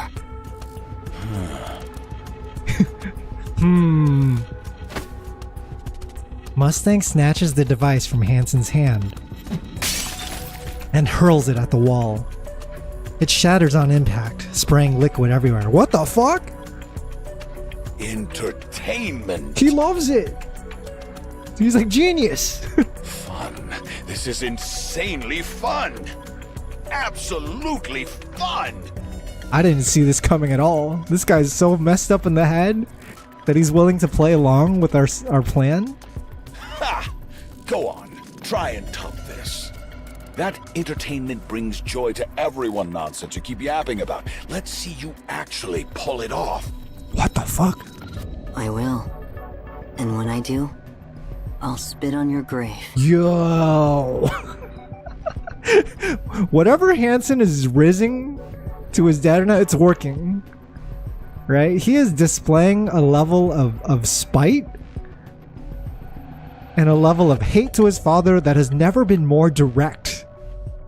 He is challenging this man in his beliefs, his philosophies, the way he has carried himself, and every living moment in his life, every facet of his life has been aligned to this idea that his son is now challenging. Yeah, this goes hard.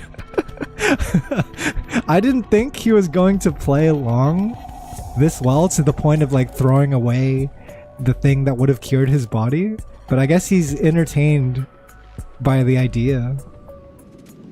You know, maybe he doesn't take it seriously. Maybe he doesn't even know if it's gonna succeed, but it's entertaining enough that he's like, all right, let's see it then.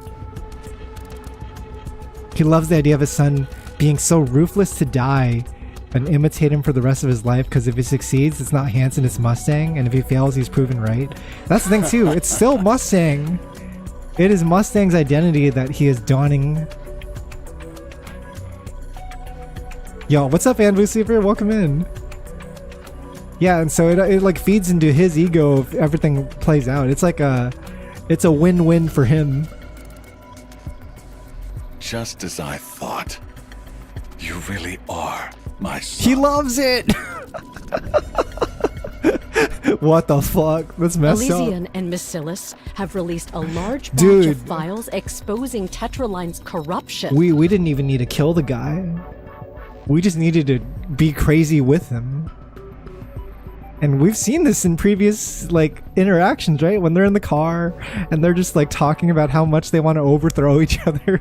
And everyone's on board with this extremely dysfunctional father-son relationship. I reached chapter 30 and was wondering what story events to read so I don't lose out on context. Ooh. First off, hope you're enjoying NIKKE, Anbu.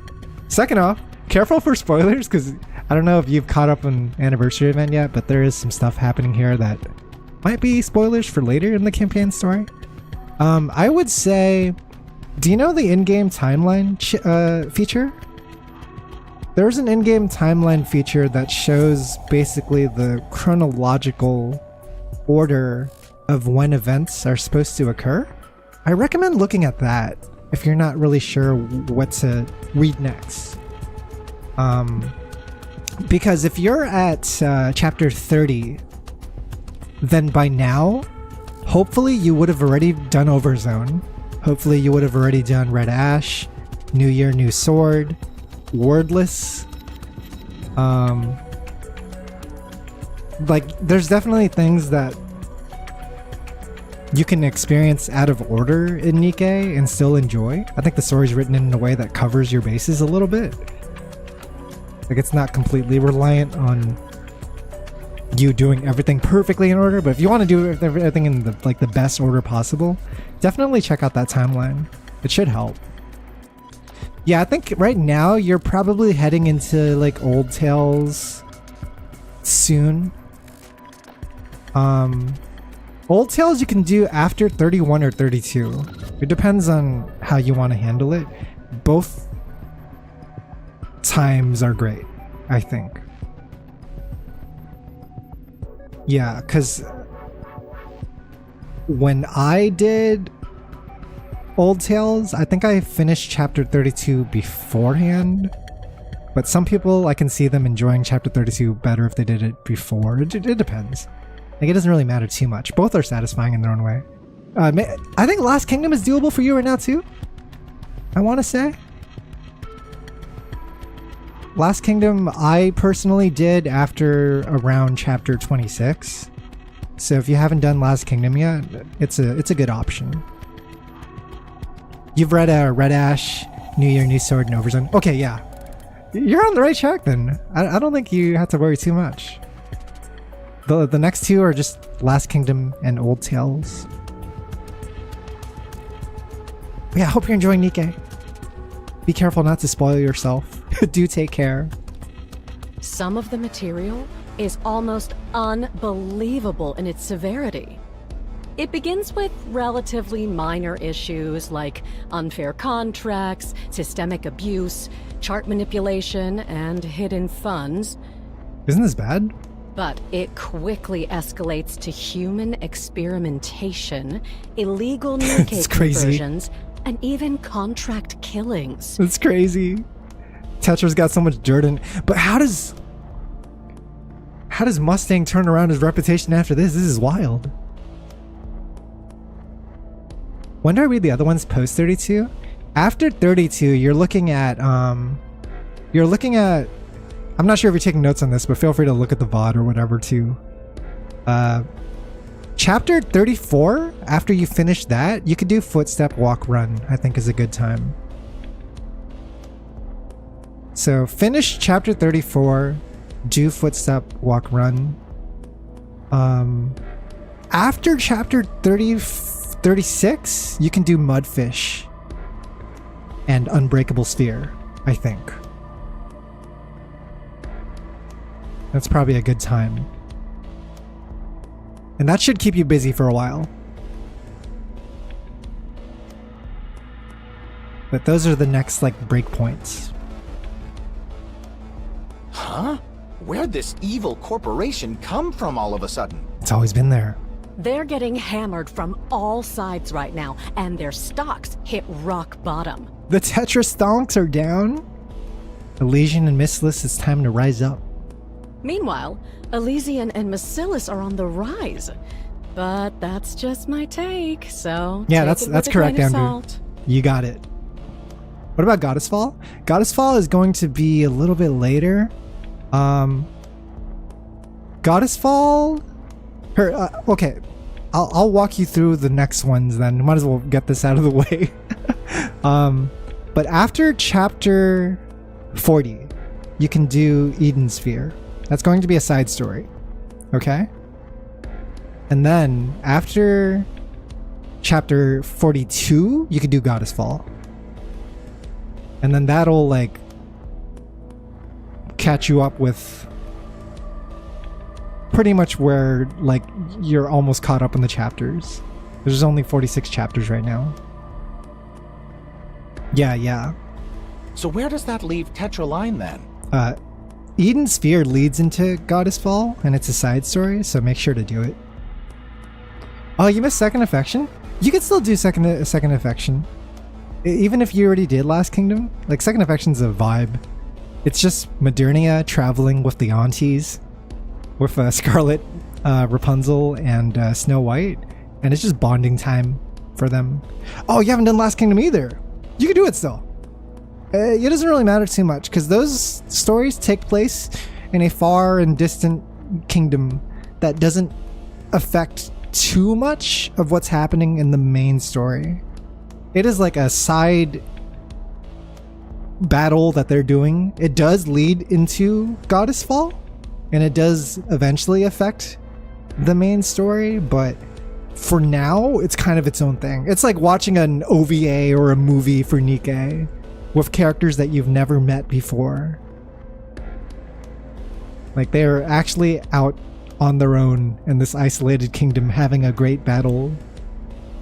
Tetraline CEO, Mustang, hasn't issued any kind of response so far. Even for him, this isn't something he can just brush off. Oh, hang on. What's this? What's up? Oh, looks like we've got some breaking news coming in. Let's see. Ah, this just in. Hansen, a director at Tetra Line, was found dead this afternoon. Oh, shit. He was discovered in his car. Oh. Okay, so I was curious about this part, about Hansen's death and the circumstances surrounding it. Because apparently there's also a side story, like a side quest, I should say, in the game where a character's body is found and they refer to that body as Hansen's body. I don't know if that's just like a coincidence and someone else named Hansen, but it seems in this particular part of the story, at this moment, they found Tetra Hansen's body in a car. Well, this is kind of unfortunate timing.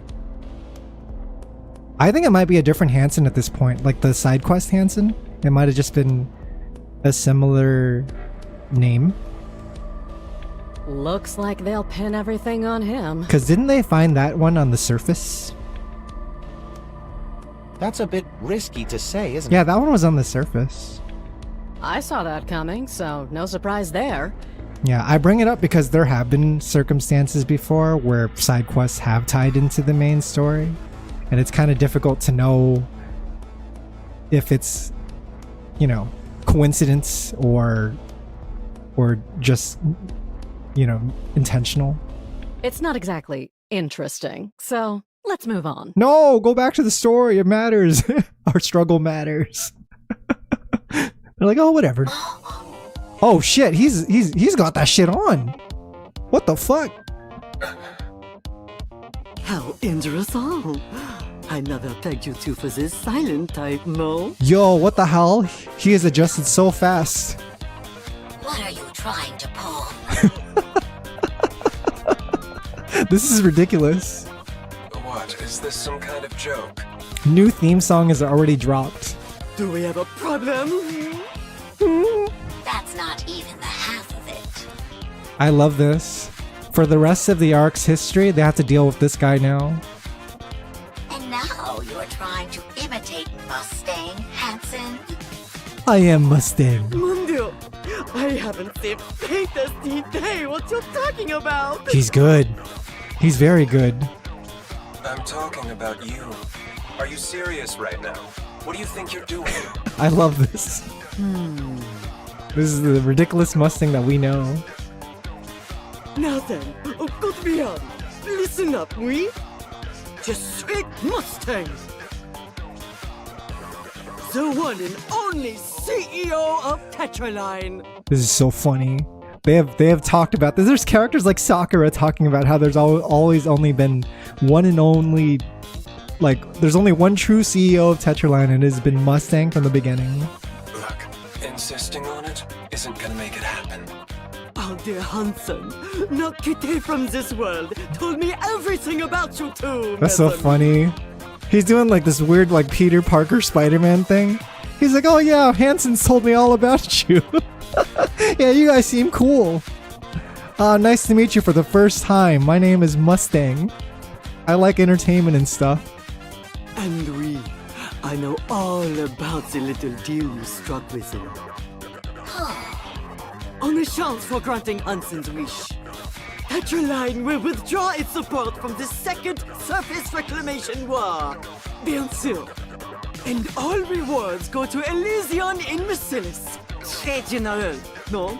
Now we know the reason why Hansen was gone for so long, chat. The reason why he had to leave TT Star on their own was because he was taking night classes for acting at a French acting studio. Getting his accent down, getting his mannerisms a little more flamboyant. He was acting classing. From this point on, It makes so much sense. Tetraline se devote itself entirely to entertainment and only entertainment. Rengot, we won't so much as glance elsewhere. Yeah, I love how everyone's like, what are you doing? And he's just like, what do you mean? What do you mean? So the arc will become the world of Elysion et Merciless? How delicious! A real pity, but the deal is on bail, and it was Mon cher Hansen who proposed it. So of course I shall honor it. Just kaput. I like how he's not even being like He's not giving himself away or being vulnerable, right? As far as Elysian and Mistless are concerned, they are still, like, not 100% sure if this is the same guy that they talk to. Is there any problem with the deal? Like, is he though? No. Sounds good to me. I'll play along. Ah, parfait! Then I shall pose a question, mes amis. They're warming up to it though. Tell me, who am I? Oh, the test. Tell me my name, as we agreed upon. Mustang. Yes. You're Mustang. Of course I am Mustang. Oh, now that's a no demo! Man, Red Mustang must be so happy right now. He's just watching from above, from the world pass. He's like, oh man, that guy, he's out here doing it. Well said, mes amis. I'm proud of my son. How many people know about this plan in the future though, right? Like, we know there's groups later that happen in Tetra history, like Shade. Shade is referred to as like Tetra's dark past and everything like that. Like, how much of that happens pre-Mustang versus post-Mustang?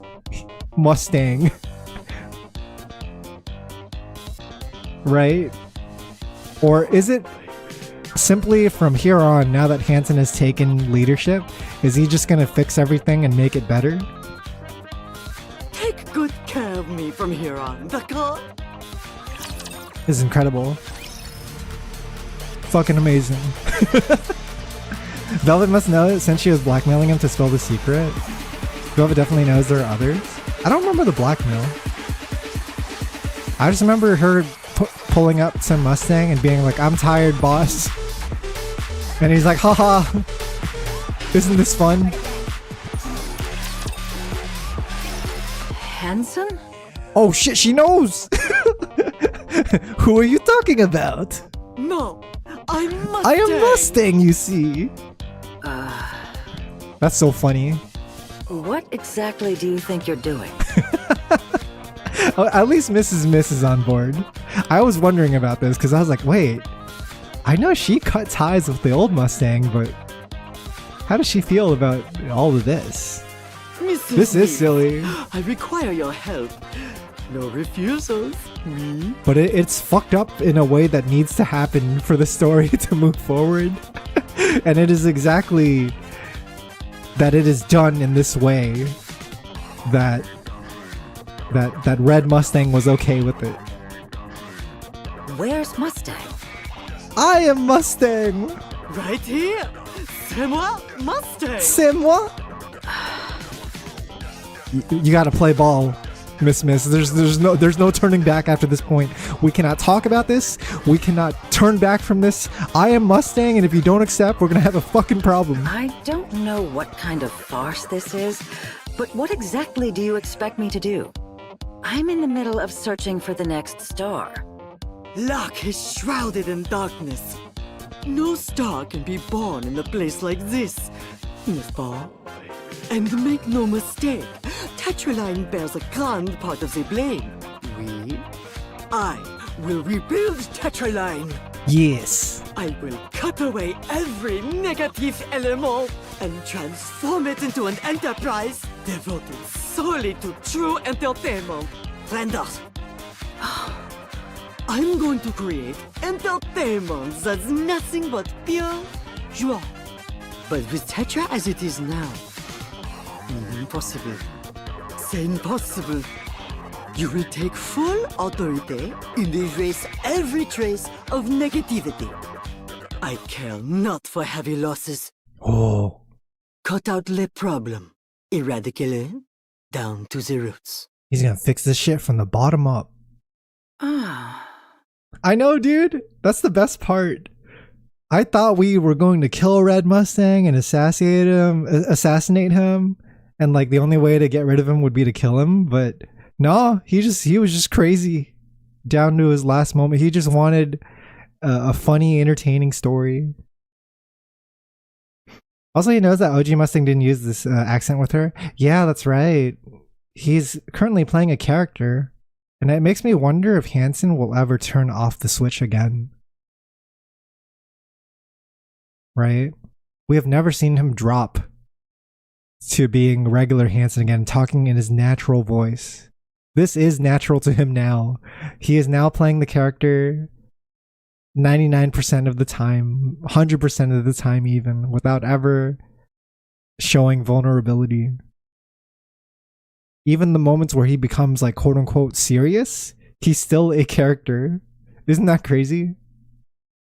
That when Yellow Mustang speaks seriously, he is still not really Hansen.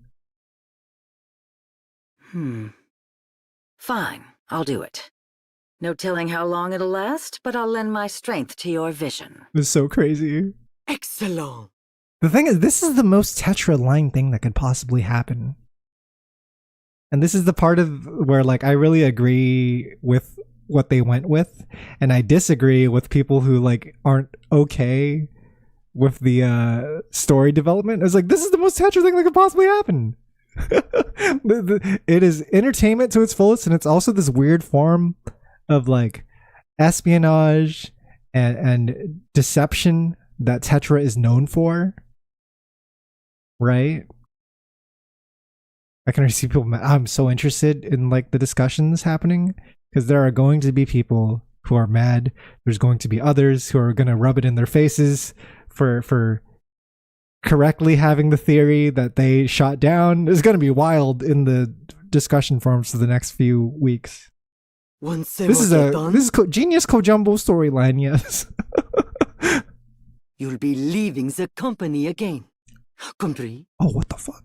And why is that? Because you, mon ami, are the one who creates monsters. What's he mean? Yes, that's the right call. A sound decision. Oh? Put a team together for me. Wait, what does he mean? Creates monsters? I'll have them all wiped out. Oh.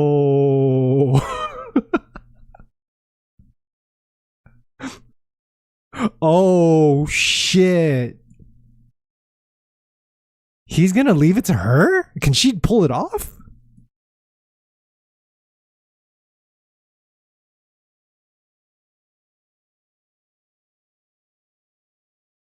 What the fuck? Merci. Do you think you can pull this off? Oh, I'll make it happen. Absolument. We have no need for smiles born from an ocean of tears. People should simply enjoy themselves, sans condition. That, mon ami, is entertainment. Whoa. Say it for me now. We're wiping the slate clean, right? She's basically responsible for all of the current pop star behavior, so she taught them how to crush the competition. Yeah, the real theme is back. Well, it's interesting because the other theme is called like true entertainment, right? It is the true form, the original form, and that the version that we have is actually not the true form. It is a revised form. It is the version 2.0. A better form. Entertainment! Oh, are we back in present day? This is wild. That's right, there's a concert in present day. We're in the middle of a TT Star concert. Mustang hits the stage and shouts entertainment. The crowd roars it back, louder than I thought possible. It's deafening, but I love every second of it. Oh, we're back to the commander's POV. The twinkling stars, the lovely people, the table dressing TT Star stage. Did you enjoy this spectacle? Oui, oui. Yes! I love Mustang, dude. What a fucking Chad. Yes! Excellent! Entertainment brings joy to all, Michelle. Yeah, what the hell? How are there 2 chapters after this? Because I haven't done 11 or 12 yet. My lovely people. I guess we have to go back to Anissa's POV, right? She has to leave and join the military. Yes! Yes! Well, Master. You're really fired up today. Yeah, I think so too. The concert's incredible. Rappy's just vibing. Oh, I'm totally with you on that. Do you crave more happiness, mes amis? Then don't hold back. Create till your blood gives out. This is such a crazy intermission. After Anise like beats Yo-Yo's face in, we're shown like all the Mustang lore, and then it just jumps into yellow Mustang again. This ridiculousness that we were so used to by now.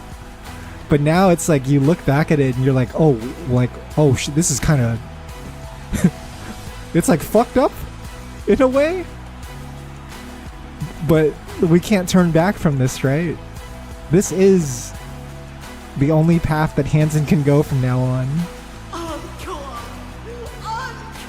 This is his life's work in the making. Who knows? The star might just be listening. Oui, oui. I relate with Rappy. This usually ain't my thing, but I'm in on the idol constant energy. Yeah, same here. I can get behind the idea, even though it's like not really my thing either. Encore, encore, on. I mean, when you're in a room like this with this many people popping off, you kind of just like get drawn into their energy as well. Encore! Encore! Encore! That's enough doom and gloom for now. Now to our glimmer of light before it goes dark again. Yeah, we gotta go back to the dark after this. Encore, encore, encore. Oh, Rappy's so cute. doing a little cheer.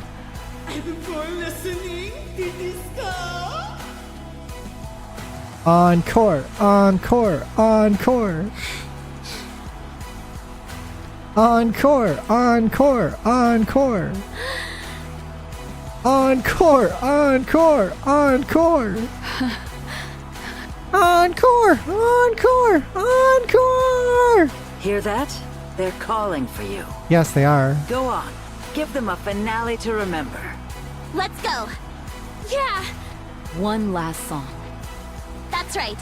Leave no regrets. Give it everything you've got. Are we gonna get an anime video?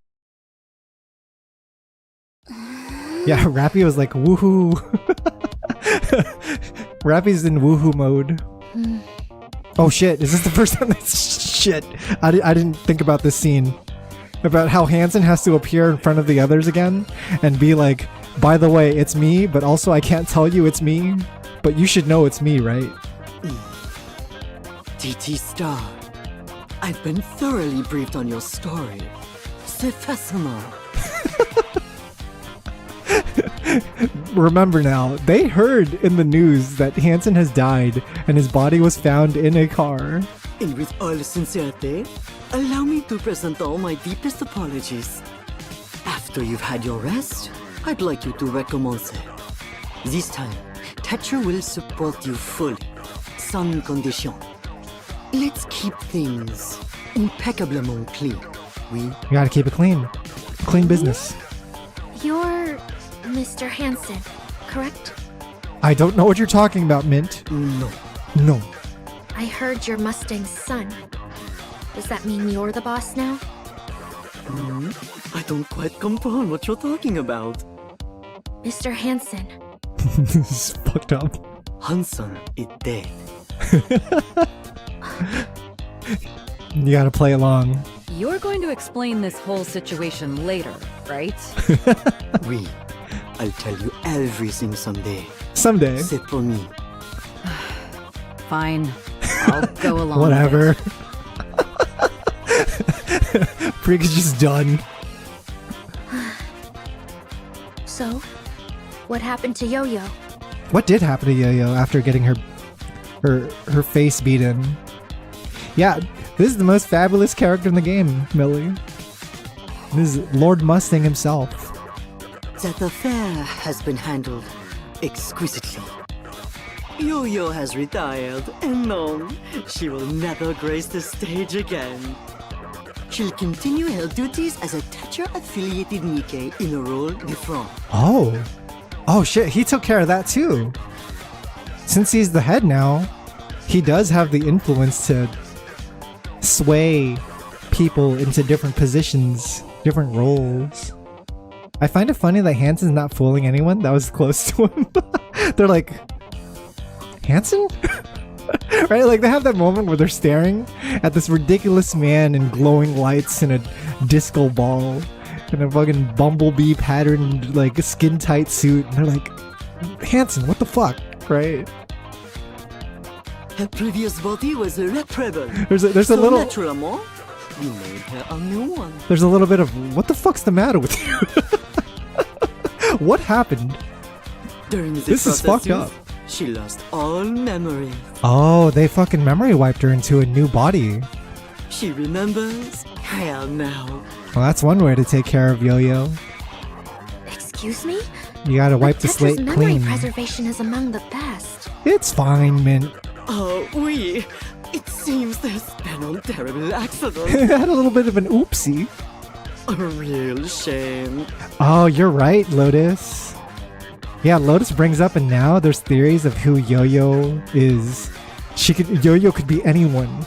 Yo-Yo is the new 6-0. You know how we spent years suspecting everyone of being 6-0? Now we can do the exact same thing with Yo-Yo. I think Dala is Yo-Yo. No. I think Clay is Yo-Yo. I think Clay could be Yo-Yo in a previous life. Could be. What about Anise? Think about it. She did assault someone. Said in the night. Cocoa from Made For You is Yo-Yo. After a short break and a live apology, we'll make lay arrangements for her return. Mint and Prika let out small sighs of relief. I'm not doing it. Oh shit, but Anise is done though. Oh yeah, she has to leave, right? If things are to end up the way they are in present day. I'm done being a pop star. She says, fuck this pop star shit. Anise. I'll stick to what actually suits a nobody like me. Me being someone's hope? Yeah, that was never happening. This is where we get negative Nancy Anise. And I'm not about to sing and dance for those trashy pieces of shit in the Ark. Oh yeah, this is also where we get that part of her that's very dark and doesn't have faith in the Ark or people anymore. That's kind of sad. Anise, you're there special. Send me to the surface. I want to join a combat squad. Anise. You seriously? I'm sorry. I can't do this anymore. I just can't. Anise, ma chérie, there are far more good people in Locke than you think. Sorry, but I don't want to hear it. I haven't found anyone like that, so I don't buy it. All I've seen are people who treat us like toys, and the ones who killed Riss. Anise. Send me to the surface. I don't think she's gonna take no for an answer. Allah, you wish to die. Yeah, like looking for a place to die. I'm too late. Again. Dude, that's sad. The way he said that really cuts deep, because then, like, you can tell Hanson feels regret about not having been there the previous times. Yeah, he also, like, let it slip that he is Hanson, right? From saying those words.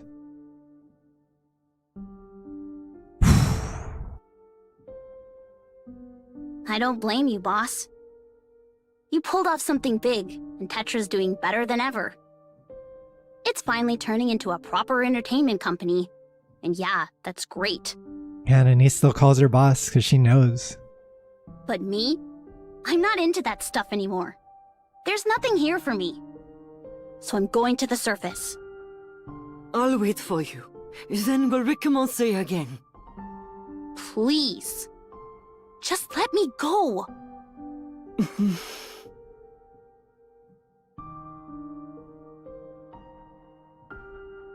Okay, that provides so much context between their relationship and the present day now. Remember the very first scene that you see Mustang in the in-game story? Where he appears in front of the commander and the other counters, and he gives them like... First off, he introduces himself in a pretty crazy way, but he also gives them like a key card that they can use. But he also mentions during that scene like Anise, when are you gonna come back, right?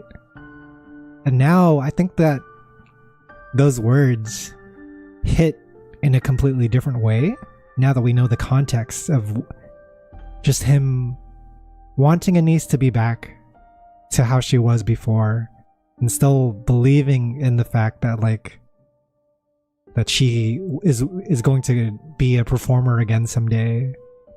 You know, that now that he's in charge of Tetra, now that he is the one that calls the shots, they can do things the right way, the way things were supposed to be there in the first place, right? We can do it right this time. But Anise is like, nah, I'm good, right? Très bien. I shall honor your request. Boss! It's too late. Thank you. Mint? Frika? I'm really sorry. But I really can't do this anymore. Fuck.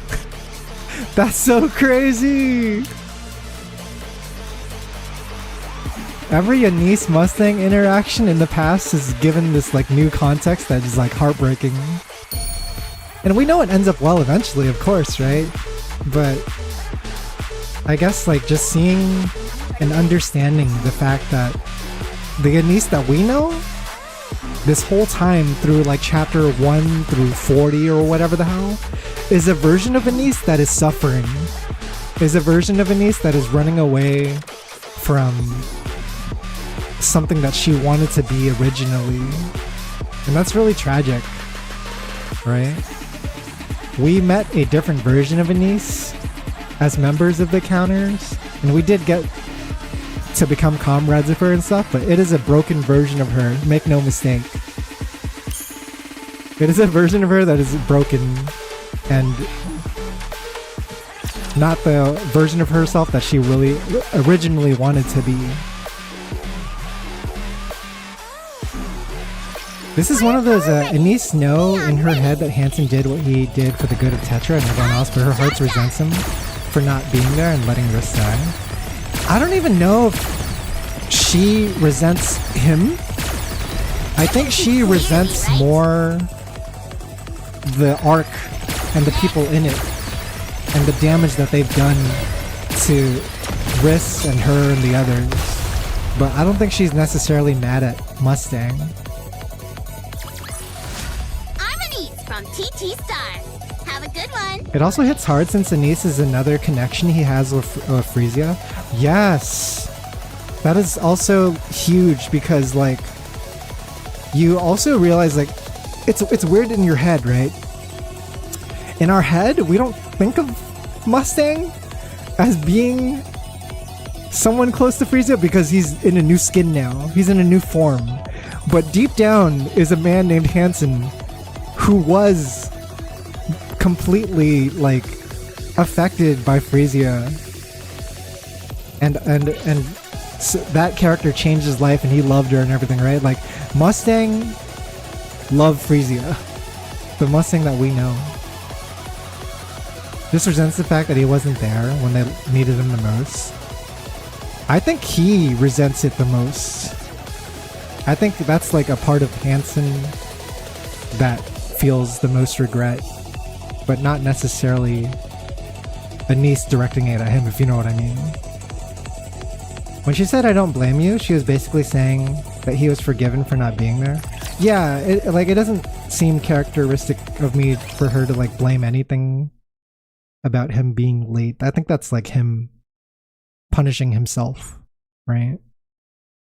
That is Mustang feeling regret for his own lack of timeliness. Time slips by. Tetra Line's been looking really good lately. I like how these two are like consistently appearing characters throughout this entire story. As newscasters. How should I put it? Or they're not newscasters, talk show hosts or whatever, right? After Director Hansen's incident, CEO Mustang said he'd overhaul the company. No one believed him at the time, but I suppose I'll give him that. It's hard to argue they're not a good company now. The polls reflect that too. Tetra's public image is overwhelmingly positive. Tetra on the rise. It's so fascinating because it's not even a matter of competency. Tetra's image in past days was not a matter of incompetency. It was a very deliberate way of thinking that led them to that type of business, right? It was as Red Mustang willed. That was the version of Tetra that he wanted and that he believed in. Wait, did everyone just forget they used to be absolutely terrible? People forget things quickly, and what Tetra's doing now makes that easy. Yeah. Dude, he's out here doing it. But they've gotten a lot weaker than the other big three, right? And that's very true, Lotus. Every time he looks in a mirror now, he's not even himself anymore. he's reminded every day. Yes, they went through a fairly rough internal cleanup, so they've been in the red for a while. Ah, that makes sense. That said, forecasts suggest that they should turn a profit in about 2 years. Oh, that's not so bad. Seems like focusing solely on entertainment is finally starting to pay off. That's pretty impressive. And now they go full entertainment? Oh, right. They got rid of the indie charts a while back, didn't they? Ooh. Yes, it's been a while now. It was a pretty harsh system. Yeah, the indie charts was like cruel in that being in the indie charts just meant you weren't in the mainstream chart, right? But that's the harsh reality. It was a way for people to try to climb up, and sometimes through like means that were not good to them. Can't help it, I just see these two as Connor and Iron Mouse. Wow. Tetra Line's really That's one way to see it. At this point, it practically feels like a whole new company. Kind of like CEO Mustang's new look, Tetra Line seems to be reinventing itself. Definitely one to watch going forward. It's a terrible rank ladder. It was a very toxic rank ladder. Anyway, moving on to our next story. On to the next one. History moves on. The next story must be told. So you've made your choice, oui? Anise? Are you sure, ma chérie? Yes. I've had a long talk with Prika. Oh. We'll wait for Anise. When she comes back someday, we can start again. In the meantime, they will become regular civilians. It does hurt a little, since it feels as though she's leaving us behind. But she worked harder than anyone, and I know how deeply she must have been hurt. I feel bad now. Because I remember when Mint and Prika first appeared in the story, I wasn't really sure if they were trustworthy. Because we didn't know their past exactly. And we didn't really know if they had any ulterior motives. And I remember being kind of like worried that they were going to hurt Anise in some way. Like take advantage of her, right? It's like, oh, we're going to become pop stars again. And I was worried that they had resentment towards Anise for, leaving the group and everything. But now, based on the scenes that we're seeing here, they have complete faith in her.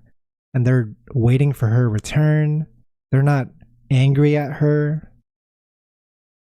So, I understand. That's why I'd like to ask you something. Oh shit, what's up? Allez, do tell.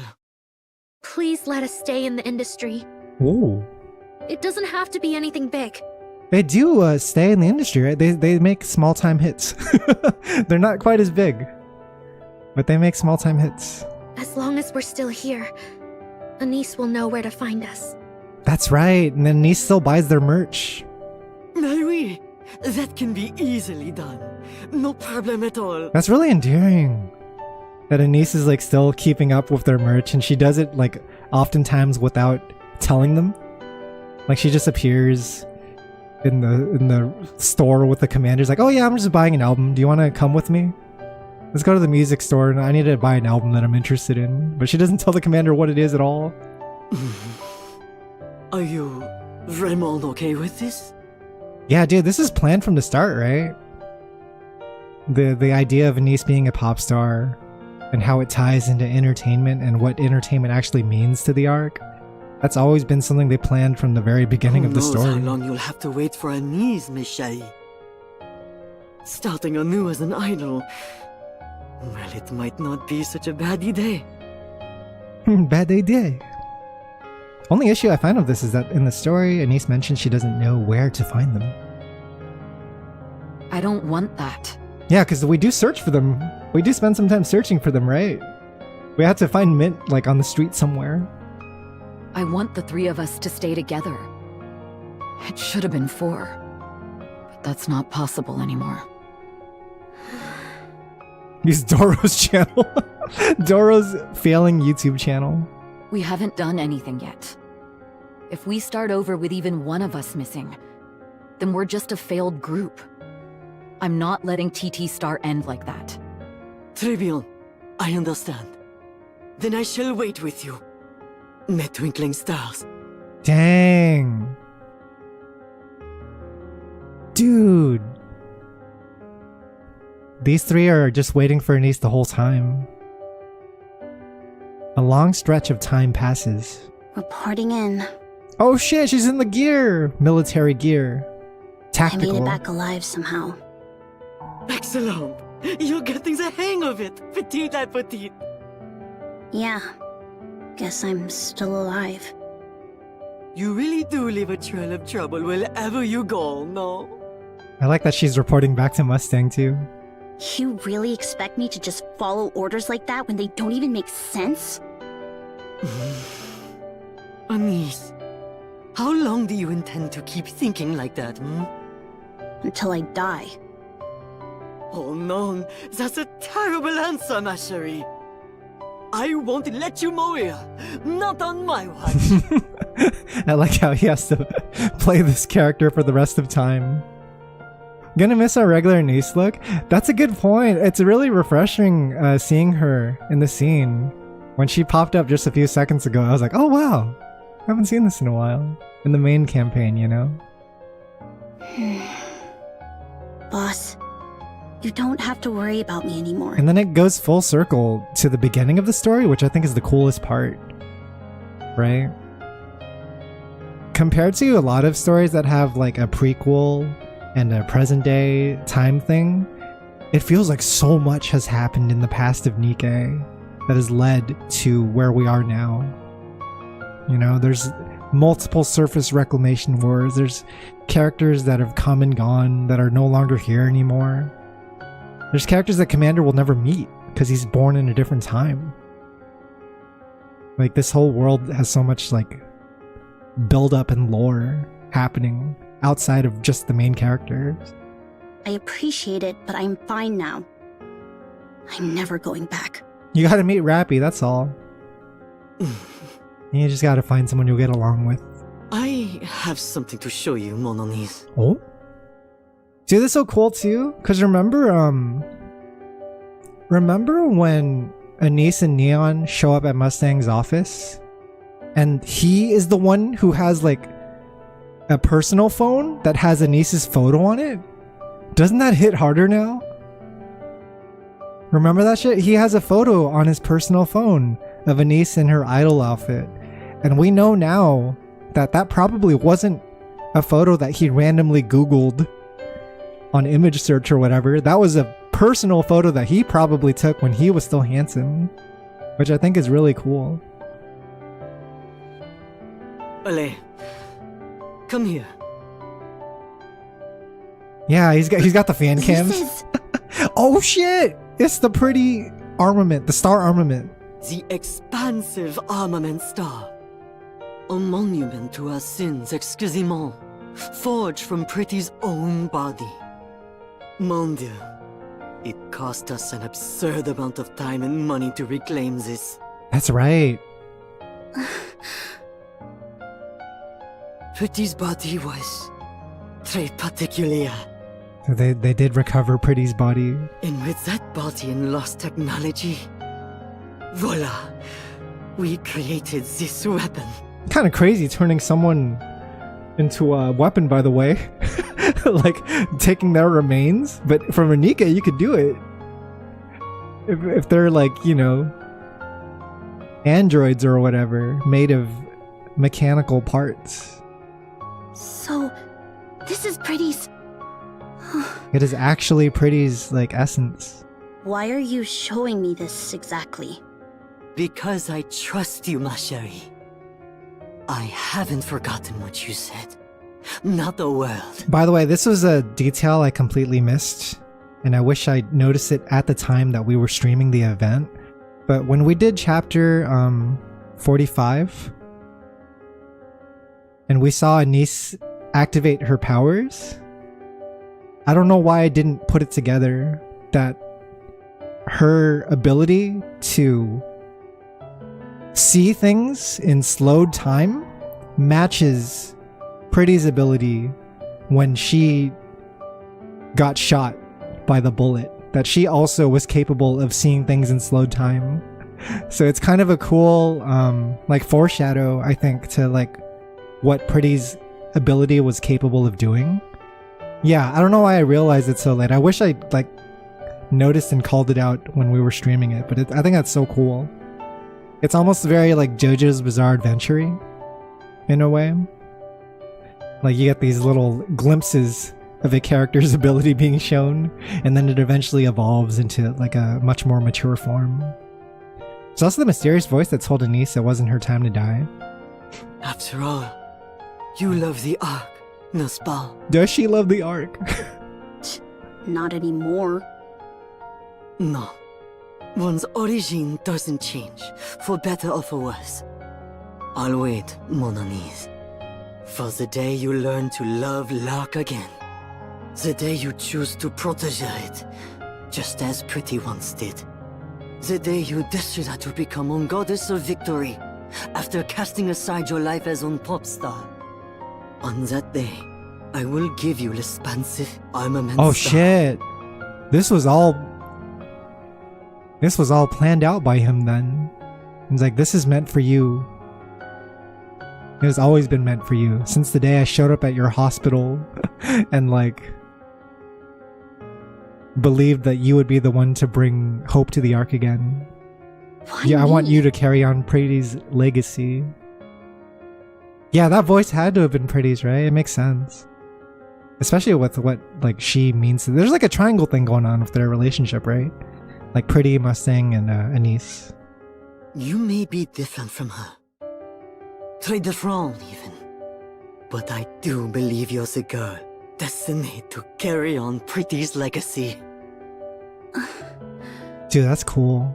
Like I'd ever take this. I will wait. No matter how long it takes, I will remain here and wait for you, toujours. This time, I will not be late. Jamais. Yo!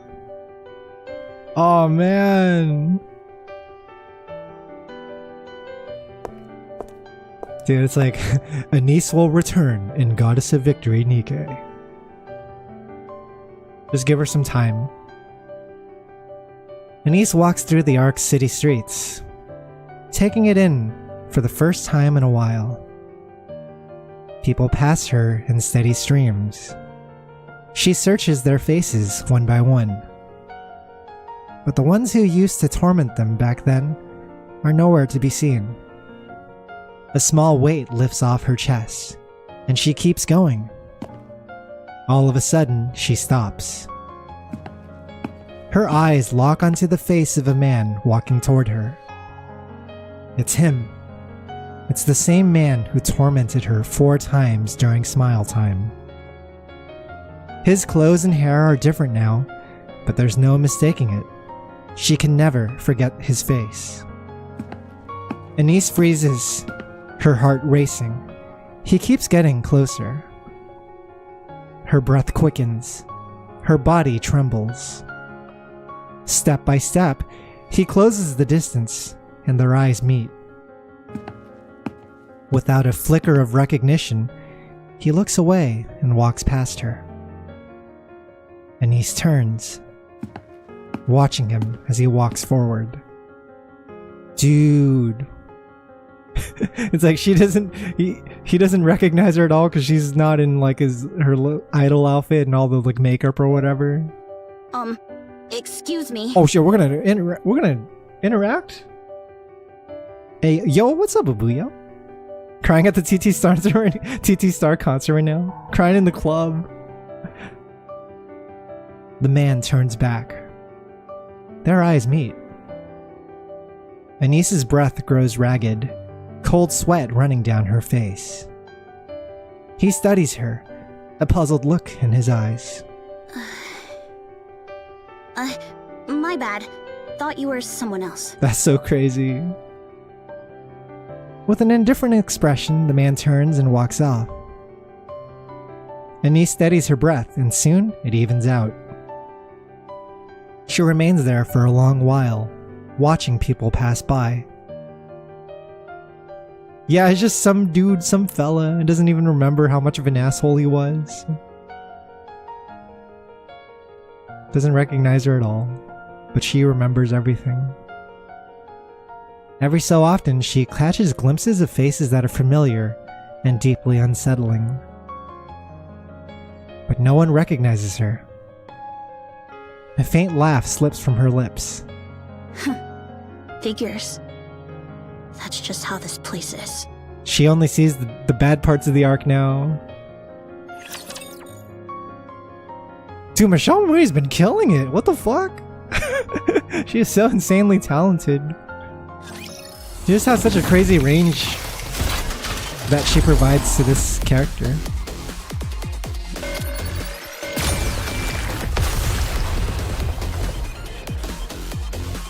Kind of want to hear the dub VAs do a cover of All Eyes on Me like they did with the Korean VAs. Yeah, that'd be really cool. I really like that the Korean side did that. And I love that Korean Anise also just sounds like Anise. Anise stands on a darkened stage, her gaze sweeping over the audience. Dude, that's wild. And then now we're back in present day, but it carries so much more weight, you know? This is supposed to be Anise's retirement concert too, right? The plan was like, we're gonna do one more, and that's it. I have to go back to Rappy and Neon and the Commander, but this is like my out, right? This is her fulfilling a long-time promise to Mustang, Prika, and Mint. This is a goodbye concert, right? Cheers break out as their eyes move from her to her groupmates and back again. I used to think. Yeah, and Riss too. This is supposed to be like just a very late concert and something they always wanted to do. This place was nothing but a garbage dump. That the Ark was rotten to the core. And that there wasn't a decent person in sight. I love this image, by the way. The Doomer Anise. The Doom scrolling Anise. I used to think. I thought it was all darkness, with not even a glimmer of light. It took me such a long time to realize how wrong I was. To see that this wasn't a trash heap. Dude, Anise has been killing it as a character in the last few arcs too. But she's out here doing it. She's being your goddess of victory. This is a place where people live. So there's definitely more good than bad. I just couldn't see it. Since I was blinded by rage, among other things. Fucking Anise saving like fucking hundreds of people during the crystal attack. The Ark isn't perfect. It's still filled with grime and shadows. But now I see the stars shining in the darkness. And so, I can love the art. I can dance and sing for those stars that shine. Thank you! One more song! The crowd explodes into cheers. The search of glow sticks shimmers and dances. So many people are here for her. Anise scans the audience, desperate. There, she sees the commander, Rappy, and Neon, shouting her name at the top of their lungs. Her brightest stars are calling out to her. The ones who make her special, the ones who make her shine. Strength surges through her, the rush climbing higher and higher. She glances to the side. Mint and Prika meet her gaze, wearing the same look she knows is on her own face. Then, Anise shouts with everything she has. Everyone, thank you for coming! Thank you for loving us! I'll shine for every one of you! Be my star! Riss, my first friend, Oh no, Riss! please listen to my last song. This one's for Riss. This is her song, literally. This is the song that she wrote with Prika. Oh, yo, fan cam time? Let me shrink.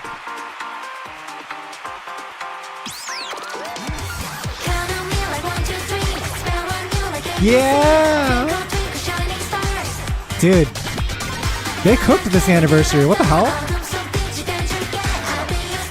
People slept on the pop star plotline, but it's really been one of the best plot lines in all of NIKKE. I love seeing all the girls finally dancing on the big stage after all they've been through, right?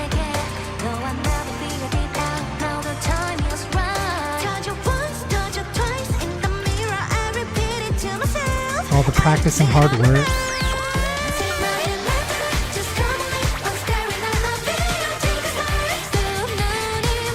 Yeah, this is their song that they made. It's not one that Tetra made, not one that Yo-Yo made.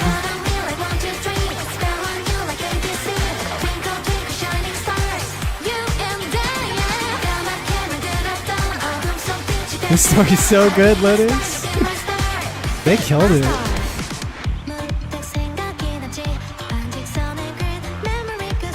Oh man, this part of the song I'm not super familiar with. It's like an extended cut.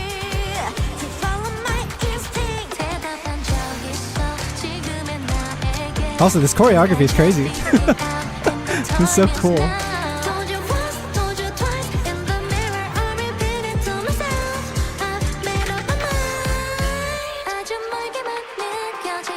What chapter did they introduce Mint and Prika? It was like 35, 36, right? Oh my god, my YouTube playlist has been so fucked, Abuya.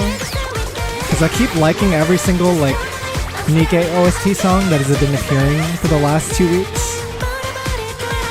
It's not just the TT Star songs, but also Campaign. There's like boss themes and stuff.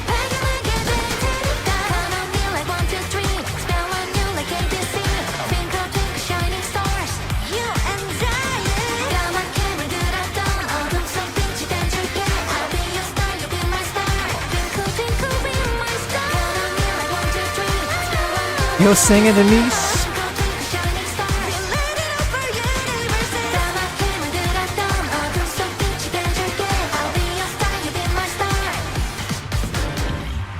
They're so cool. They're the coolest. The girlies finally made it, guys.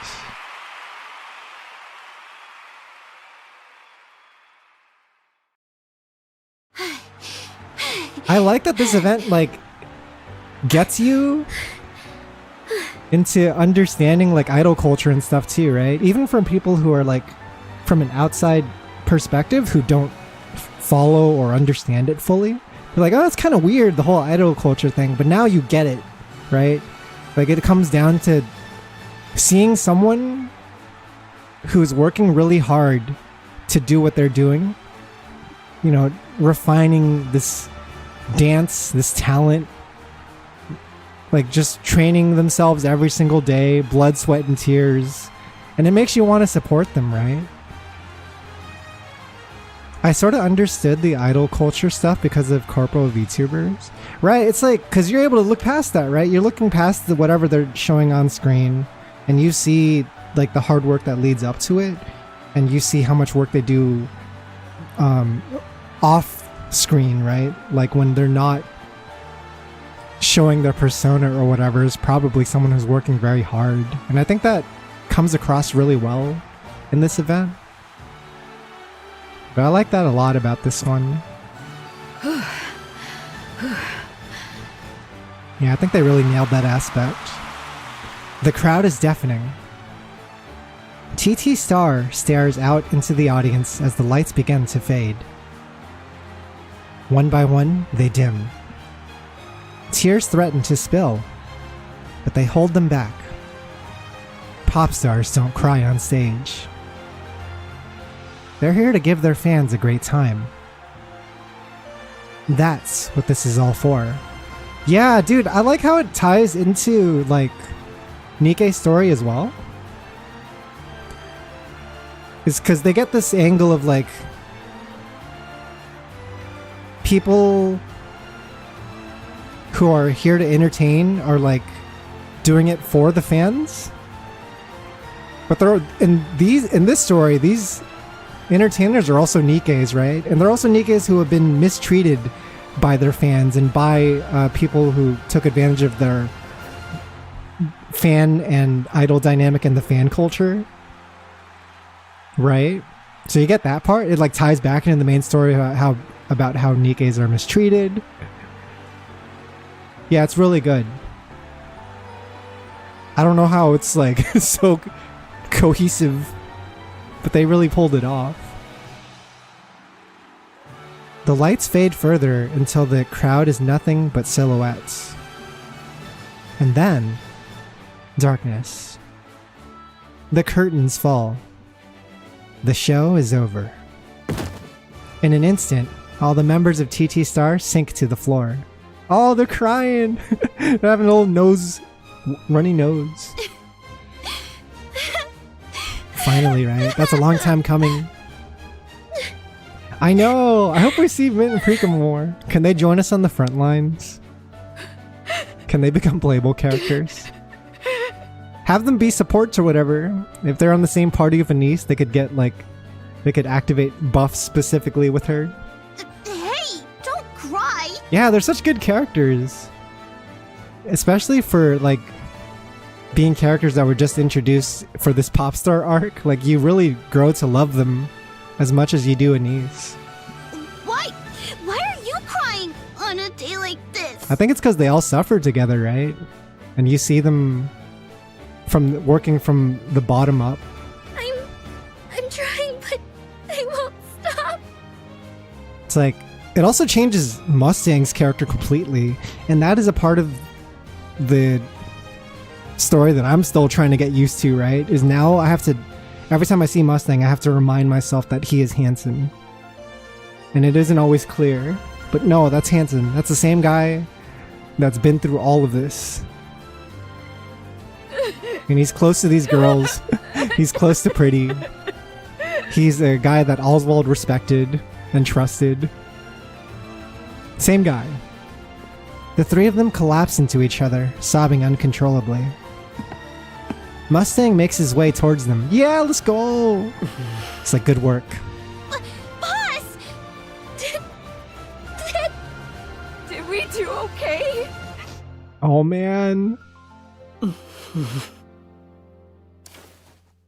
Mustang takes off his sunglasses.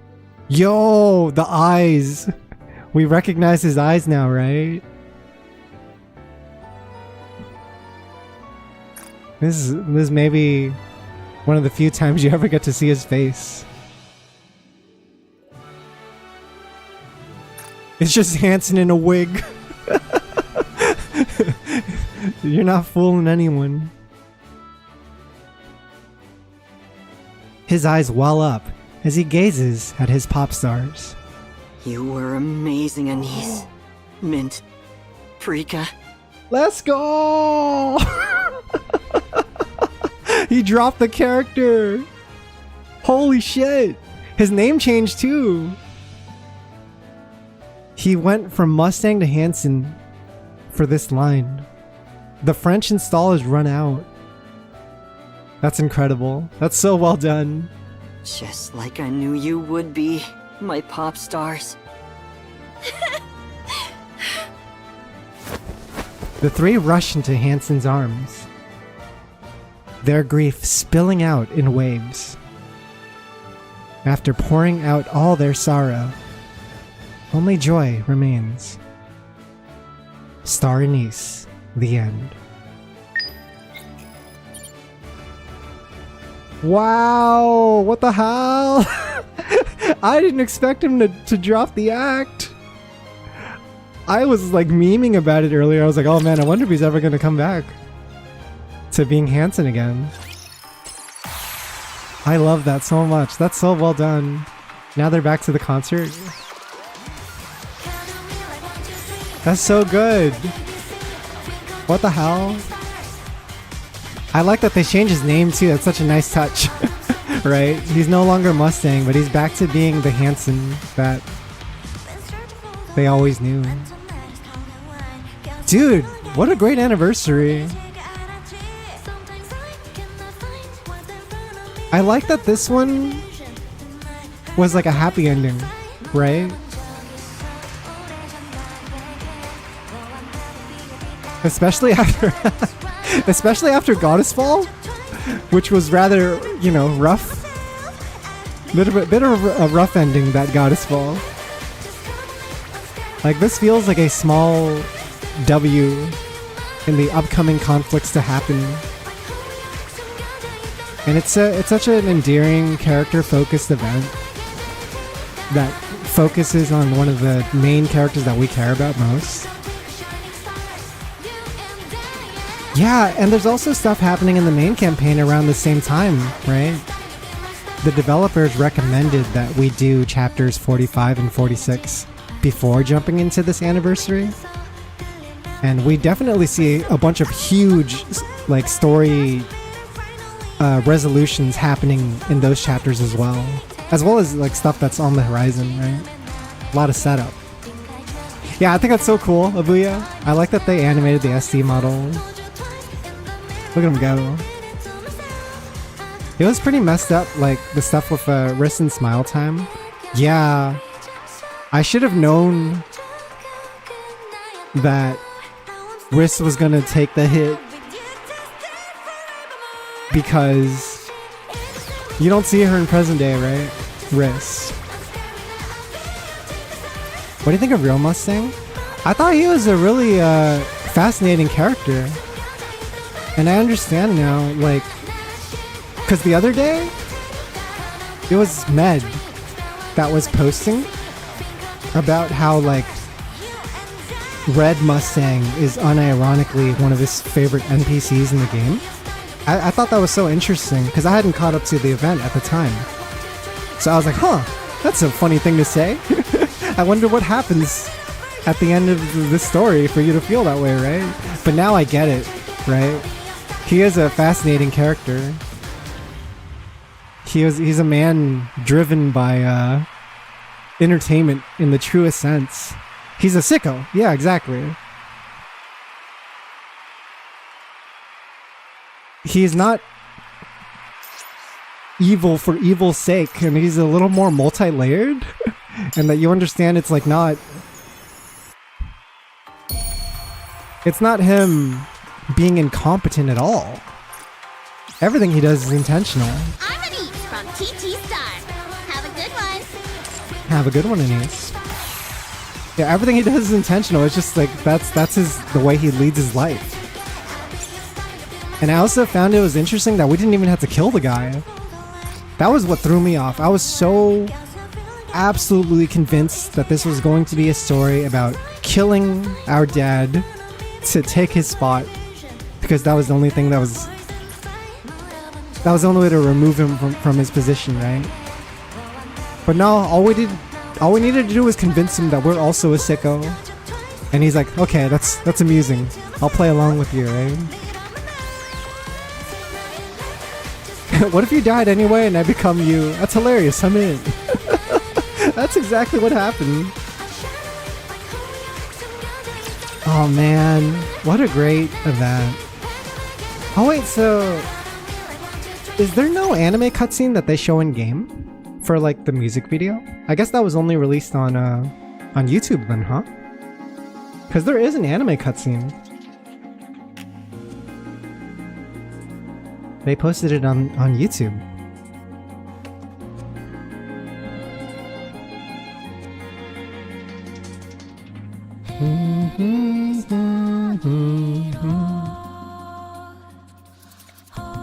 Speaking of YouTube, man, I hate YouTubers. I hate YouTubers and their inconsideration when it comes to making thumbnails for NIKKE, because they will like spoil everything about the event. I am scrolling YouTube right now and there's like images of Hansen with his glasses off in Mustang's gig, or like his outfit or whatever. It's like, oh really? You're gonna use that as the thumbnail, huh? You're just gonna spoil everything for everyone who hasn't seen the event, huh? It's so fucking selfish and inconsiderate, dude. I have been spoiled on NIKKE so many times from that kind of like person. Even just scrolling through Twitter, right?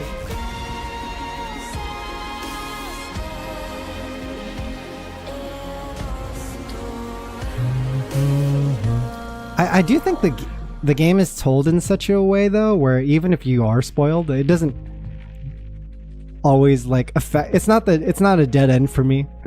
I still am able to appreciate how we get there, right? And there's also a lot of plot twists that happen in between that end up shocking me. You're the only person that shows up in my sub feed for NIKKE. I saw some of that early and was like, nah. Yeah, man. You guys be careful when you're scrolling NIKKE. You guys spoiled in Eagle Vista? She gets shown in like trailers.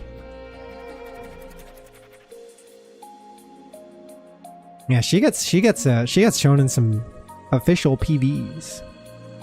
But I think in the official stuff she's not super it's usually just her silhouette and her voice. It's good that I don't get too many recommendations for NIKKE on YouTube.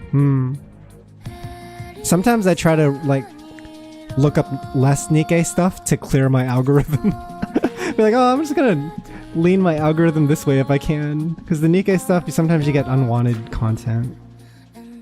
I mean, most players are good about it. It's really just like the occasional slip up. Because all it takes is one person, right? But yeah, let me look up YouTube really quick, because I do know there's like... Dude, look at this! I am looking at a YouTube video right now, and it's titled Hansen Becomes Mustang! ! That is insane! That's so crazy to me. I'm just like minding my own business. So fucking insane.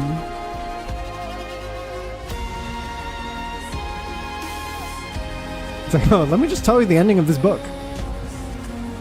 let me just you don't have to read the book anymore. I got you.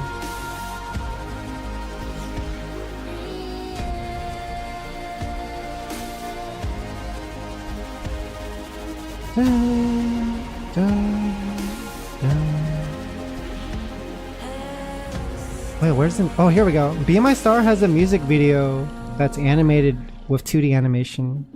You might have seen this already, but if you haven't, I'll play it. Because it's really cool. Let me just mute the in-game audio really quick, and then we can switch over. Yeah, this one. You guys have seen this, right? You haven't seen this yet? Oh man, it's so good. It's like, you know, A1 animation type shit.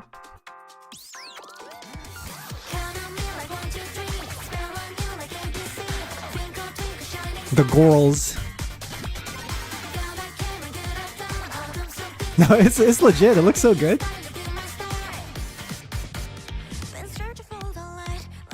You get to see them in all their phases.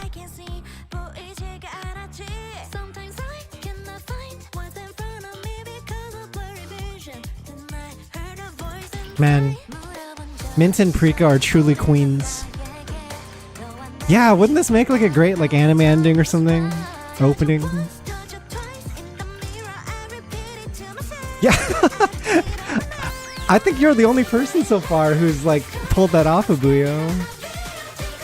Like you actually just got a niece on your daily poll.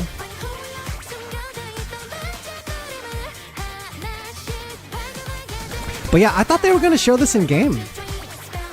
Like this music video. But I guess it's reserved for YouTube. Because usually they always sneak in like a big animation, right? I guess we did get one, but we got a 3D animation. Yo, Avatar!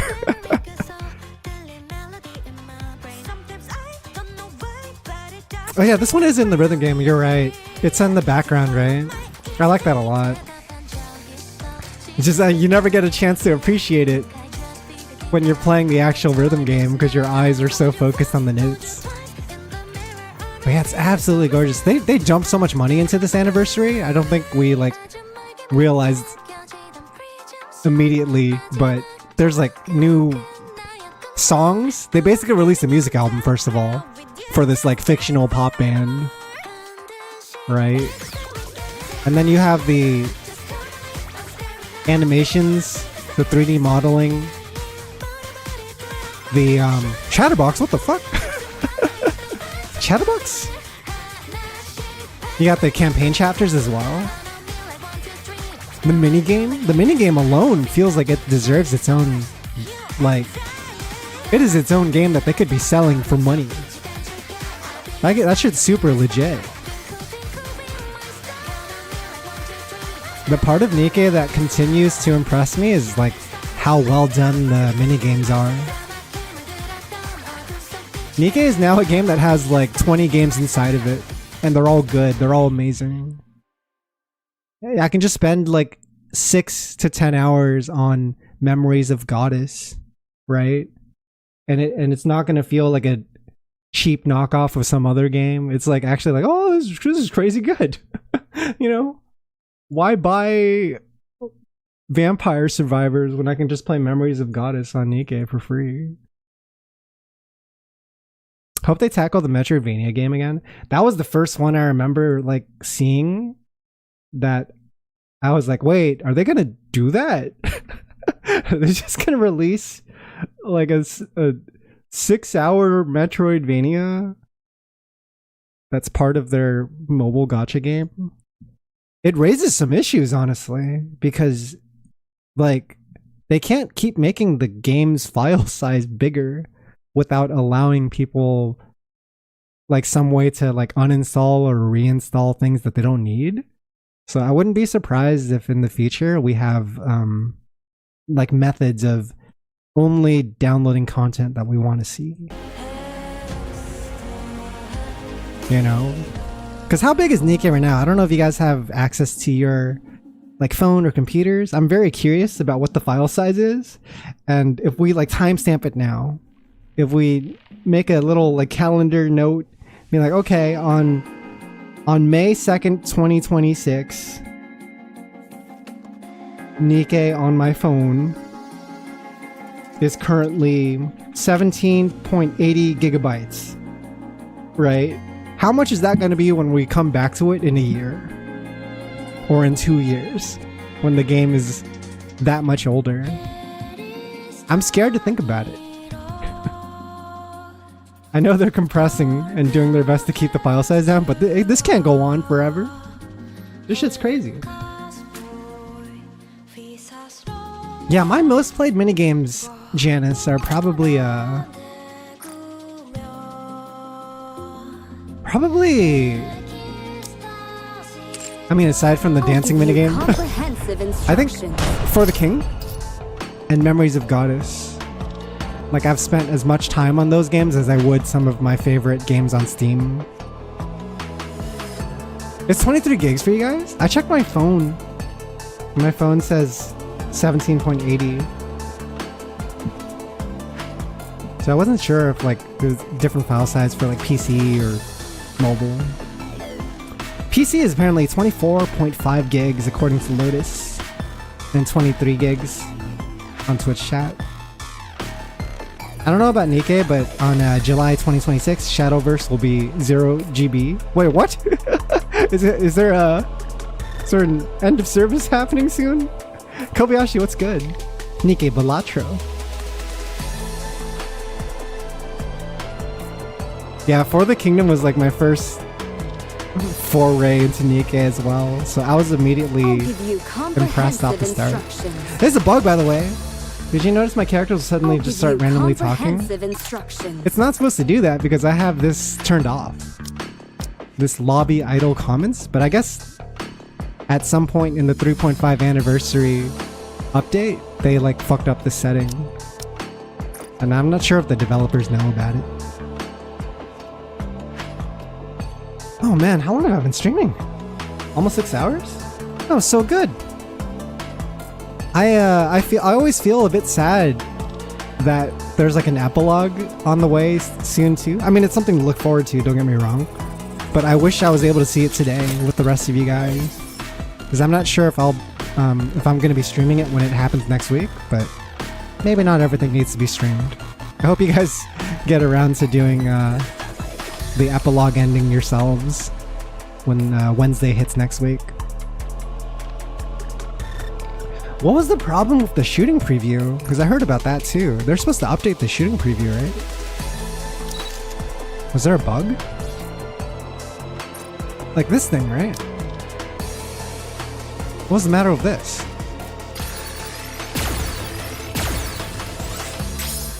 Something froze in place. It's fixed now. There's still a bug? If you shot the target, it would freeze? What the fuck?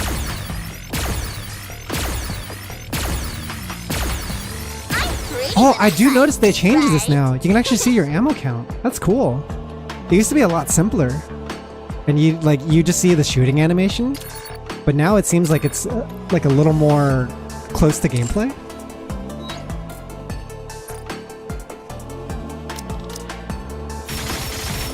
That's cool.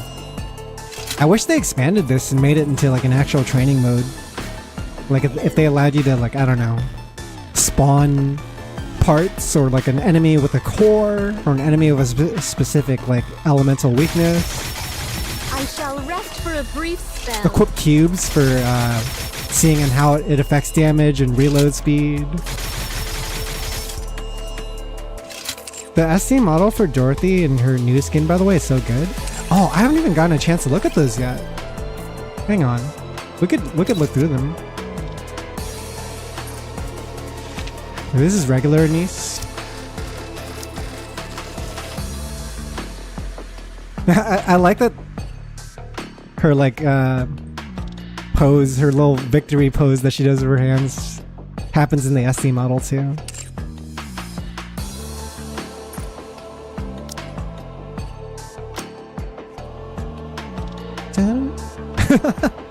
Yeah, does a little dance. Look at her go. Are you gonna buy the gacha skin, Nobuyo? Any of y'all's favorite characters from the events you guys started playing? I can only imagine this is gonna make a lot of Anise fans. I started Last Kingdom?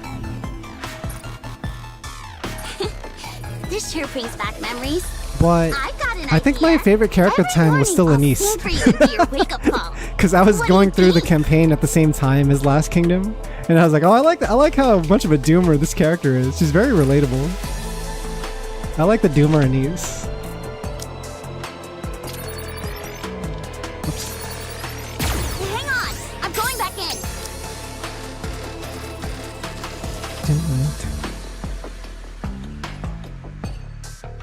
Super Saiyan God, Super Saiyan Anise. You don't like that one, Abuyo? I think it's pretty cool in the context that it takes place in the story. But as far as like my default go-to, I like this one a lot. I like this one because every time you do the burst animation, she does this. I'll always keep the center seat in the front row open just for you. Look, I like a little dance. I don't mind if you cheer for the other girls too, but I bet you'd be insanely popular if you were a pop star, Commander. I'm glad you didn't go that route. No, what do you mean by that? Look, I don't mind if you cheer for What's the up, other man? girls too, but Good morning. I just finished the event, dude. I understand what you mean now. When you said that you liked Red Mustang. I get it. A lot of context has been provided. Dude, Neon's weapon is huge. Neon's weapon's so huge. Look at her aura farming. I like it that you look at her SD model, she's not even standing forward. She's not even facing you directly. She's always off to looking at the side, farming aura. The glasses do nothing now. They're just regular glasses. We have the healthiest body and the ultimate power now. But at what cost? Yes, Neon, we see the fit. Yeah, he just wants to be entertained. Bro just wants a good time. Do what is amusing. I haven't unlocked this one yet, but we could take a look at What it. do you think of me, Commander? I'm curious to hear your I love Rafi. What the hell? I like that she's a little bit unsure of herself. Systems are go. And they've I don't think really... it could get any Yeah, better that part than right there. She's like, is this okay? I'm a little embarrassed, right? Commander, I have some... Yeah, look at the shoes. It's just creasing them. How heavy your burden has You're been. creasing the shoes, girl.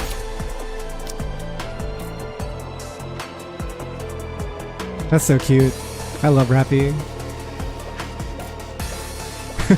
How many times have you practiced that pose, Rappy? Yeah! Shoot them all. Snuggly Hugs, thanks so much for the follow. Welcome to the stream. Are you a NIKKE enjoyer as well? Speaking of which, it's been a long time since you've been here. Maybe because so much has happened, but it almost... Oh, she doesn't feels have any like home. unique lines, huh? Just watching? Yeah, welcome in. We just finished 3.5 anniversary, so... Trying to calm down. Oh, you don't know what NIKKE is at all? I like this game a lot. I think the story's really good. Yeah. Try to pull up the game. They have this thing called NIKKEpedia. And even if you're just a fan of like the character designs, there's so much to look at here. You could spend a good hour just scrolling through every single character, looking at their animation. Whenever you feel tired, I'll be there for you. If you want to see it, take a look.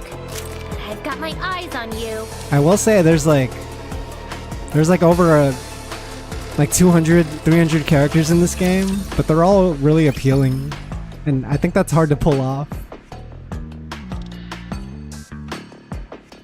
Like even the minor characters that you wouldn't expect to be that likable, they're like super likable. There's also collabs that they do in this game, so if you scroll down enough you get jump scared a little bit. Like, hello Makima from Chainsaw Man. How are you today? Yeah, she's just chilling here.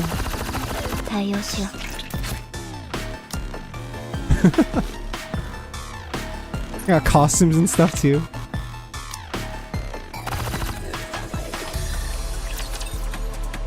Someone ran Makima in CA? I think I saw that too.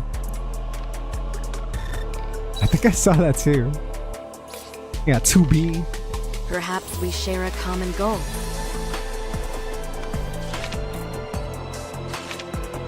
Yeah, it's very cool. Highly recommend NIKKE. Give it a go. Try out the first chapter, and then I'd be curious to know your thoughts if you enjoyed it. The one time the fan base actually got the devs to remove Makima's code. Yeah, they bullied the devs into like removing the code. The social media devil was strong.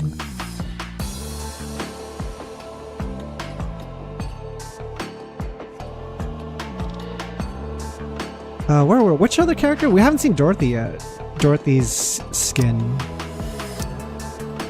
And I guess Liberalia's, yeah.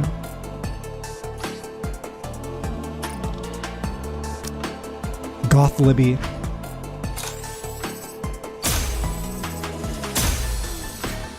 I wonder if the charge speed is indicative of your actual charge speed.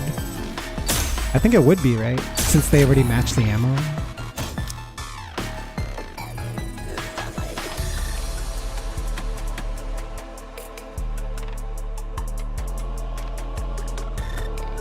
That's so cool.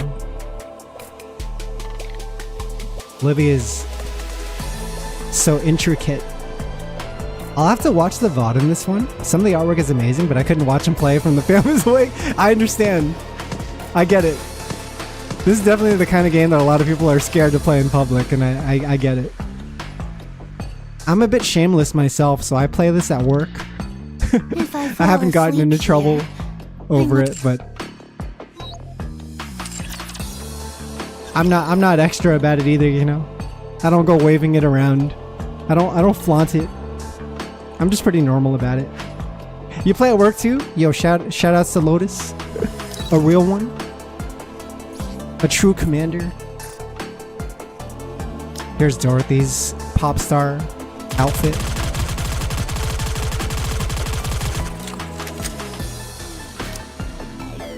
Oh shit!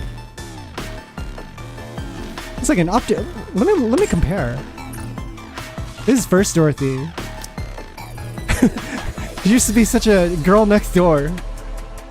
She used to be very girl next door, like such a sweet girl. And now you get the updated, like, what has happened to you? Have you been corrupted by the industry? Look at her, living her best life.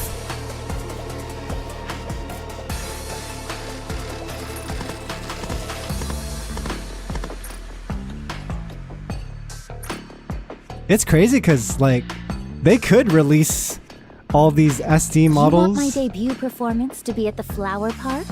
Don't be absurd. I've no intention of doing any such thing. They could put all the SD models into, like, their own minigame if they wanted to. Might as well reuse the assets. Yeah, she hums satellites. Let me see if I can find the line. Was it here?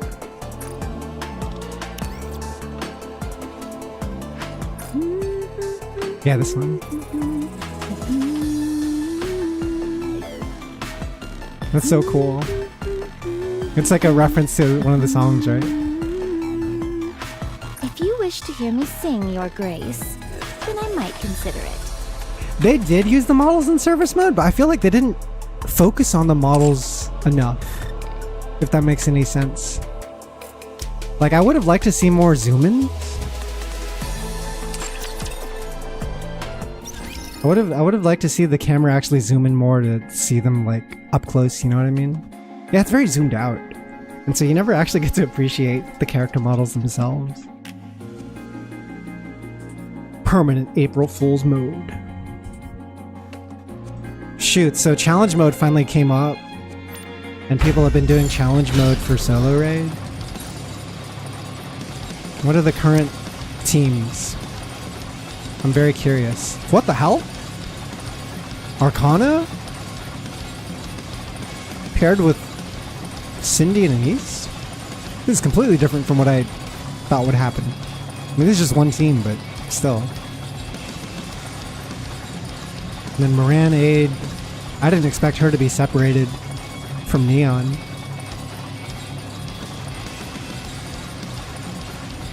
This team makes sense. And then last team's like throwaway, like build whatever kind of team. What about team 2? Oh shit, no! This might be a reoccurring thing. Hey, good night, Abuya. Thanks for stopping by. Nikke was crazy good this week. Yeah, so we are seeing some variation, but it seems like Neon Liberalio is a popular pairing.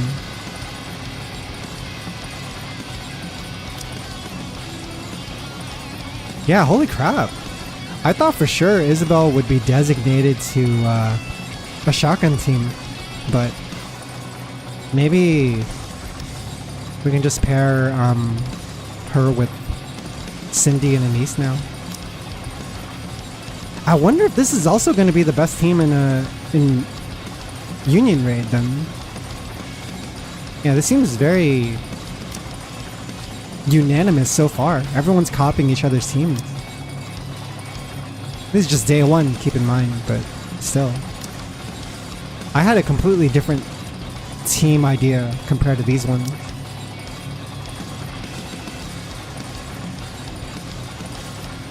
Well, the good news is I do have a good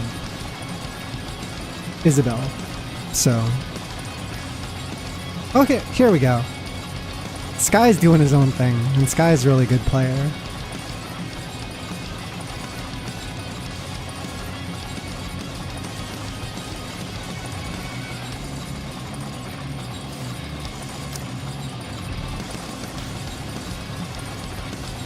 Yeah, I'm gonna be spending tomorrow labbing this out. I don't know if I want to get started on it yet today.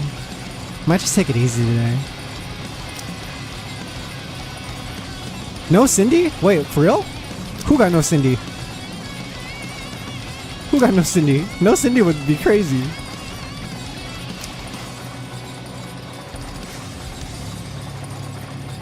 Oh, in Union Raiding. Okay, yeah. In Union Raid we might not see her as much. Unless this team is super cracked. This Isabel team. Maybe we'll just see that one.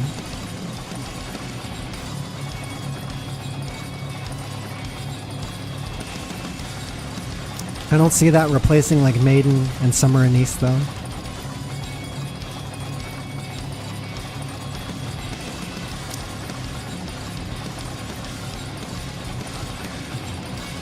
Well, yeah, my Anise is pretty built. I just need to build Neon. But my Neon's in a weird spot right now. I'll show you guys my Anise lines. Oops. Here we go. So I got really lucky on some of these.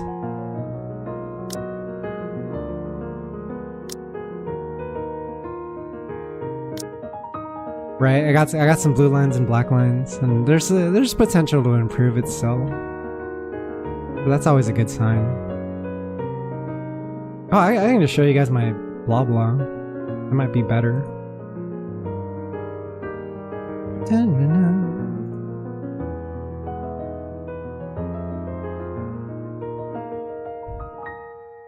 Yeah, this is my niece on blah blah. 91 element.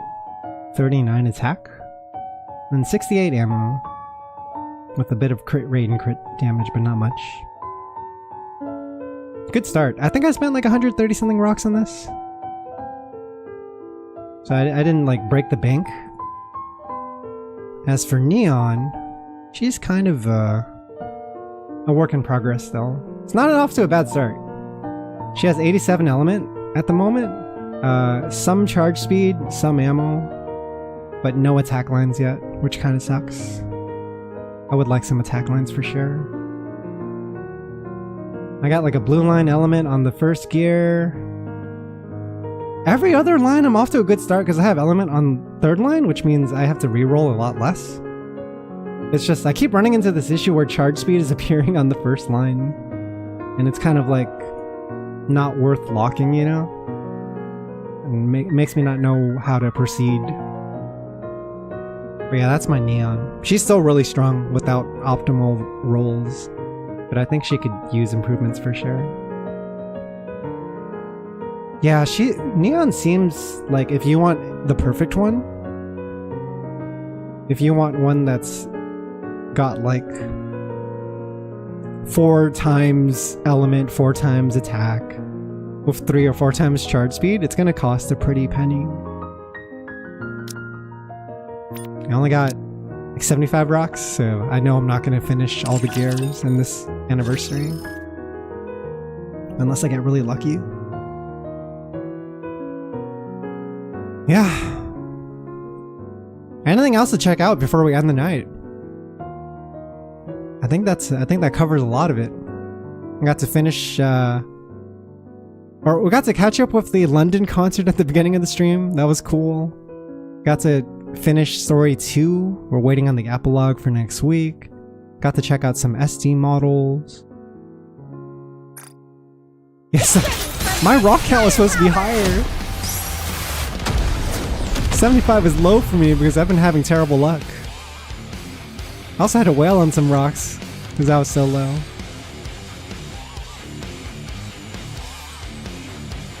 NIKKE was so good though, man. Fuck. Let me see if I can send you guys off somewhere.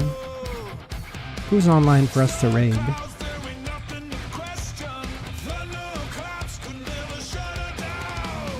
Da, da, da.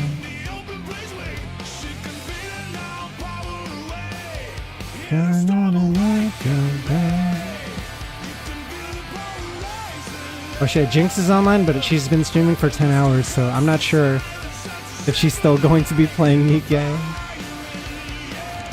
Outside of that, we have Church online. Church is doing a watch party for Evo. I might drop you guys off at Church. Church is a fighting game streamer, but they're really cool. Yeah, doesn't this? I'm about to raid into a Guilty Gear Strive stream, so I think this makes a perfect transition for us. This sounds like a Guilty Gear Strive type of song. Yeah, if Church is gonna be out for or around for a while, I'll send you guys off to them. Hey guys, thanks so much for watching. This was an amazing anniversary. Holy crap! Really, thanks to everyone here for sticking around to enjoy it for me, for not spoiling me and all the cool bits either. Yeah, I really liked 3.5 anniversary. I'll be back next week to do the solo raid, and yeah, that's pretty much what's in the plan in the near future. Take it easy though. Hope you guys have a good rest of your day. I, in the meantime, will be working hard to become a better rhythm game player, so I can get some higher scores in this union ranking. Yeah, see you guys. Janice, Synapse, Dimitri, anyone else in chat? Med, Lotus, take it easy. Kobayashi, Snuggly Hugs. And anyone else? Peace.